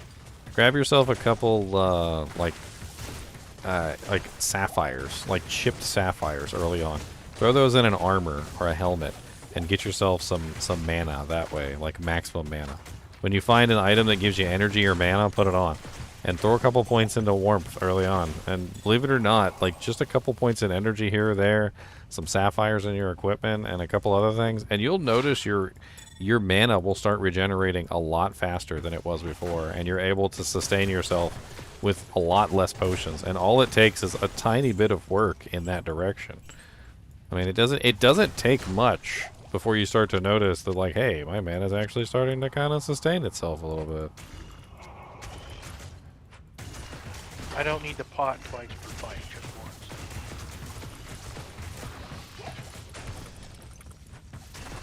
And then mana after each kill is great too, obviously, which a lot of people tend to learn. Tier runes in your equipment can come in really handy too. What I like to do is, because sapphires don't give mana in a shield, just get like a 3-socket shield early on, or a 2-socket shield, whatever you can find, with two or three tier runes in it, and then rock that, and that fixes a lot of your mana problems right there too. Obviously, as a Zon, I don't have that option. Can't use shields, which sucks. I'm pretty sure that's why they gave Amazons things like the Valkyrie Wing, which is +2 Amazon skills and has like really nice mana after each kill, because they know we can't do the stupid tricks where we use like shields and stuff like that. Sean says his lips are stained blue and not to judge him. Let's see. I mean, don't get me wrong, I chug some mana pots too, but it's also about using them strategically too. I think a lot of people just spam them and think they're going to get the best out of them, but it's not how mana pots work. I don't think eating the Smurfs is how you get gold out of them. So just as a FYI, when it comes to mana potions, spamming them a whole bunch of in a row doesn't actually give you more mana. They give you a set amount of mana. Like, for instance, they give you 375 mana, right? Like the super ones do. I have 236 mana. If I drink a potion while I'm at E, you know, basically no mana left in my bar, it's going to give me 375. Once it hits the top, you're done. Like, that's it. It's not going to give you any more mana. So if I'm at 0 and I use that potion, it's going to give me 236. It's not going to give me 375. If you use the mana potion while you're at half, it's not going to give you 375 then either. It's only going to give you whatever half your mana bar is. Well, the thing is that if you're actively using the skill, you can try to outpace the healing. Now the mana healing stops at the moment it hits the top of the bar. So as soon as it hits the top, it will no longer heal any mana from that point. So if you're spamming your ability, you can consume the mana as it's healing your mana. So like, for instance, if you're at 0 and it's trying to get back up to full, you can start spamming some of that mana as it regenerates, and you can use the entire 375. However, if you use 2 375 potions back to back and it hits the top before it actually uses up all the mana, then you're just burning a bunch of mana potions for nothing. So you actually burn like 2 375 potions, but you only get like maybe like 300 from what would have been like 700 mana. So you have to strategically use your potions instead of just spamming them. And that means waiting until your mana gets all the way down to the bottom. I know, scary, but if you wait till your mana gets all the way down to the bottom and then you're spamming your abilities while it's all the way down to the bottom, you can get more out of the potion than you would otherwise. Also, your natural regeneration is coming into effect too, which actually diminishes the amount of mana that you get from the potion. So the more regeneration that you have, the faster your mana hits the top, and the mana ticks that are actually just regenerating naturally are also happening in between the mana ticks that the potion is giving as well. So you're ending up with even less mana then from the potion, because a lot of the times your mana regeneration, your natural mana regeneration, is actually overtaking the potion. It's a whole science, literally, to like how to spam your potions, like when you should spam them, like, you know, which ones you should use. Like, energy also gives you the ability to crit your potions too, which is a whole thing. I don't even want to get into that. Doesn't it just cause them to instant heal? No. It's double, from what I understand. Double. Yeah, it's double. So your 375 becomes what? 750? So it becomes a 750 heal in that case. And in that case, if you let it hit the top before the 750 heal is done, then you don't even get the crit. You don't even get that crit, so. Yeah, but okay, in that case, I know when healing potions crit and they heal a lot faster. Well, see, the amount that is healed determines the rate that is healed. So the 750 ones, the ones that crit, heal faster, which means you got to spam your stuff even faster to use up that mana that disappeared. And it bases the chance to crit off your vitality or your energy, depending on which potion you drink. So if you have a higher energy, you have a higher chance to crit blue potion. Which is why a couple points in energy early on means that you can potentially get those sweet, sweet double crits and have even more mana coming in from your potions, which is always nice. Sweet, sweet double crits.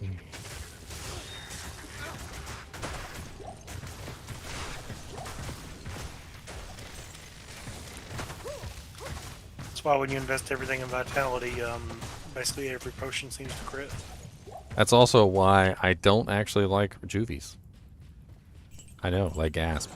In my opinion, juvies are actually inferior to regular potions.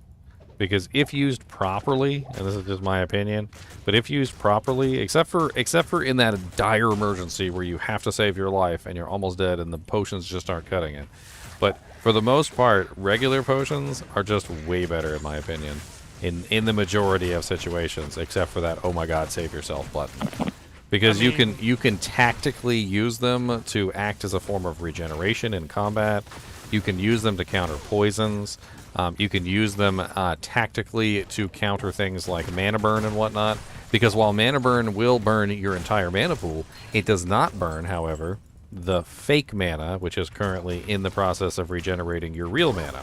So when you chug a potion in the middle of a mana burn monster and your mana's going up and he hits you, it takes everything that it regenerated, but the amount that it's being regenerated doesn't go away and it still continues to regenerate from there. So mana potions tend to work better in terms of mana burn. Health potions tend to work better in terms of countering poison effects. And quite honestly, like rejuvies, like if you only have juvies on your belt, you're going to find you're in a world of hurt whenever you get like crit poisoned or whenever you run into those mana burn monsters. It's just going to be painful because you hit the juvie, your mana goes all the way back up, and then the monster goes boop and just puts it all the way back down again. And you're no better off than you were before you hit the potion. I find that depending on what class or build I'm running, 1 row or 2 rows of juvies tend to be enough. And the other 2 rows, 2 or 3 rows are dedicated to either life or mana pods. They're basically oh crap buttons, like save your life in an emergency situation buttons. Like, but for the most part, when you're just doing normal play, it feels like the other ones are way better. Yeah, one row of juvies is usually enough for oh crap buttons if you need it. Also, when you're doing Ubers and stuff like that, and they hit you for like 1,500 HP, and you only have 1,600, it's nice to have the juvie on hand to pop that back up. But for the most part, you just honestly, when I do Ubers, most of the time I just have regular potions with a couple juvies. Unless you're getting 2-shot or 1-shot, I find healing potions to be superior to juvies.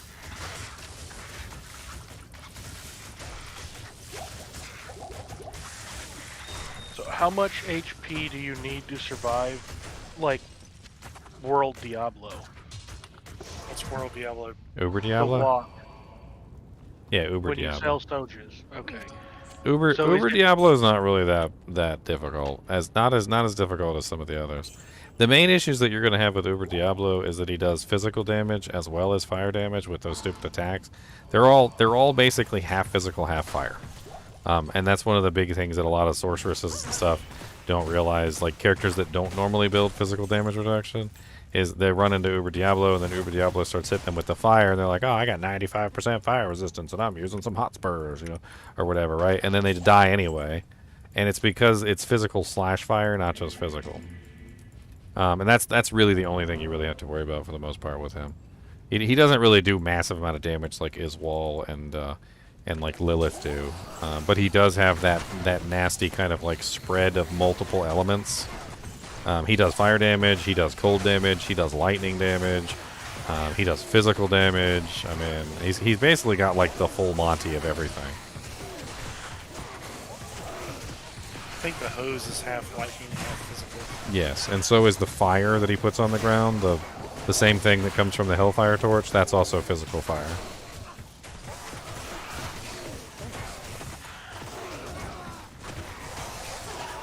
If I remember correctly, it's also rapid, relatively low damage. So it's not one big hit; it's rapid, small hits. or Rapid small hits, yes. Damage, physical damage, MDR definitely helps. I noticed MDR helps a pretty decent amount versus his, like, ground fire. Now, Uber Diablo might not necessarily be very difficult, but Uber Iswal and Uber Lilith, they both hit like Mack trucks. You need about 1500 HP or higher usually to deal with them. They both can potentially hit for 1500 damage. I've seen it. Yep. And if you're not running 1500 or higher, it's you're putting yourself at risk of a potential one shot. And it's not necessarily guaranteed, but it does happen often enough that when it does happen, you're like, oh dang, well, he just like rocked my socks. How much, if your HP was going to cap out at 1500, how much physical damage reduction would you suggest to survive it? Oh, I don't know. I mean, most of the time on my paladin, I'm running pretty decent amount, like anywhere between like 20 to 30% physical damage reduction. So 1500 with 20 to 30. I mean, if you were running like 50%, I guess you could get away with it a little bit better. Because I would like to know how I'm going to do Ubers on my Stabazon. You're just going to dodge everything, and you're going to hit him with your freaking charge strike, and it's going to rip him to shreds. Mm-hmm. Are you going to use a CTA or not? Well, I wasn't planning on it. I was planning on using a lower resistance wand on. Charge strike absolutely annihilates the Ubers. It's like massive amounts of damage. All you need is a decent amount of negative res, and that's it. So Yeah, I mean, well, you said you were going to be using T-strokes, and then T-strokes plus like Griffins. Honestly, that'd probably be enough right there, but I don't know. It might take you a couple. Might take you a couple swings. Well, I was going to use T-strokes and a Griffins if I can get a hold of it, and a lower res wand. Your main issue is going to be attack speed. So you have to hit them to steal life. So however long it takes you, you're going to have to steal life back in the event that they hit you, and you're going to impale is the only way that you're going to be able to hit them. So you're going to have to life tap, and you're going to have to impale. Now impale is really, really slow. So unless you have the IAS required to make impale be fast enough so that it can actually hit them at a quick enough rate that you can survive. And I ran into this. I don't know if you I think if you check out my theory craft on my like physical jouster, I think when I made the physical jouster, I ran Ubers on that one because I wanted to see. I think that was when they first added the always hit on impale, and I ran a couple different scenarios, and I had to test out a couple different things, and it was what I found out was it was just too slow to be effective life tap unless you just really got it up high. Of course, you're going to be using a one-hander, so. Well, I'm going to be using a one-hander, and I'm likely not going to worry about it. Because if I can get reasonably built and hit him with lower res, he only survives like 12 seconds. That's my average time to kill from the DPS calculation. I mean, I guess I could just bring a bunch of juvies and just try and outtank him. That's the plan. Is I sincerely doubt I'm going to run in there, and if I can just keep chugging juves, I should be able to kill him. It might be I might eat a belt of juves in the process, but it shouldn't be a problem. At full build, Uber Diablo only survives 4.5 seconds. Oh, I already did a theory craft Jin on GGM Electron. And she freaking rocks. So I'm hoping if I can get strong enough, I can start being an Uber killer as well. Because I think it was Kiko last season. Kiko. He ran a Javazon and killed a bunch of our Uber Diablos. And he was basically naked with a lower res proc. I don't think it was that easy when I did it. And I had Infinity, so I What do you need? It's doable. I mean, I'm not trying to discourage you. It's definitely 100% doable. I just don't remember it being like super duper ridiculously easy. Oh, I remember there was the risk of him getting one shot, but basically, as long as we fed him juice, he got it done. It wasn't. How do I put this? It wasn't budget smiter fast, but a belt of juves and 30 seconds later you got an Annie.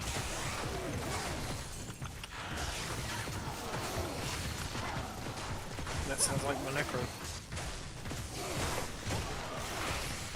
I need mana. Except instead of Jews, it was a good find of a whole bunch of Urdars. I wonder if Akiko is going to join is on the roster.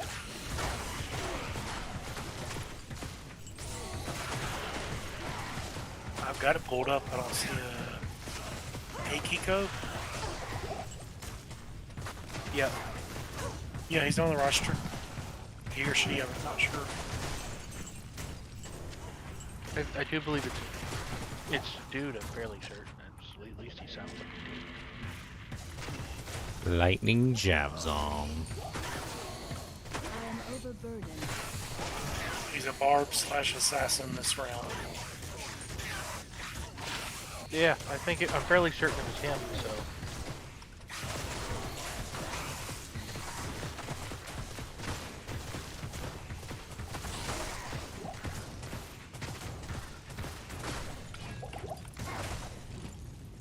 Alright.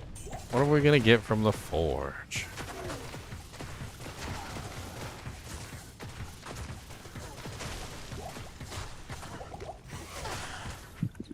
We're going to have company gear. There's 4 to 5 Amazon signed up. Other than us? Us plus 2 to 3.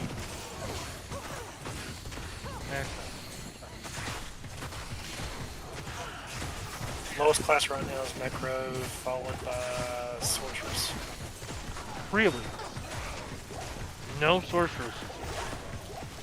No, I said lowest. I mean, there's 2 to 3 Necros, there's 3 to 5 Sorceresses, there's 4 Druids, 4 to 5 Assassins, 4 to 5 Amazons, 4 to 8 Barbarians.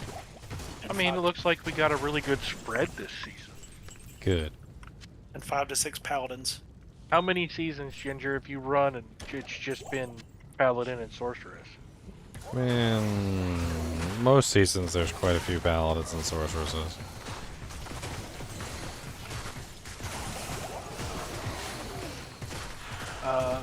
Do we have enough people for 5 groups now?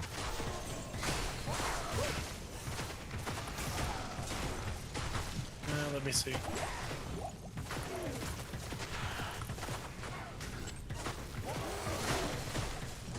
I always try not to think about the groups until the day of, because we always have so many people sign up late. That's true, and not everybody here is clicking the "will be there" at launch. Yeah, and I can't stress strongly enough that if you don't check the little "will be there" at launch, I'm not gonna assign you to a group. And if you show up on launch day, you're gonna go in the leftover group. That's basically what's gonna happen. The hot dog group. Yeah, it's the hot dog group. It's okay. The hot dog group is led by me.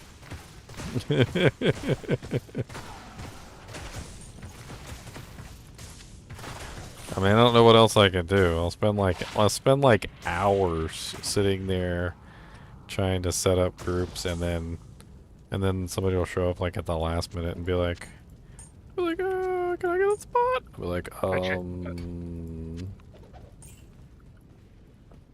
like, sure, we can fit you in next to the baggage compartment there. Yeah, squeeze in there next to that toughest stuff bag there. Yeah. Curl into a ball, climb in this bag, and I'll consider you my carry-on. Turn you into a clown car. Oh God. So if I take out PS5, hardcore and not available at launch, we have 24. That's 3 groups of 8. Not bad. Total, we have 36, but we have 1 hardcore, 4 on different consoles, and Jin is a hot dog group member? Oh no. He's a self-proclaimed hot dog group member. That's scary. about 7 that are not going to be there at launch. I was a hot dog group member. No, I don't know if I'm going to be there at launch. My schedule isn't out yet. What's a Any hot dog way group to member? imbue an item and potentially keep the level requirement from going up? I don't think so. I mean, the level of your character determines the level of the item. But at the same time, I think even if you were level 1, it would still imbue with, I think, like a bare minimum of stats. I think I've actually done that before and like imbued an item and it was still like level 6 and I was like a low level character when I imbued it. And I think there's like a bare minimum of things. Because I don't know if you've ever found like a charm or something like that at like a really low level, like say from Bloodmore, and then it has like a level 7 requirement on it, and you're like, I'm level 1. There's almost like a limit to how low an item can potentially be. So, Dine, what's the hot dog group? What are hot dogs made out of? Depends on which ones you get. Depends on which ones you get. Alright, what'd you say, Dine? Leftovers. Exactly. So the hot dog group is everybody that shows up not on the roster and wants to be in a group for launch. Now, if you're a Hebrew national hot dog, though, you're made out of some pretty delicious meats. Get some prime cuts there. Well, ideally, everybody should be on the sheet 2 hours before launch. The ideal world. 2% human meat? Wow, that sounds bad. Oh yeah, I'll know by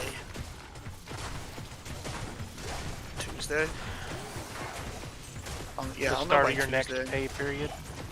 whether or not I'll be able to run with you guys. I don't know how Ginger handles somebody that shows up 5 minutes before launch. Really, give me a group.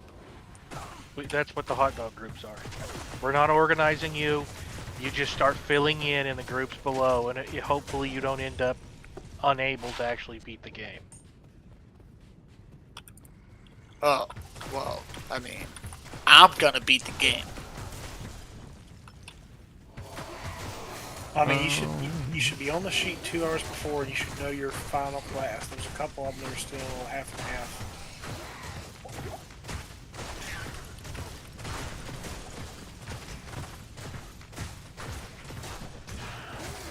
I mean, you can make more characters. We usually have new character days. Yeah, but to start, I imagine you going through there and looking at assassin / farm, sorcerer / paladin. It's hard for you to decide how to balance groups whenever everybody's got two choices. You put all those people together and let them figure it out. And by balanced groups, what we mean is we generally put like 1 necro per group if we have multiple necros. Like, you know, 1 barbarian per group because the barbarians are good for shouts and like find item and things like that. I mean, the entire goal is to make sure that we have a pretty even spread, which helps out a ton, honestly, in terms of like group potential. If you do it right, you're not going to have much overlap in damage type or specialty gear dropping. So when the paladin shield drops, it goes to the paladin. Yeah. When the really nice barb item drops, it goes to the barbarian. Oh, you run into an area where your fire sorceress is now useless, but there are no lightning immune, so your trap assassin picks up the heavy lifting. The first spirit sword goes to the teleport sorceress. If you have a teleport sorceress. We have 3 to 5. We assassinate the teleport teleport sorceress at the beginning of the run. Poor teleport sorceress. She died doing what she loved. What happened? Oh, well, she teleported into a lava pit and died. When it's fine to be on the fence like Barb Sork or Pally Assassin, but like an hour or two before, like, go ahead and pick one. I mean, some people are holding out and they're like, I'll pick the whatever we need. And I'm like, it doesn't really matter. Like, just pick what you want and I'll put you where... I will put you in a group.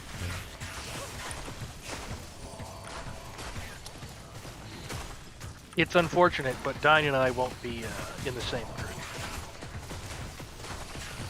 I can switch if you need. I can't carry a No. Play what you want. Don't worry about me. I mean, if you want to play with your friends, you can always put a note in there that says, please put me with my friend. I take that into account. Well, we're both same class, same build, basically. Yeah, that's why I just don't think it's going to be a good idea. He and I both want to do the build we haven't played in a long time, so... Please put me with my friend. His name is Jeebus. Once we get through the game, we can always just farm together. It's not a big deal. You and I'll be farming the same spots. Oh, that's bad. You're so welfare with a health heart. Why is it bad? You want to be farmed in separate spots. Ow! Why you gotta be so mean? Lean, mean. They just farm the same spots faster. I mean, yeah, that's kind of my thought. Double up, run the same spots faster. I'm not really super picky about sharing loot. Well, the two spots are arcane and cows, and both of those have room for more than one person. The Hellforge Hammer, the Hammer of the Forge. That's a good point. It puts the hammer on the forge, or else it gets the hose again.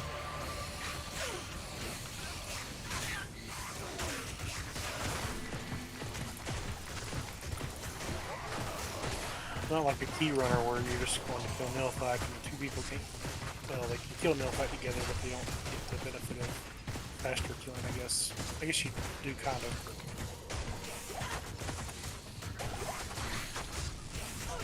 No matter how good you kill cows, you can't clear cows by yourself faster than two people can clear it, I guess is what I'm saying.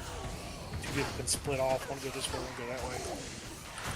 No, y'all are completely missing the best part of togetherness, and that is the fact that literally E8 groups that all farm together have the best drops. We have experienced this on many occasions. The lack of no drop rolls, because there's a proximity no drop reduction as well for being in a P8 group. So when you do P8 farming in a P8 group all in the same spot, it's like all these items are dropping and you're like, ah! That's right, but if I'm not wrong, P2 you don't get any bonus to drop rate, right? You still, I do believe you still get the proximity. Yeah, you get the proximity bonus, which is between you and the person that you're with. That's what I was just talking about. So there is a proximity bonus as well, and every single person that's near you also contributes to the proximity bonus. This is something that That's why when you go to Silos Pen, let me show you here on Silos Pen, so that you may have never actually realized what this is for on Silos Pen.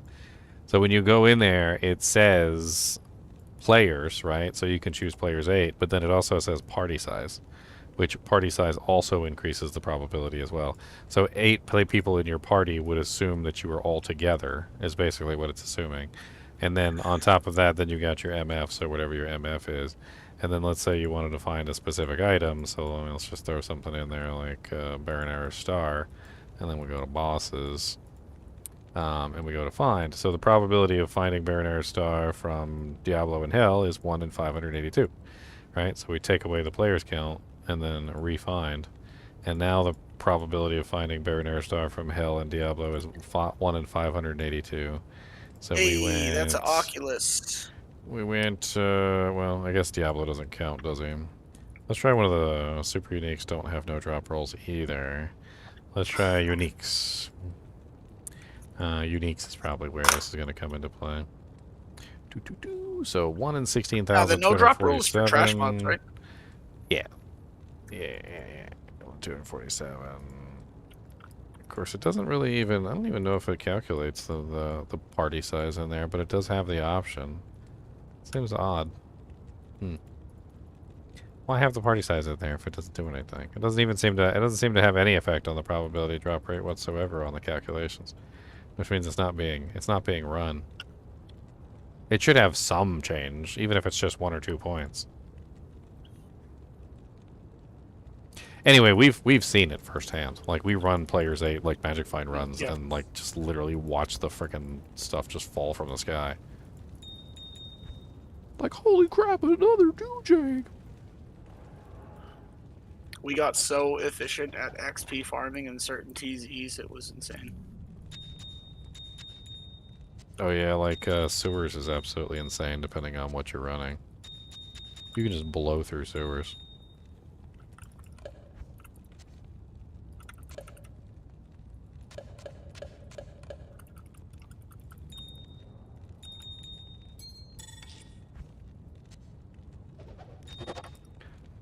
No, my favorite is always when we do when we walk Bale. Every time. Oh, Worldstone. We found a lot of good stuff in Worldstone. Worldstone, when it's TZ'd, is great. So, your party size only affects normal monsters. Yeah, that's what I was gonna say. I looked up elbow vines, and There you go. it does work on them. Well, it's basically the monsters that have the worst, like, trash. Because super uniques always drop 2 items no matter what. They're not affected by the no drop roll. That's why people farm super uniques in general, is because they're looking for that sweet, you know, not no drop roll. And then bosses, I think bosses are affected by the no drop roll. Because I've killed bosses before and gotten nothing, but most of the time they drop stuff. Like the Countess, oftentimes she will just drop nothing. I've seen her drop nothing many times. Neelathak too. Not really sure.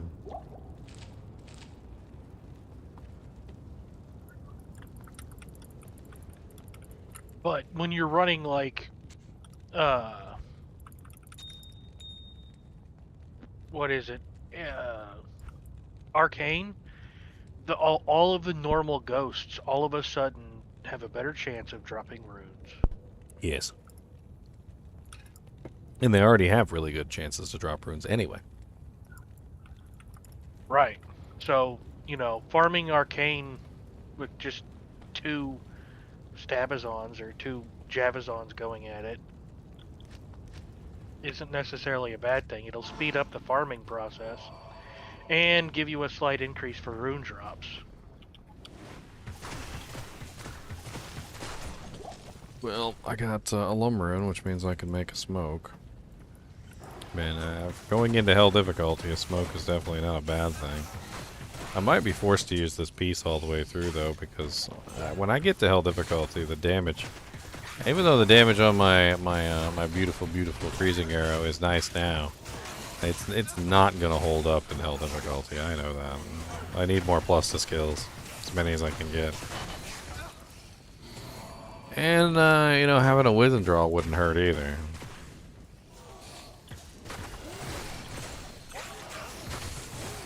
I've found like 2 or 3 wisdom draws almost in almost every solo self-found run I've done.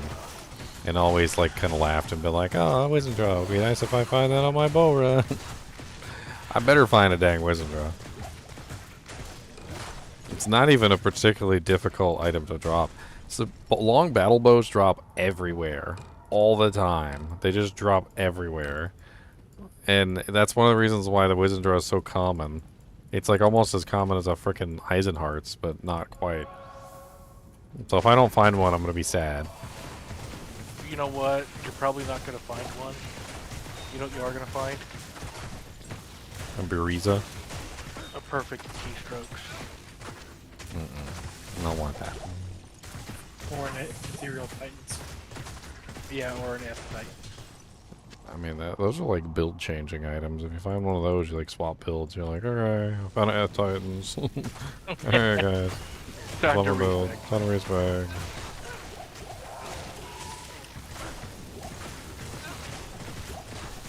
I just checked it and you were correct. The party size goes all the way up to 8. It doesn't affect drop rate on pals at least. I thought it stopped at 5 and 7, but it's all the way up to 8. For party size? Party size is like, it's just whatever, whoever next to you. They have to actually be next to you, though. Yeah, the party size is the proximity calculation. Yeah, it's not just in your party. They have to actually be in the zone you're in, and they have to be close enough for it to count. Within EXP range. Yeah. So it actually isn't terrible when you farm as a group. It does actually increase drops. A lot of people don't realize that, and they're like a really good item will drop, and they'll be like, "Oh, it's mine! My magic fund found that item," or whatever, right? But they don't realize that it probably wouldn't even have fallen if their friend wasn't there. Like if your friend wasn't sitting next to you, standing next to you the whole time, you probably wouldn't have found it. I find that it's just super easy when you're farming with 2 or 3 people. You pull up Wheel of Names if it's a really good item that nobody can use. Who gets it? It goes to the person. Oh yeah. So for those of you who are new to the kinship, let me kind of explain how things work for item drops. If it's an item that is for a specific character, and that character needs the item, we give it to that character. Like if Titans drop and there's a frickin' Javazon standing there, it goes to the Javazon. Like there is no exception to that rule really. Yeah, unless there's 2 Javazons, and then we'll roll it between the 2 Javs or whatever, or let them discuss it. The only time we roll items is when it's not useful to anybody so much as it's useful to everybody. So like when a Rune drops, a Rune is pretty much useful to just about every character. It's not only useful to one character, right? So we'll roll those. Like or one of the things we'll do is we'll just take it and we'll turn it into like a Chains of Honor or something, and then we'll roll off the Chains of Honor. Because Chains of Honors aren't really that hard to make anyway. But basically what it comes down to is if it goes to a specific character, it goes to a specific character. We don't fight the fate, basically, that is involved in the drops. You know, if like I don't know, just offhand, like if Trang's Gloves drops and there's a Necromancer standing there and he really needs Trang's Gloves, we just give it to the frickin' Necromancer. Full sorceress. Well, I mean, if the Necro's actually using it specifically for what he needs it for. Set for the yeah, it's gonna go to the Necro. If like Mage Fist drop, it's gonna go to one of the casters, etc., etc., etc. We just give it. We just dole it out. We don't even think about it. We're just like, oh, that's a freaking Paladin shield. Give that to the Paladin. Griffin's drops. Any lightning character. Trap Assassin, Javazon, Lightning Sword. They'll all roll on it. You know, exceedingly valuable items sometimes will just get sold off. Like if we get something that's worth like in excess of like, you know, like a 40-15, yeah, that's worth like multiple Runes, we just trade it off and get the Runes and then go from there. It's easier that way. I'll actually be looking for those this ladder. Good ED jewels with something else. Well, you gotta understand that when it comes to a ladder reset, everybody's jockeying for the best items, right? The way that I see it is that if you're playing the game and you're with us, then you're going to use the item. If you're going to use the item, then the item is going to the character who's going to get the most use out of the item, like pretty much bar none, right? But if you raise your hand and you're like, I will make a freaking Javazon, you know, later. Like, and how long is later? Like 5 days, 6 days from now? Like maybe when you get all your equipment set up? We don't care about 5-6 days from now. We care about right now. So it's going to go to the character that can use it right now. And that's basically how we look at it. The character that can use it right now is the one that's going to get it. And then 5-6 days from now, we'll probably have like 6 or 7 of them frickin' Titans, and we don't care. Like we're not holding on to stuff, and that's the beauty of the kinship is we're not holding on to items for 6-7 days from now. We're giving it into the hands of the people that can use it right now. And you can think about it like this: what class are you playing, and what build? You ain't. If it isn't for that, you're probably not getting the item. I have the perfect story to explain exactly how and why we do this. So there was a guy who was in the, I guess he was in the firefighters or something like that, and I guess he passed away or something, and he had a Jaws of Life that he was in charge of, right? And I don't know if you guys know what Jaws of Life are, but they're special. It's a special tool that firefighters and rescue vehicles will use to basically like pry open your car. That usually turns into like an eggshell at this point, like when you get into an accident, to save your life. They're very expensive, and they break, and they also have to be maintenance and stuff. But in general, your firefighters definitely need them to, you know, save lives. Well, this guy, he kind of passed away, and he had one sitting in his like garage, and the wife knew it was there and just let it sit there. And this life-saving tool just sat in the garage, not saving lives. Until finally one day somebody went to the garage and saw it, and it's like, hey, you have a freaking Jaws of Life. Like, we need these, like, desperately. Like, you could donate this to the fire station, and we would be, you know, more than grateful. And, you know, eventually, like, she got around to donating it to the fire station, and it was then put to use in the actual, you know, thing that it was meant for, saving lives. But up until that point, it was just sitting in a garage, not saving anybody's life. Like, we don't want, like, the Titans just sitting in somebody's stash and not killing monsters. We want it on the Javazon killing monsters. And when it comes to ladder, especially early in the ladder season, those items are extremely valuable. Like, a Titan is worth nothing later on in the game. It's worth garbage. Like, honestly, most of the time you can't even get a freaking person to take the Titans from you toward the end of the ladder.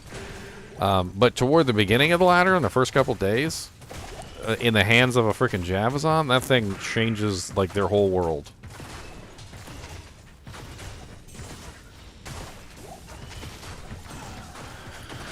Yeah, it's like me acquiring a Nat set in the beginning. It's going to be huge. Exactly, Vidine. The idea is to make as many functional players within the kinship as possible, as quickly as possible, by equipping them and getting them out there doing what they need to do.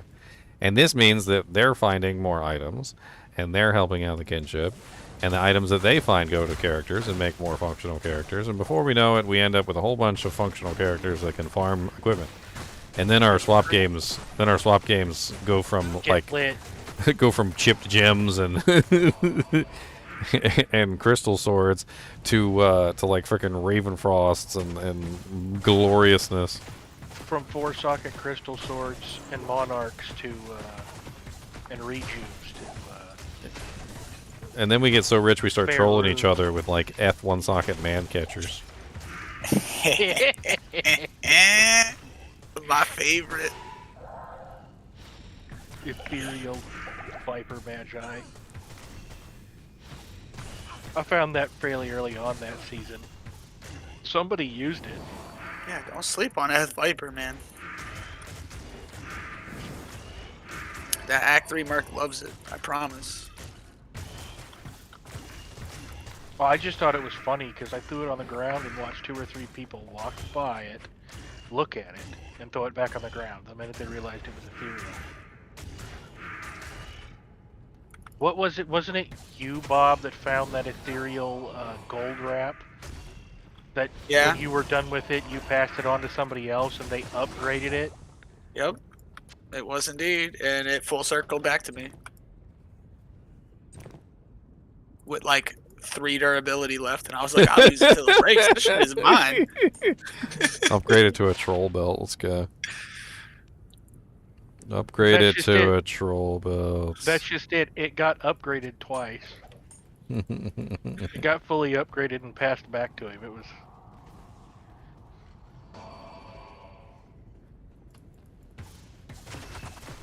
That's how the kinship do. That's how we do.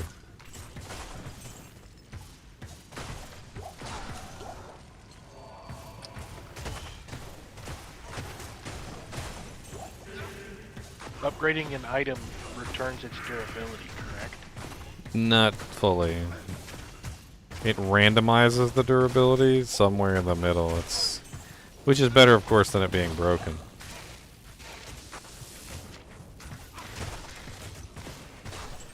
I'm not really sure why it randomizes the durability, but it does.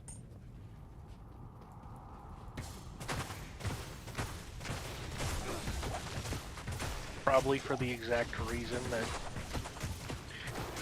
Bob passed around the ethereal gold wrap.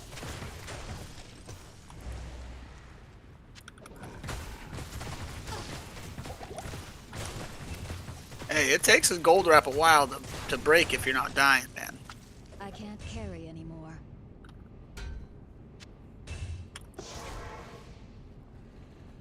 Well, that's the thing, is defense actually prevents items from breaking. So if you have high defense, your items actually don't break. One of the things that I found out about that I still think is actually really crappy about the mosaics, and another reason why I don't think the character's as OP as everybody thinks, is the absolute lack of defense on that character in any way to block or do anything. You're just like a raw sponge of a character, and everything breaks so fast. Your boots, your belt, your gloves, your helmet, your armor, it all just like shatters. If I could give you this Blood Raven charge, I would. Do not make any freaking superior items on a mosaic sin. None, because it all breaks so fast. You're just asking for $1 million repair bill.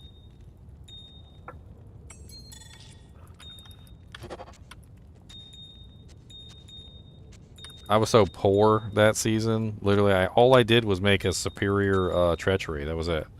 That was the breadth of what I made that was superior, and just the superior treachery was costing me like, I think it was like 100K like per town visit. It was rough.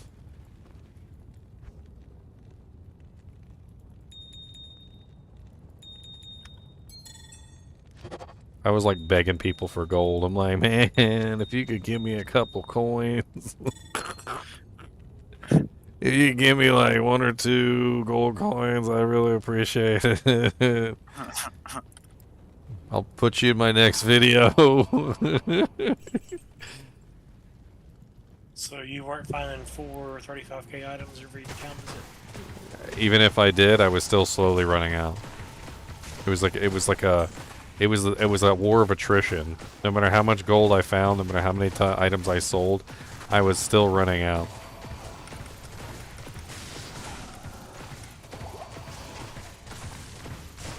It was inevitable.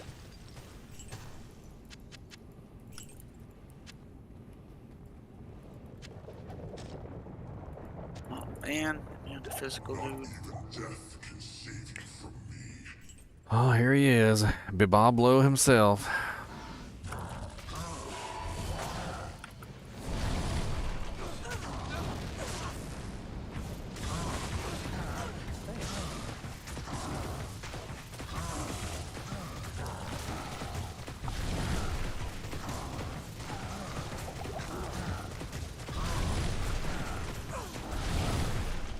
Yeah, I think we don't have too many Amazons yet, so I'll stay on Amazon.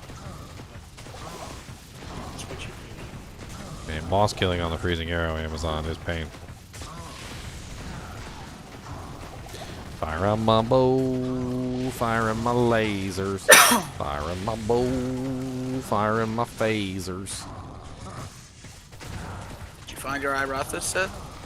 I got 2 pieces. I don't have it all. Oh my god, that's so nice. You're so close. I got the amulet and the gloves, which isn't terrible. I need the belt and the helmet.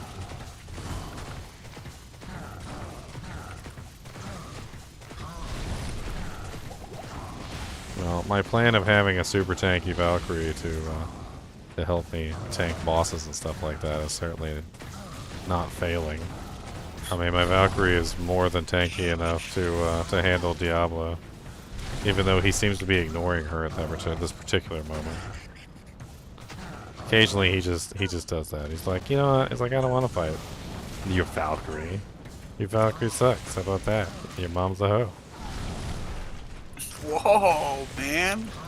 He's rough like that. Rude. He is rough like that. He talks smack and he don't care. Alright, I need some more mana pots. What do you need? Mana pots. Need all of the mana pots. I'm gonna get to Act 5 Nightmare today. Alright, come on. Let's get a good, even though the Valkyrie's gonna resummon on me. Give me the... Oh yeah, that's right. I gotta switch to the old graphics. Ooh, she's got the, what is that, the white spear? That's fine. That's good. That's good. I like that spear. That's a good spear. White is fool's mod, right? If I remember correctly. I think so.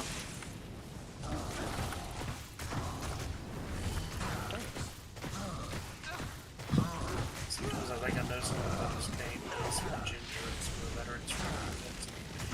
I realize I don't know anything. What? I didn't even hear it. I said sometimes I think I know something about this game, and then I listen to you and some of the veterans for a while, and realize I know nothing. I mean, we constantly learning. I mean, I think that's the reason why we know so much, is because we're always seeking knowledge like some sort of sponge. We're sponge worthy. That is a Seinfeld joke, by the way. If you guys know that, you you get extra brownie points. I mean, knowing the color of the Valkyrie spear is fool's mod. I have no idea. Well, that's the only way you can tell what equipment she has. If you don't use the color of her equipment, then you'll never know. It's not like you can just pull up a panel and be like, all right, my girl's got this on. Well, no, you can't.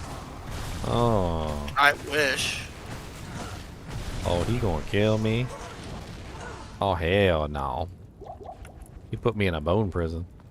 He started slapping me in the booty. Yeah, he puts you in the prison, and then it's either Firestorm or the red hose. Either one of them usually kills most. Apparently, I can't freaking kill the bone prison. I just tried. I do like no damage to the thing. I don't know how much resistance it had, but it's a lot.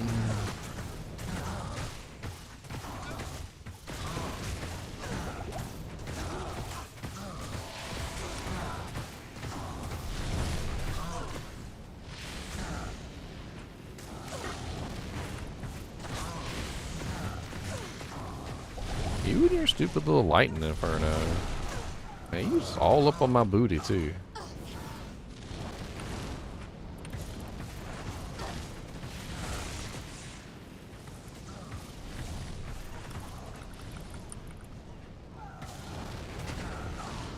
Some more health spots. Oh, he put a freaking, that's right, I forgot. He does do that too, doesn't he? Puts bone prisons on top of your portals. Not on you, but he'll put them on your portal. I remember that. You little punk. That's what he is. Alright, let's see if one of the veterans can answer this one. What is white colored armor? And don't say Ku Klux Klan. what's white colored armor? My Valkyrie just spawned with shining white bright armor. What is that modifier? I don't think I've ever thought it would be saintly. Saintly? What is saintly? Isn't that attack rating light radius? Shining white armor is defense based on character level, which I believe is saintly. I think you might be right. I thought it was the one you said looks amazing on an assassin. It does look amazing on an assassin.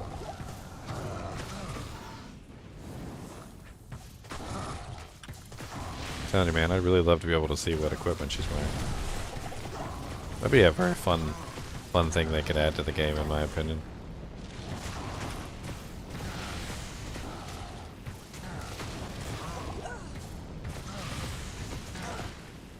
Damn, this stupid little setup I got is awesome. Alright, we'll switch over to our Magic Find equipment now. Magic Find ring, Magic Find amulet. Gives me like no Magic Find, but whatever. What am I sitting at? 85%? That's not too bad. Let's kill him with the 85%. Give me something good, Mr. B-Ball Blue. Need something good, B-B-B-B-Blue. The reign of terror has ended. Bunch of junk. I don't even have another belt I can use. That's terrifying. He gave me a Millibrega shield, a rare war hat, which is garbage, a rare jagged star, which I'm sure is also garbage. Man, he be trolling me straight up. I am 35k Hormeal. He be trolling me straight up. That boy said you get garbage. What we gonna give you? Garbage. Good to see you. Well, on to Act 5. It is 3 a.m. in the morning here, though, so I think I'm gonna call it a night. We will finish Act 5 another day. All right, you have a good night, Ginger. Yeah, it's Act 3 5 is the here. longest act, too. It's gonna take me quite a while to get through it. I It's always the longest one. good afternoon. Unless you follow a teleport sorceress. It's funny because it's funny you say that because my teleport sorceress solo self-found run is super fast because I just like teleported through everything. I'm like, Yep, that's how the sorceress goes. people are like, you're just teleporting through everything. I'm like, yeah, that's pretty much what the sorceress does. They're like, oh look, I can't kill that monster. Let me just that's teleport. cold immune. Skip. Skip. It's like if you want to actually kill everything, the sorceress is not the right class. No, not even a little bit. Nah, that's the Necro. It's just slow. Or the assassin. Alright, I'll see you later, guys. And as for you guys, I can't even remember how to do my outro. I'm tired. Thank you for watching, and keep watching. Yes, that's right. That's the outro, I think. Brain not work too good. Bye.